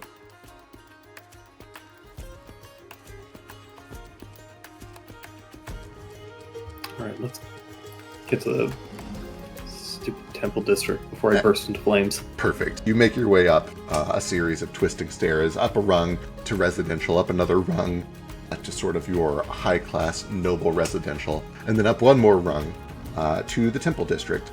You can see that there are probably a good 30 or 40 temples here, but the whole thing is divided by the 12 largest temples, which are to each of the solar gods, including one to Baelus, the god of dominion, the four-armed crab creature with chains around his wrists. And of course, at the very center of all of this, up against the last rung, there is a donut-shaped temple to Aeva herself, which kind of goes all the way around the last part of this. Last step.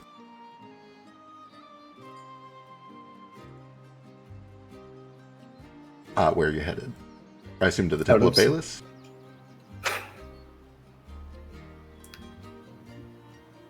Seeing this place, does Tex think that the Temple of Baelus is correct, or was a deflection from the Temple of Baeva by Argus? Give me... you can give me insight, you could give me religion, you could give me society. Any of those would be appropriate. Yep, I trust him. Baelus it is. All right, wonderful. You head over to the Temple of Baelus. You see that in front of it is this large wrought iron statue, again of the image of Baelus, which looks kind of reminiscent of the demon down in the secret bunker that some of you saw. I think Tex was there for that. I can't remember, actually. Jane, at the very least, was there for that. But again, crab-like hands, forearms, broken iron chains around wrists and ankles. And as you step into the temple, you are greeted by an elven woman. Let me double-check the thing real quick, looking at notes.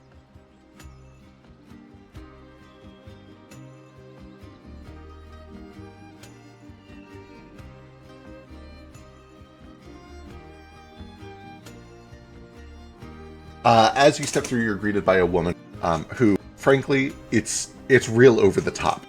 This woman, she looks to be probably in her 60s. She has a short kind of buzz cut, gray hair. You can see that she has underneath her armor this black and red cloth, but she's wearing a full suit of plate armor indoors to read a book at essentially like a pedestal at the entryway to this temple, where she presumably does temple things all day. The armor is like this blackened steel that has like these sharp points that come off in every direction like a pufferfish. The whole thing is then wrapped in a mixture of chains and barbed wire. Just real over the top, very metal. You can see that she has a big scar going down her face that kind of blots out one of her eyes that seems to be permanently blinded. No eye patch. She wears the injury proudly. And she looks to... does anybody else come in, or is it just Tex the familiar? That was my hand raised for. I assume only Sketch and Fetch are going in. I assume nobody else is. Yeah. I just go up. I go towards it, but I'm not going in yet. I'm going to hang back with BB and Jane. I was gonna say I find a little place to sit, like a park bench or something, and telepathically we can communicate our plan. But I think the rest of us should stay outside. We're supposed to not be here. Yeah. Can Good. I get something started before they do that? Yeah, you do have an urgent hand raise. What's Baby Boy up to? So I changed Mayor's stuff this morning, and let me make sure that I got this right before I just have this. It looked like I can just take this one. Cool. I made other prerequisites. Mayor has the ability to cast augury once a day. So I'm going to have him cast augury while we're in there, just to see how well this goes. Sure, yeah, let's see it. Go and post augury. I know it works a little different here. Yeah. It's stupid and useless in this one, because it makes me so It angry. always has a chance to fail. Right, so you never know if it's true or not. There's no point in using it.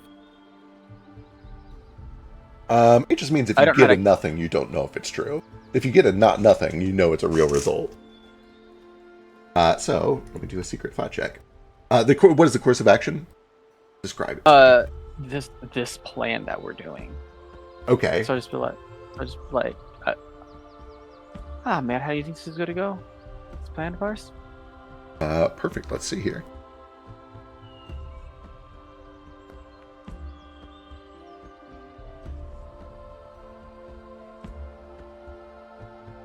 Mayor begins to kind of glow softly as they consult. This will take 10 minutes. So I got it. I got it. So while Mayor is casting this, what are the rest of you guys doing? You guys find a park bench right outside the temple, but not all the way up in there. I'll just look like I'm. While he's there, I'll just go look like I'm being a tourist. Perfect. Wonderful. Yeah, Fetch is kind of occupied with the idea of shopping. Excellent. We have to get the money before we... I guess you do have money, but we can go get more money and then shop. Well, yeah, it's not about buying things. It's about I'm learning. Okay. Well, don't wander off without me and pay 20 gold for something again. I learned about civilization 8 months ago. I know. I learned about it slightly longer than that ago. So I know more than you. Ooh, well, brag about it, jeez. I'm stronger than you, so. Yeah, but I get to be the big brother on this one because I know more than you. So you should go shopping without me. You get to be the big brother if you're bigger. I don't think that's the case. Mayor eventually responds, I don't get strong feelings one way or the other about this one. Mayor shrugs, as Mayor can do. Can you post Mayor shrugging? Please? Yeah, if somebody could post what Mayor looks like when he shrugs. Yeah, I'm assuming that'll take probably the entire time of whatever they're doing inside the shop. For sure. What are you guys doing inside the shop? Are you talking to me? Wasting 10 minutes. Okay, got it. Perfect. Didn't know if you don't have to waste. You don't have to waste 10 minutes. You guys can just do the thing. He's just doing this. Oh, okay. So it was urgent, so we thought, yeah. Okay. Oh, yeah. I wanted to get it started so that while you guys were in there, he could. I see. He was not doing this before you committed to the plan. He was just doing it for funsies in the background. I was just waiting to do it that way when you guys when the plan got started. We're like, shit, man, this is going downhill quick. I got it. Yeah, good idea. Don't do it before where you could like warn us of the I have to do it within 30 minutes before the plan. Amazing. And the plan I'm mostly worried about is Tex being in the vault. So we'll see. You guys find the temple. Who's going in? Oh, I am, absolutely. Good morning. Are you expecting a battle? This woman looks up and says, nah, probably not today. What can I do for you? Do you speak cheeky? No, I don't speak cheeky. How are you? Fine. Okay. So, I don't really know exactly what I'm doing, or really, if I'm honest, why I'm doing it. But I found a rock. Somebody tell you to do it? Oh, yeah. You're in the right place. What are you supposed to do? Oh, I'm supposed to give a rock to I really don't know, to the city of Cerulean. Supposed to give a rock to the city. Who told you to do this? Well, it was a friend of mine. It's a friend of his. It's a. You should know already. Aren't you spying on us? What? No, I have never met you. Oh, then I'm at the wrong place. Who's the people that spy on people? Nevin sometimes, but you don't want to talk to Nevin. Listen, somebody told you to give a rock to the city, and you're doing it because they told you to do it. Yeah, but a fist-sized moonstone. Yeah. You have a fist-sized moonstone. Obviously not on me. He says lying. It's not on you. Okay. He's It's not a lie. Hi. Hello. Who are you? Are you the one who made him do this? No. I'm just here with him, helping him because he does this and he needs help. Clearly. I see. Yeah, we do have a moonstone. We are wanting to negotiate the purchase of through the city. And you came to. Oh yeah, we want to sell it. You're trying to sell a moonstone to the city, and you came to the Temple of Baelus. Or wait, we were coming to the Temple of Baelus. Why are we here again? They really sent the wrong people, honestly, but But somebody did send you, yes. and you're just following their orders. Well, I mean, kind of. So the deal is that the people of Cerulean are following, threatening, and spying on us, and it's because we have this moonstone. So we are. Our God told us to do it. We're religious, and he said that we should bring it here. We had like a weird sign. I had a nosebleed. Yeah, that is true. Give me a deception check. Can I lie twice in a row? The DC is not as high as you might think it is. Oh, that was almost a 1 on my screen. Who's your god? You don't even speak cheeky, so you wouldn't even be able to pronounce it. Maybe I not. doubt you've heard of it.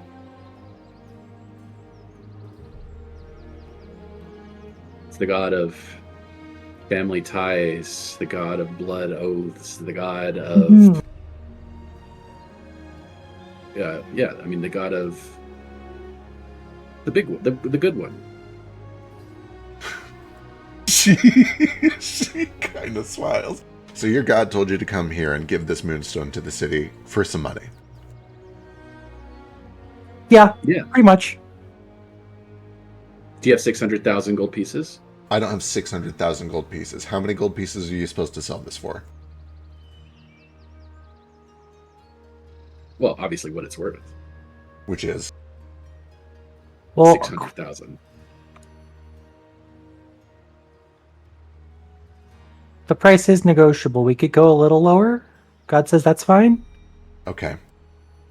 Yeah, that is true because we don't actually have any liquid capital at the moment. So it would benefit us economically if we had this fast. And I understand that the value of something has to. I mean, there's some turnaround. And you came to the right place. I can buy your moonstone off of you. I don't have 600,000 gold pieces, but I can go look through the coffers real quick and see what we do have.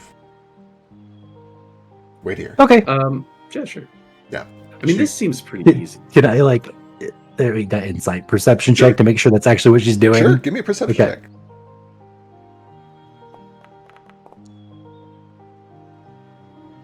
16 is good enough to recognize that she understands the value of Moonstone, and though she cannot make heads or tails of your story, It sounds like you were sent here by someone to do it, which aligns with the beliefs of Bayless.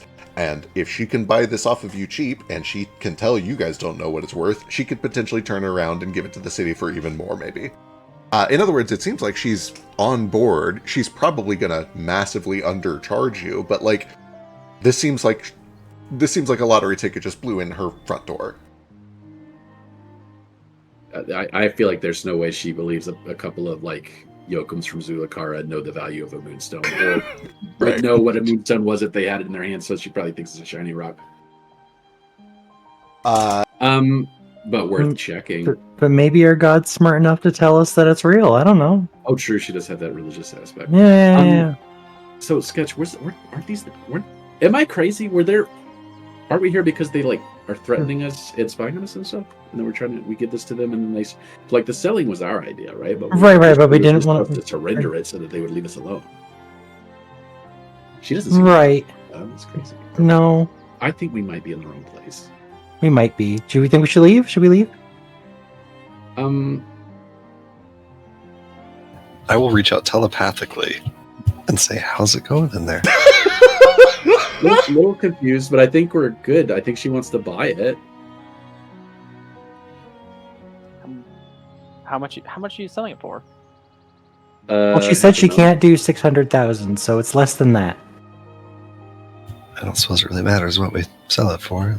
The point here is to get it back at the end of all this. So. Ooh, Jay. Yeah, Right, I forgot they don't know the plan. Disregard. I didn't say that. I suspect she's going to come back and... Oh, you know what I would do? I think she's going to come back and tell us that the stone is a forgery or fake, and then offer to buy it for way cheaper than it's worth. That's what I think is going to happen. It does Wait, seem no, like she's something. religious. She might want to... Yeah, she might know. She might be too snooty to lie, actually. So this is probably when Mare's actual thing goes off. Has it changed?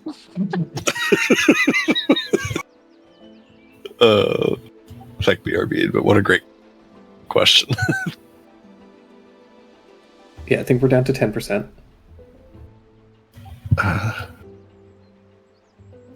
Just to Tex, I go like into Baby Boy.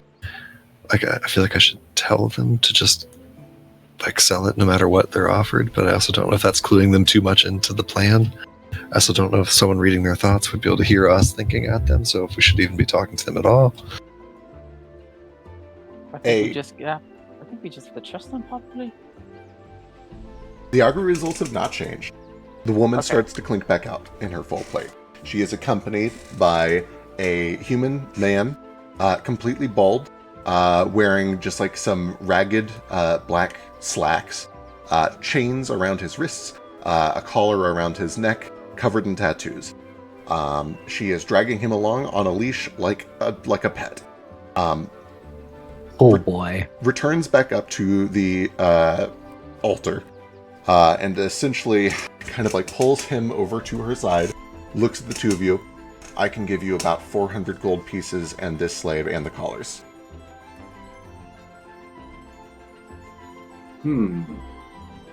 A slave city.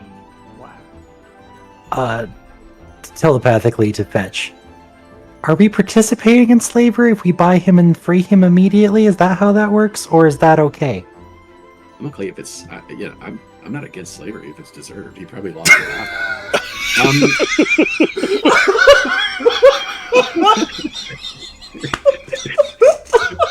The duality of these two. Oh my god. Excuse me, we need to check the validity of the slavery first, I guess. No, to immediately learn about capitalism and then also turn around and be like, I'm not against slavery if Right, you deserve it. It's very on brand. Next, he just needs to discover the prison system. Okay, tell you what. No. But how about we'll take the slave. Nice tail, by the way. Hello, do you speak? He looks at you, doesn't respond. She looks at him, speak. Yes, I speak. Good boy. So does he have any like particular skills or anything like? Do we? Hard Sell labor. me on the slave. Hard labor. He can cook. He can clean. Do you make gravy? She looks at him, speak. I can learn. We're gonna do it for 100,000 and a slave. I don't have 100,000 gold in the coffers of this temple. I appreciate your enthusiasm and your high expectations of our church. This is high. This is. Oh, this isn't Holy- City Hall. We do have the wrong building. This is Holy Chryssicus, is it not? I thought this was. I mean, I'm sure your order has more than just this temple. Like, we can wait. This is a moonstone. It's about the size of my fist. That is about the size of it, right, Sketch? Do you have the moonstone? I don't have it on me now. It's the size of a thumb. Sorry. It's a little bit smaller than that. Sorry, I did oversell the size of it. He does that a lot. How big is the moonstone? I show her like a gold coin, and like flip it, kind of like this but round. You don't have it? I don't have it on me. I would be a fool to carry it on me. But if you need to see it, brings up. She does kind of like tilt her head to the side and nod, like, yeah, you would be a fool to carry it on you. That makes sense. I would need some sort of assurance that you're not messing with us, that you really have it, and that we will get it after we make this deal. Oh yeah, obviously. You will have the moonstone before we have our money, but I need to know that the money is good first. So we have an arrangement. No, we don't have an arrangement. I don't have 100,000 gold pieces. I'm not doing it for 400. 400 can only buy like 15 apples. How much do you want? 15 apples. Let me discuss this with my Take your partner here, time. and okay. Let's huddle up. Okay. In fact, do I know if someone reading their minds would be able to hear people telepathically speaking to them? Great question. My gut says no. I'll read up on it, but I'm pretty sure it's no. I am going Okay. to speak into, and this is Fetch fully like using telepathy. So I am going to speak into the telepathic magical void now. Spirits of my friends, are you? How does this work, guys? Yep. Able What to hear is you just taking fine. so long?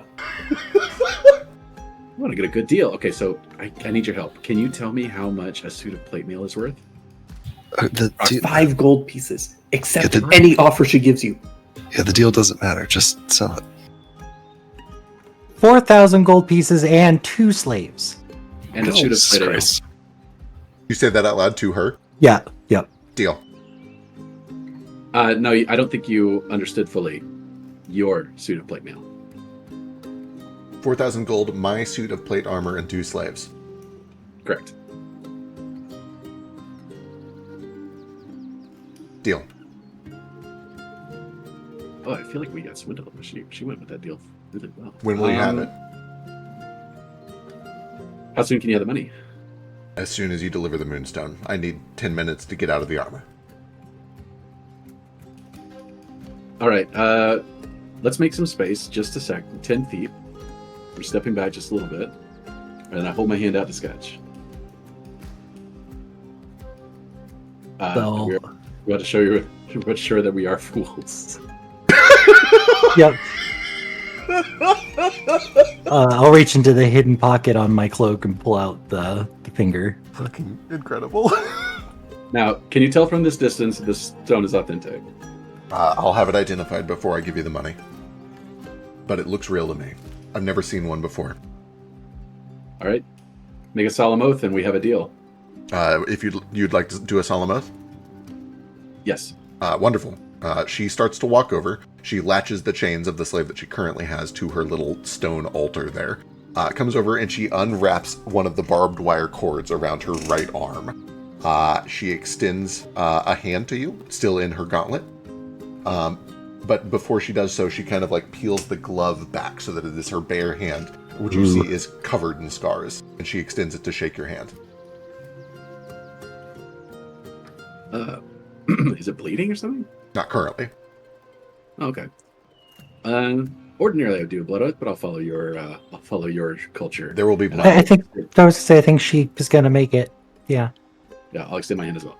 She grabs your hand firmly, and then she wraps the barbed wire around it brusquely Oh. and like painfully. She does not give you any regard for your safety or your health or your comfort. And once this like black twisted barbed wire is wrapped 2 or 3 times around both of your hands, she begins to speak in Cyrillil, looking up to the sky. I don't think anyone in this party speaks Cyrillil. No. Wonderful. Nope, the other party. Perfect. She looks back down. You do see that there is like a red aura that begins to shine down through the stained glass of the dome that you're standing under. There is a divine response to whatever is happening. There, you sense that there is spell casting happening. And then she undoes the barbed wire, releases your hand. She casts a spell to fix your hand and cure the bleeding. Does not do the same to her own. Puts the glove back on. When you bring the stone, and once I am able to confirm that it is in fact moonstone, you will get my suit of armor, the gold, and 2 slaves. I am also going to seal that with my special choric ability. Excellent. Because when else am I going to use it? Yeah, might as well. I am, however, struggling to find it. I think it's the same one that Sketch just used. Yep, it was in my inventory under consumables. That's think. it. Either way, it does work. You understand that if she betrays your oath, you'll immediately be notified. And above the board, out of character, you know that will happen in the form of a nosebleed and a vision of her face. Cool. We have an accord. Let her identify the stone. Perfect. You hand the stone. She calls over one of the acolytes, who spends about 2 or 3 minutes, longer than that. She's not Jane. She has to spend like a full 10 minutes studying this thing. And you see that there is like initially shock and like surprise to see something so valuable, and that only grows as she continues to identify and verify that this is actually a thumb-sized piece of moonstone. And eventually, 10 minutes later, the ritual is complete. By this point in time, actually, she probably waited until the ritual was complete so that she didn't make a fool of herself. But when she gets the thumbs up from her acolyte, she immediately begins to divest her armor. She sends the acolyte to go fetch another slave. This one ends up being a red-scaled dragonborn. Thick iron collar around his neck, chains around his wrists. And about 10 minutes after that, she starts just handing you pieces of her plate armor. Do you need some way to transport this? Literally, as she's taking it off, I'm putting it on piece by piece by piece. It does not fit. When you put on the first piece, you find it is humming. It is magical. Ooh. You're not sure what it does yet, but it is magical. And then she fetches out a treasury. And from that little chest, reliquary, she pulls out 400 platinum pieces. She stacks them in piles of 20, counts them once, counts them twice, and then invites you to count them as well. Wait, our deal was for gold, not silver. It's platinum, buddy. That's the other silver one. We don't have any of that, so I didn't teach you that one. It's 10 gold. I haven't learned platinum yet. I'm sorry. Oh, well, it's been a pleasure doing business. A pleasure. Clack, clank, clack. Yeah. You guys outside, you leave the moonstone with her? You do anything weird to the moonstone, or you hand it over? I believe our part of the plan was to sell it for any Yeah. value. Yep. Going that's south. done. I'll That telepathically took- check in. How's it going in there? Is it done? Oh yeah, she's got it. Oh, Yep, we're done. We're coming out now. Yeah, you guys Well, fetch. I will- I will. Fetch and Sketch I emerge from this will- temple. Fetch is wearing, like, dark, evil, Dark Lord armor with barbed wire and spikes and chains, and they're carrying behind them chains with 2 slaves. That took Yeah. 30 minutes. There's no way this is going to work. The moment Cass. the moment he said yes, she has. I instantly just like me and Tex are in a little nook area, and I cast invisibility on him. Got it? Okay, lovely. That's what I was going to do as well. I will cast. I think I can help Tex out here. Here, hold on. Can I cast this on other people or only myself? That's only myself.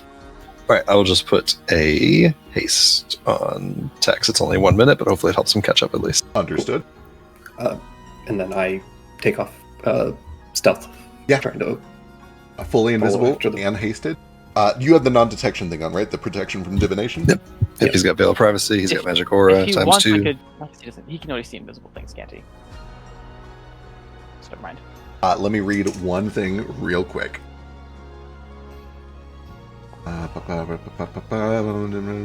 Amazing. Perfect. Excellent.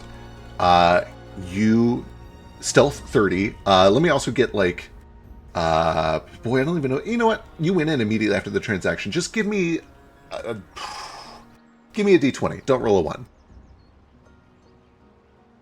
First of all, how dare you? Yeah. You're fine. You get in there very shortly after this transaction. You essentially bolt in as soon as you hear that the transaction has been completed. And you get there in time to essentially see the chaplain and the acolyte both just like staring at this moonstone on the pillow that it was identified on, just like in awe of it. And the older one is like, "You're sure it's real?" And the acolyte says, "Yes, miss. I'm certain it's real, miss." And she says, "Good. Contact the wolf. I think we've just secured our new extension." And you see the acolyte starts to go off back towards some chambers down a hall. What do you do? Did they take the moonstone with them, or is it just still sitting in the room? Yeah, currently Chaplain is just like studying it on the little altar in front of her. Okay. I'm going to just wait. I'm going to try and find a little nook that I can hide in, just in case, my visibility breaks for whatever reason. But perfect. On that subject, I will use time sense and be telepathically giving text like, "You've got 9 minutes and 13 seconds left on that. If you run out, come out. We'll give it to you again." Understood. Got it. And I'll let them know that they're calling the wolf. They don't have it here, but I'll follow them. Keep your heads down. Amazing. A little bit of time goes by. A minute goes by. Jane tells you have 8 minutes, 30 seconds. Jane tells you have 7 minutes, 30 seconds. A door opens. The acolyte comes back out. He's been called, miss. He says he should be here in a matter of hours. And she looks at the moonstone. Her moonstone says, "Very well. Come with me. Let's put this down in storage." And the two of them begin to walk off towards a different hall. And on the right side of that hall, you see there's just an open archway that leads to a spiraling stone staircase that goes down. Yeah, I follow. All right. You follow. The whole thing is kind of like this dark marble flooring, this plain stone walls, sconces every now and then have ever-burning red torches. Eventually it opens up to sort of a basement, like cellar area. You do see that they do have basic supplies down here. A lot of wine, a lot of chain, a lot of wire. There are also down here just cages with people in them. And they walk past this storage / like prison to another heavy door where the chaplain pulls out a wrought iron key, puts it in, turns it, opens it, and there's another staircase that goes farther down. They go winding down this staircase, winding down this staircase. I assume you continue to follow. Yeah. Eventually, they reach the bottom where you find that there is a crypt. It's a big, open, kind of circular, like donut-shaped room, except there's a hole in the middle. Like, you can see the whole thing all at once. And there are little alcoves in the wall all around it. And eventually, she stops in front of a stone coffin, where she casts a brief spell, running her finger along the stone underneath the coffin. And you see that there's a red seam of light that opens, and the stone itself opens up and forms a little drawer that slides out. And within, you can see that there are several pieces of moonstone, probably something in the order of 10 or 11 pieces, most of which are about the same size, but some of which are bigger, significantly bigger. Do you get close enough to, take a good look at the moonstone, or are you watching from a relatively safe distance? At this point, I'm definitely getting pretty close. Okay, excellent. Let me get another stealth check from you.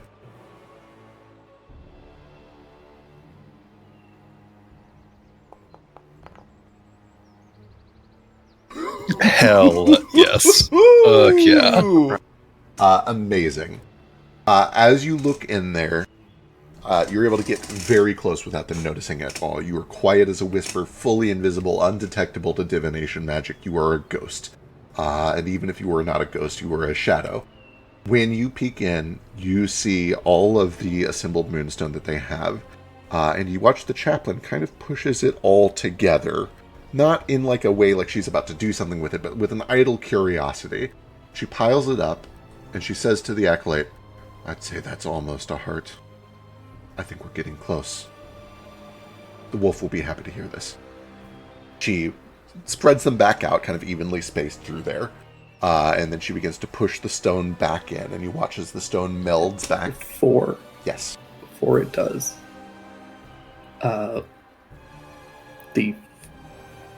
what's it all sitting on? Is there like a pillow in there or something?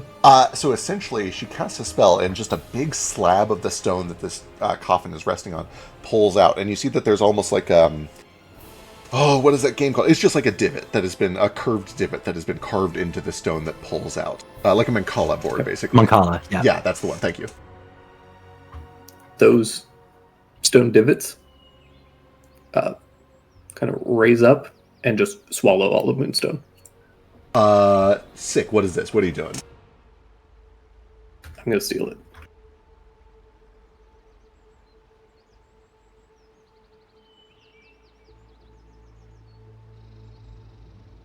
Your shadow can contain objects. You can interact with your shadow to store or retrieve objects. Mundane container. Shadow can contain 2 bulk of objects between counts of bulk. Solid but take on a shadow and patina when stored in this way. Detect any stealth checks. Conceal the object. Okay, wonderful. I'm basically using Clever Shadow to pull them out and then throwing them into my Heptic Shadow.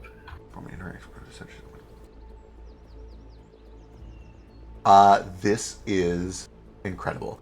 I think it is reasonable for me to apply at least one wrench in this problem, something that you will need to overcome. While you are invisible, you do not cast a shadow. You can do this, but you will need to drop your invisibility to do this. I was kind of worried you were going to do that. Yeah. Kind of worried you were going to fuck me for no reason. It feels reasonable. Does it? Because I think it all my does. clothing is invisible now.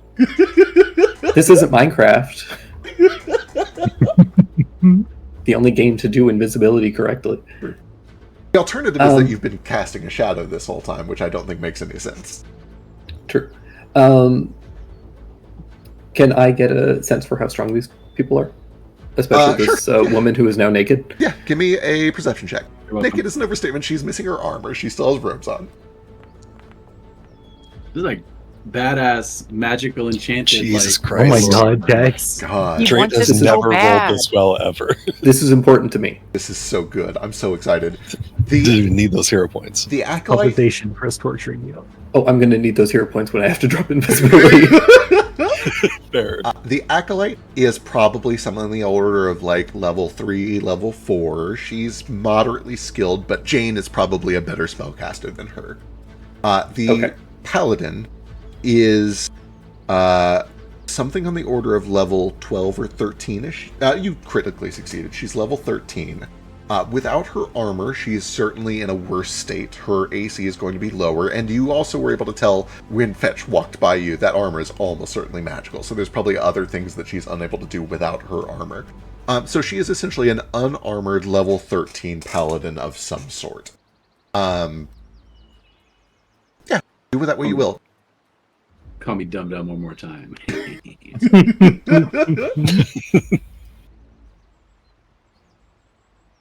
You critically succeeded on this, like, assess the danger situation. These are not the only people in this temple. If they are successfully able to call for backup, there will be more backup. You think it's reasonable to assume she's probably the most combat-ready person in this temple, which is why she's kind of the front guard, the first person that people see. But she's certainly not the only person capable of combat in this temple. especially since the Temple of Baelus is dedicated to the ideas of dominion and conquering and enslavement. How long did it take to get down here? Down one flight of If I was running, how do I think I could get out of here in a minute? running at cat speed. Oh, in less than a minute? Yeah. That feels very reasonable. I was going to put an estimate at like 20 to 30 seconds for a cat dashing. Okay. Did they close the doors behind them as they were coming through? There is no door going from the main floor down to the prison. That's just open archways in the stairwell that opens back up into an archway. There is a door from the prison down the spiral staircase to this place, and it is closed behind her. She did not stop to relock it. She only closed it, but it's like a heavy, like jail prison door. Okay. Oh, consider the fact that cat dashes are a lot slower on really slippery surfaces. That's true. Betty's Cool. pad. I will drop the invisibility and suck up the moonstone. Okay. Please give me a perception check, and I'll let you do this before your action. I don't think it's going to change what you do, but I want to make sure that you see it before the action starts. On a 15, this is a real crypt. There are real bodies stored down here, and these bodies have names that are labeled. Oh my god, you don't read Cyril? Nope. That's incredible. Well, there goes that lore. Well, no, Baby Boy can like kind of retrieve the memory later, and maybe it can translate it that way. I'm checking a thing real quick. Give me a second. Very true. Give me a moment. While you're checking that, Jane just does a quick check-in time check. I think actually, And as- counting. I think also as the twins come outside, she'll like. I guess they come outside armored and with two slaves, but Clank, clank, clank, clank. Yeah, I will tell Baby Boy start casting that spell. Yes, sir. Everyone get close. As You guys, and I start casting that, and I'll just be like, make sure your friends are in on it. I guess I say this sketch and fetch. Oh, okay. Hi. So you can talk whenever you want. You're not going to be slaves anymore, but we're going to take you someplace where you, unless you want to stay here. If you want to stay here, raise your hand right now. neither of them do anything. Neither of them raise their hands. Okay. They probably only speak Cyril. We'll figure it out. Well, that one was talking to you earlier. Oh yeah. I Actually, can we speak have about like 20, 30 minutes of game time to get all of their names and backstories? Sure, let's do it. Tex, as you pull out of your invisibility and you extend your shadow, still writing that incredible stealth check, they don't notice until you are literally upon the moonstones, when your shadow blots out the moonlight that is cast off of those gems. That is when your eye finally tracks up to the text, which is all in Cyril for the most part, so you've been ignoring it. You do speak Blemish, however, and so you see that there is like a little placard that has a long bit of text, most of which is in Cyril, but a few words do stand out to you because they are written in Blemish, which read Spirit Weaver Zorikai. Huh. And then more Nothing Cyril. to me. And then you grab the stones. Let me get initiative. Boy, we're 30 minutes over. Roll high. It would make it so much easier if you roll high. It's going to be so easy. I hope so. I Don't certainly say hope that. so. Don't get cocky. why would you say that? See, look what happened. Look what you did. Wait, are we all rolling? Hero appointed. Are we all rolling? Yeah. Unless you guys plan on going into the temple and doing some shit, this is mostly just Tex versus the Paladin and the Acolyte. Okay. So I'm going to go and remove you guys for a second. Or unless you guys can do something from outside, but I don't think you can. Oh no. It's totally fine, you guys. I got this. It's okay. You soloed a dragon. It's the worst that could happen. Right. I killed a dragon earlier. I can run away from this stupid wench. I thought she was cool. She was cool, Fag. Thank you.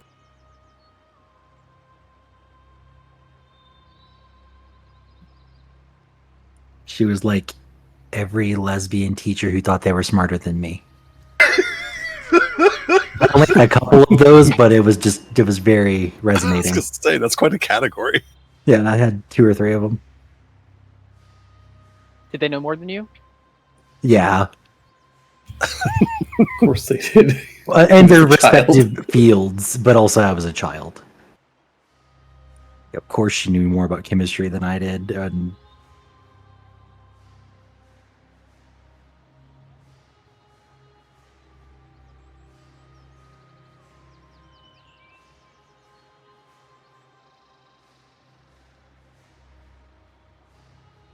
Say alchemy. Careful with the anachronisms. You're going to turn Jane on or something.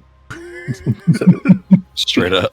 so because I kind of get like a surprise round here, I get 2 more actions, right? Sure. Let's see. Let me think how I want to handle that. Okay. Yeah, effectively, right. We would have started the initiative. You wait for it to be your turn. They continue acting normally as they have been, and then it comes around to your turn. You drop invisibility. You do 1 action to do your grab, and you have 2 actions left. What do you do? Essentially, as Tex comes out of the invisibility, his shadow covers the entire room briefly, and I'm going to snuff out the lights as I take those moves down. Oh boy. She's human, right? She is an elf, and the acolyte is a human. Damn it. I'm sorry, they're both elves. The slaves Damn were it. human. The human and the dragonborn. Do I know if elves can see in the dark? Of course they can. They're elves, and this is D&D. Great question. I'm checking, but I think they can. Not in full darkness. They have low light vision, but not dark vision. Thank God. Fuck No, that. sorry, you're reading a wrong edition. They actually can see in darkness. They piss glitter. They live forever. That's what I heard. It has been more than a minute since he went in, yeah. Okay, haste is gone. Got it. Yeah. Okay. You use 1 action to steal and 2 actions to put out the light. The paladin reacts quickly.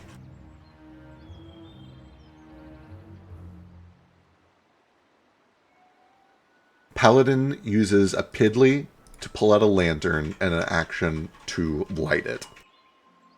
She's not just carrying a lantern around. That's crazy. She wouldn't just carry a lantern around. she did wear her armor, but like, Right, she had her armor. This is such a pain. You've done such a pain to me. Let it happen. Oh, wonderful. Right, this is a cantrip that she could have. Yes. You see that she spends 2 actions casting the light spell. She touches the stone in front of her, and you watch as the coffin begins to illuminate, shedding this like brilliant blood red light throughout the room. And she's going to use her 3rd action to seek. You are no longer invisible, but you are still writing out your stealth check.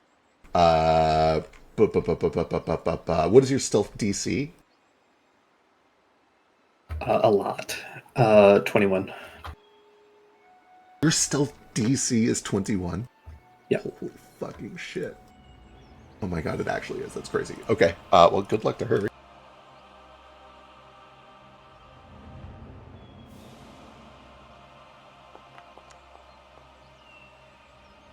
She looks around the room through the red light, trying to find what just happened. And she does not spot a black cat huddled in the shadows in a dark room illuminated by a single point of light. She has spent her entire turn doing this. She calls out to the acolyte, "Go, seal it all down, now."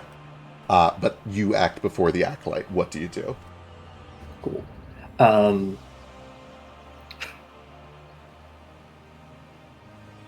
I'm gonna... Can I piddly action to drop the piece of paper Absolutely. that I had sure. written on? Yeah. Perfect.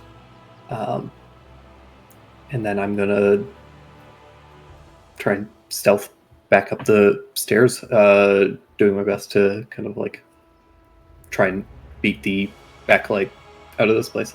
Okay, wonderful.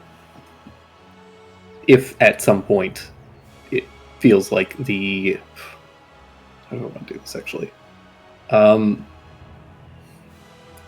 If I just run, that breaks my stealth immediately, right?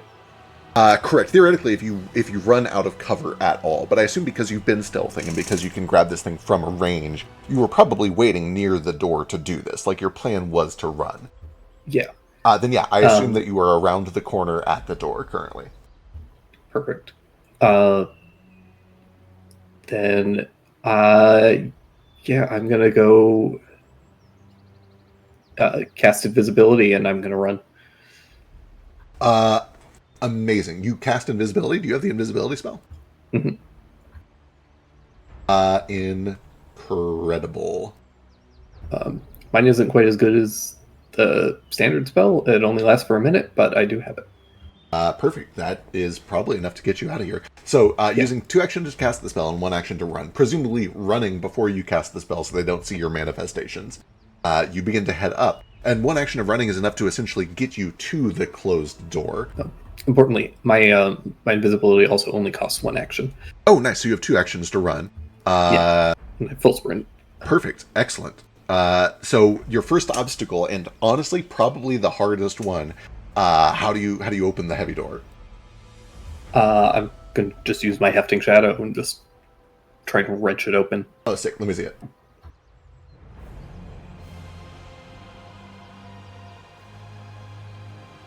Yeah, it's basically just my clever shadow, and then my. Actually, you know what? No, I'll try and use my tail because I have the constricting whip tail now.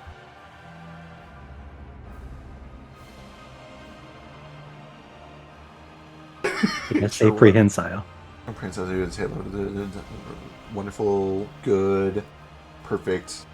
Yeah, let me go ahead and get an athletics check, and I'll just give you the full +2 on that.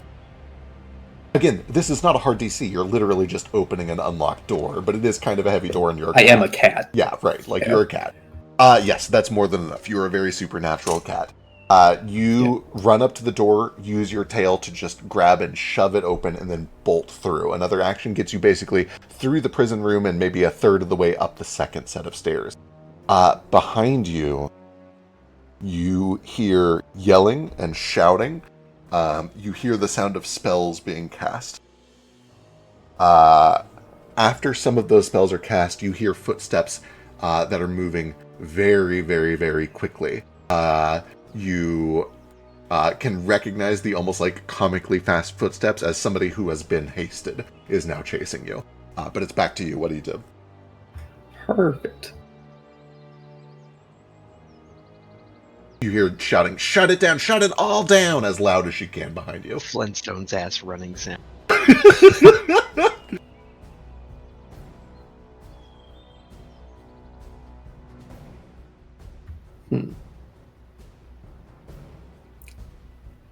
How far is the entrance from me? You are about a third of the way up the last set of stairs. So you have about 20 feet up, and then it was down a hallway, so probably another 15 feet. And then from that hallway to the front door is probably another 20 feet or so.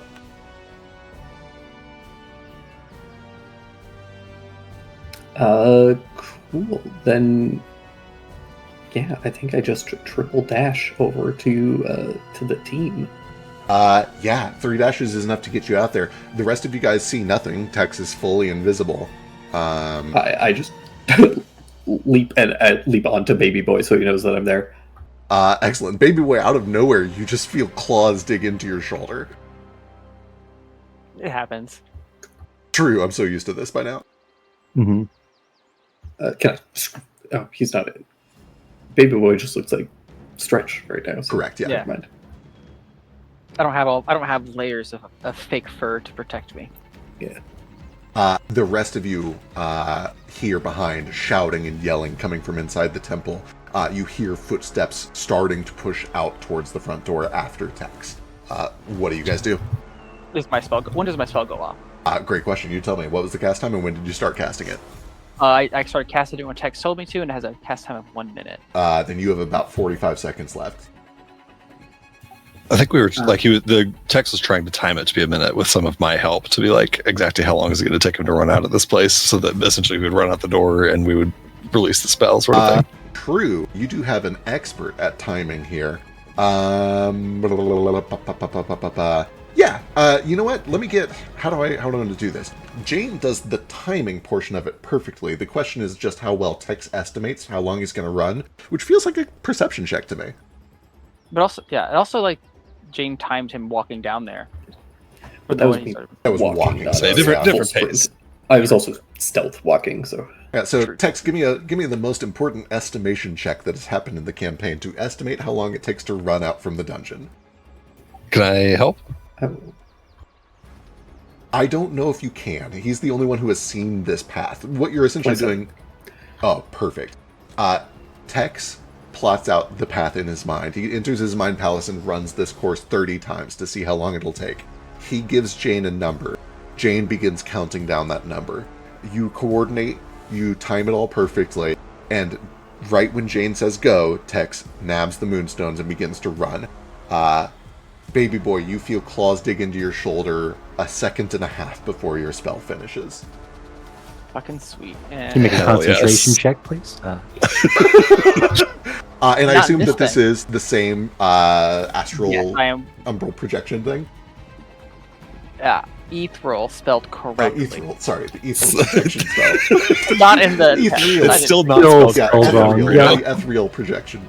Okay. Ethereal is in the spell description, so Girl, you can just. it's actually not. That's how I. It's also spelled not earlier. spelled It's right just there wrong. either. Girl, Oh, I is don't know it? how to spell. Got two wrong Oh spellings in yeah, here. great. Wonderful.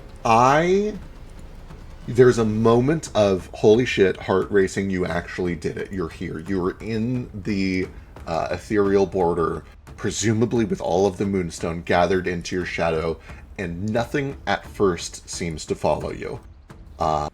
A few moments later, within this starscape, there are 3 flashes of light as 3 creatures finally get to use an ability I thought would never happen in my entire life. 1, 2, 3. Oh, it doesn't show it. Why is it not showing? Hang on. It's because I'm set to blind GM roll. it's because he's lying.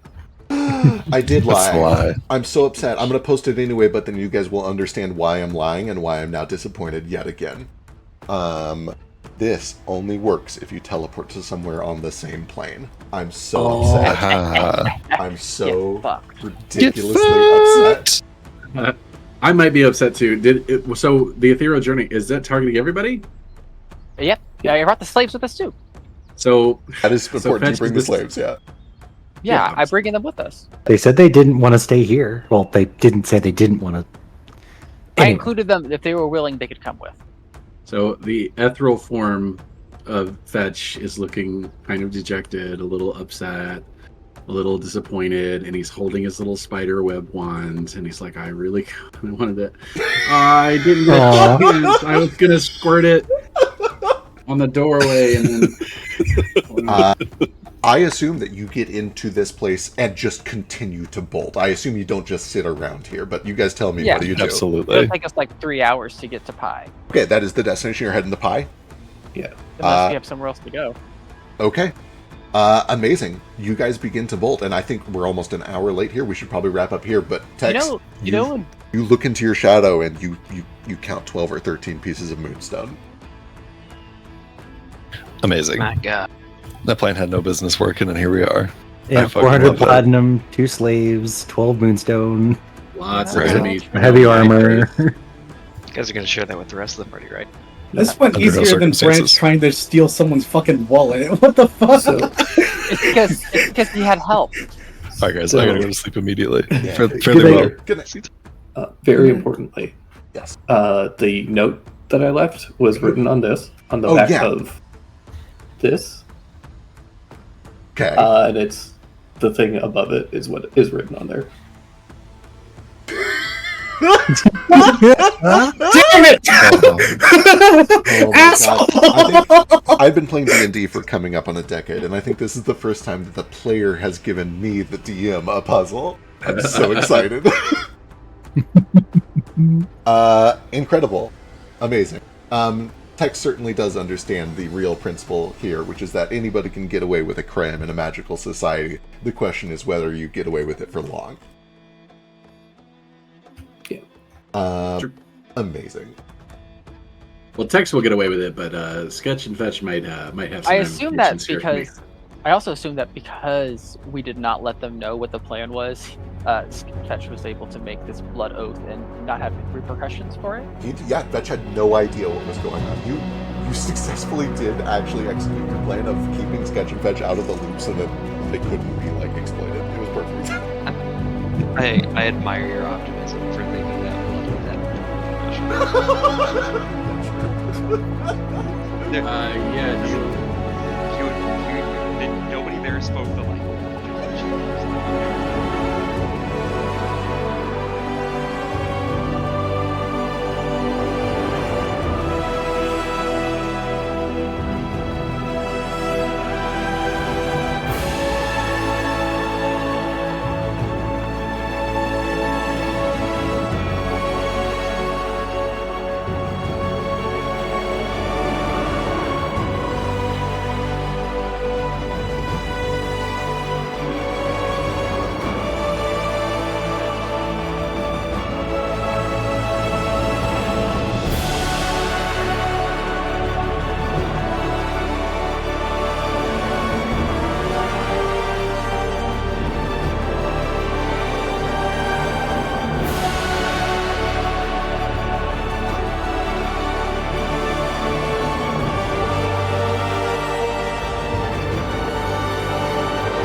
Eastward of Eden, where the clouds meet the dirt, we left our poor mother and seeded the earth. Gates they were shuttered, the latches were locked. Oh, eastward of Eden, where men become gods.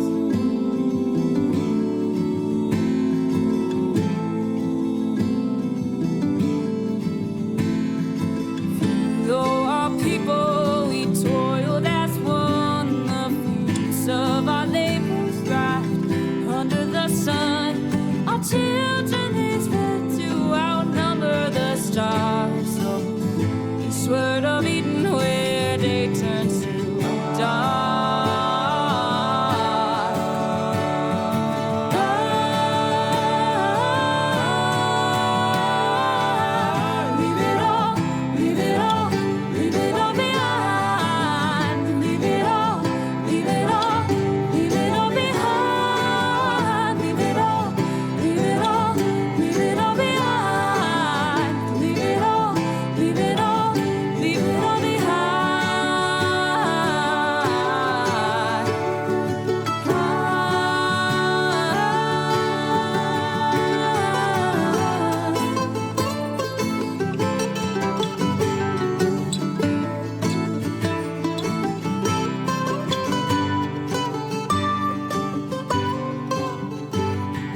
Watered our forests with fire and flood, and fed our own egos with our brothers' blood.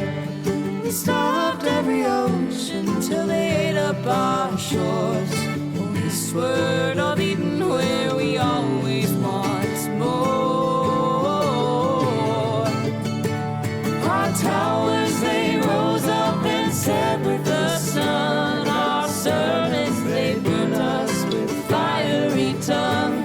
We run our wings of metal, surprised when we fell. Eastward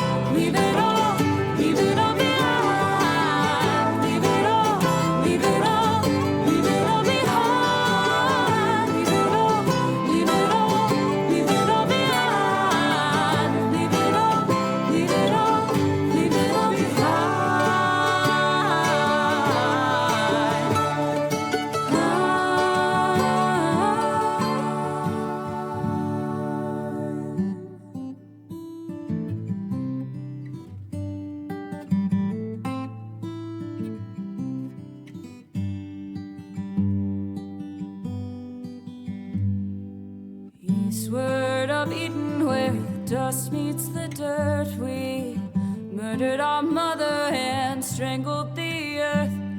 Forgive us, oh mama, whose face we forgot.